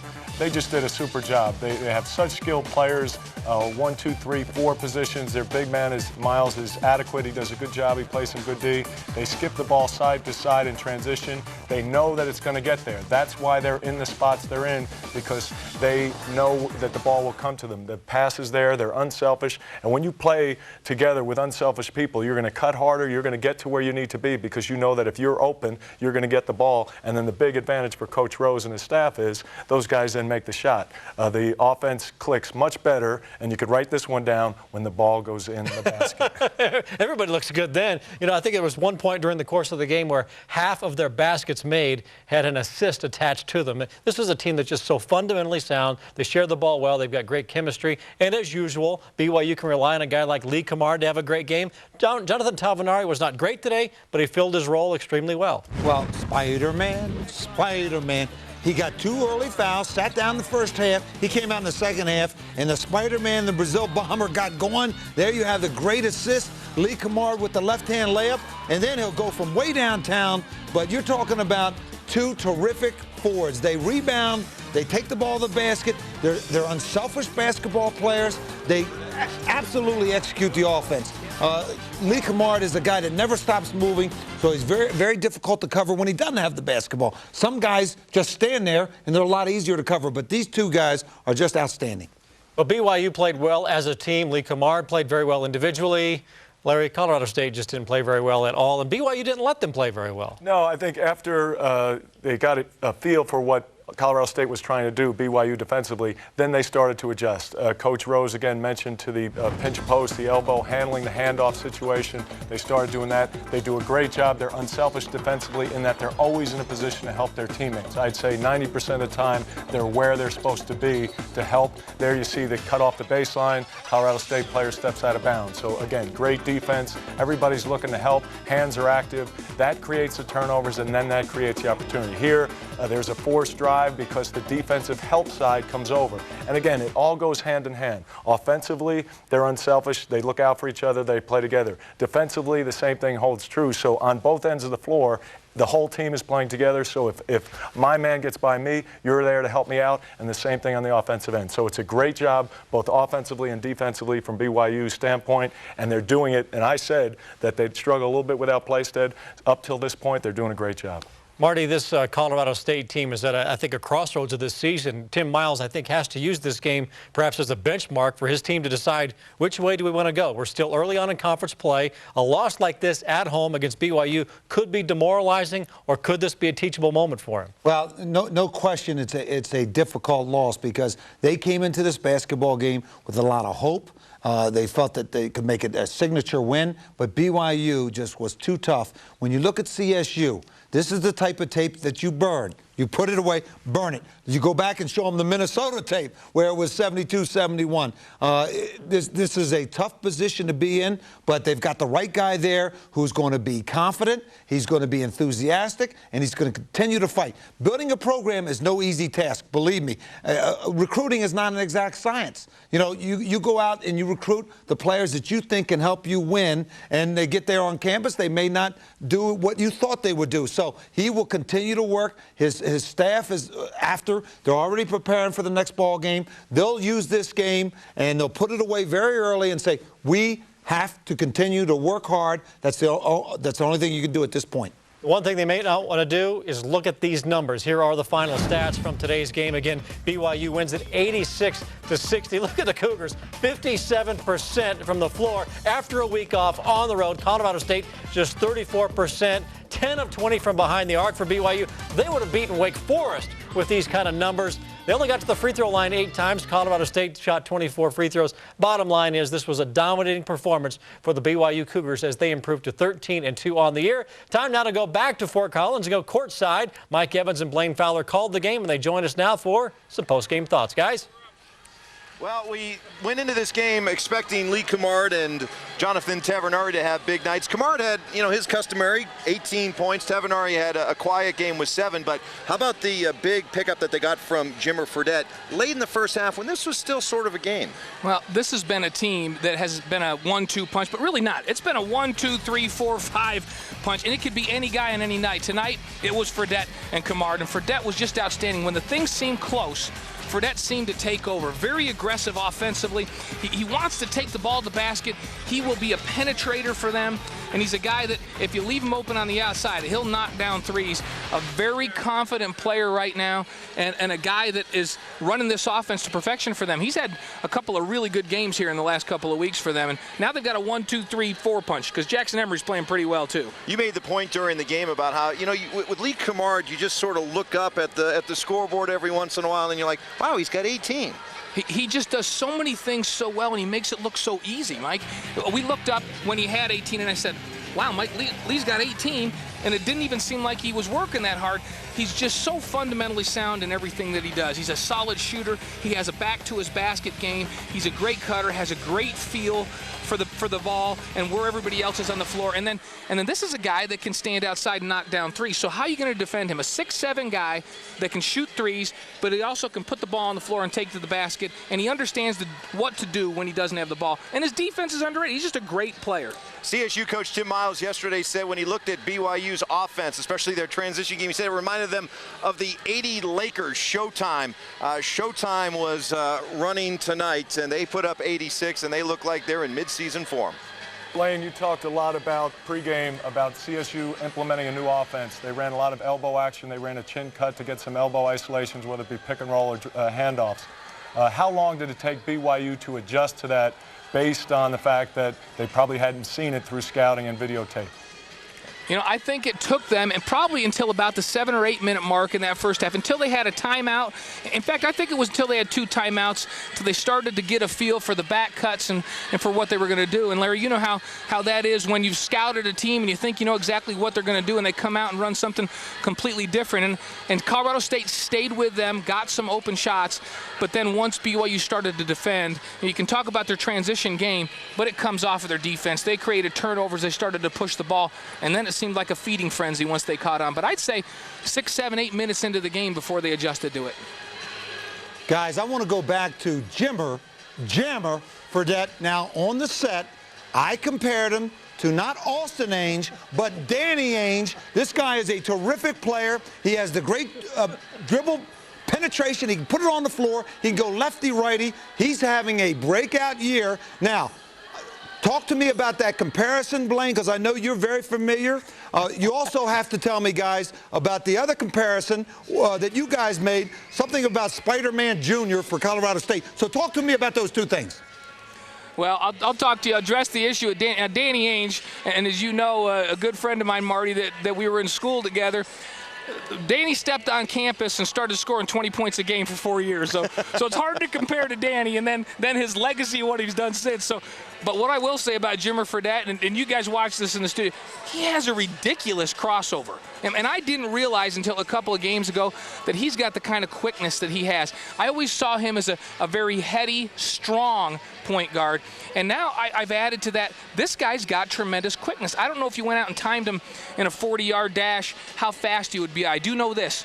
He played against one of the quickest guards in the country at Wake Forest, and there were times when he made him look ridiculous, where he made the Wake Forest guard look ridiculous in defense. Wicked crossover. He's got great stop and start ability. And boy, with his confidence, he can be really, really good. Now, Danny Ainge good? I don't know if he's that good, but he certainly is a wonderful sophomore for Dave Rose. And Marty, as far as Adam Nigon, the poor man's Lee Cummard. That's what Tim Miles called him. He said, I love Lee Cummard. I love his fearlessness. I love his toughness, his guts, and he said that in many respects, Nygon has some of those same characteristics, not the same kind of player, but he paid Nygon really the ultimate compliment in comparing him to Kemard and said, we'd like to get some more players on this campus that have some Lee Kemard or Adam Nygon type tendencies. And Nygon's what college basketball is all about. Yeah. Guy that's just out there, gritty, tough guy that just comes in. He's really given him a lift in the last couple weeks. And it's going to be guys like him, they're going to have to lead. Tough guys are going to have to lead to get them to have a good mindset coming out of a game like this one.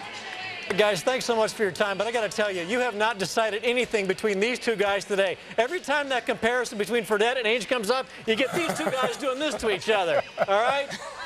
This is going to be going on through Fredette's entire career at BYU. But guys, thanks for your time. Travel safe back. All right, we're not done with the BYU Cougars.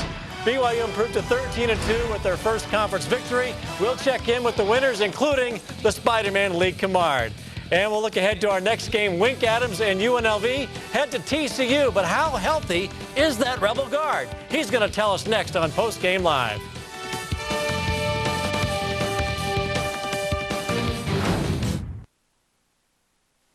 In February, most television stations will broadcast exclusively in digital.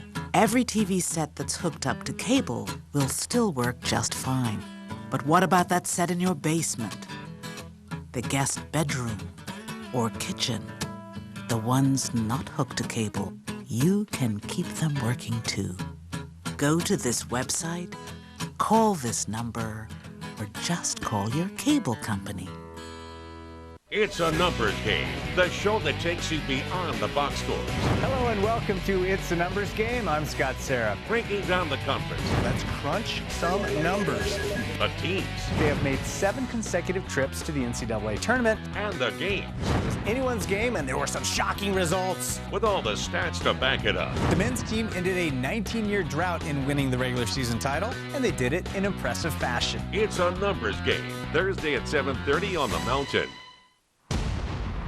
BYU versus Utah, the Deseret First Duel, the biggest game of the year. But that's not what this crowd is cheering about. It's rewards checking from Deseret First, a checking account that pays you 5.01% APY. There's no minimum balance, no monthly fees. We'll even pay your ATM fees. To qualify, it's easy. In fact, they're little things you're probably already doing. Rewards checking from Deseret First, proud sponsor of the Deseret First Duel.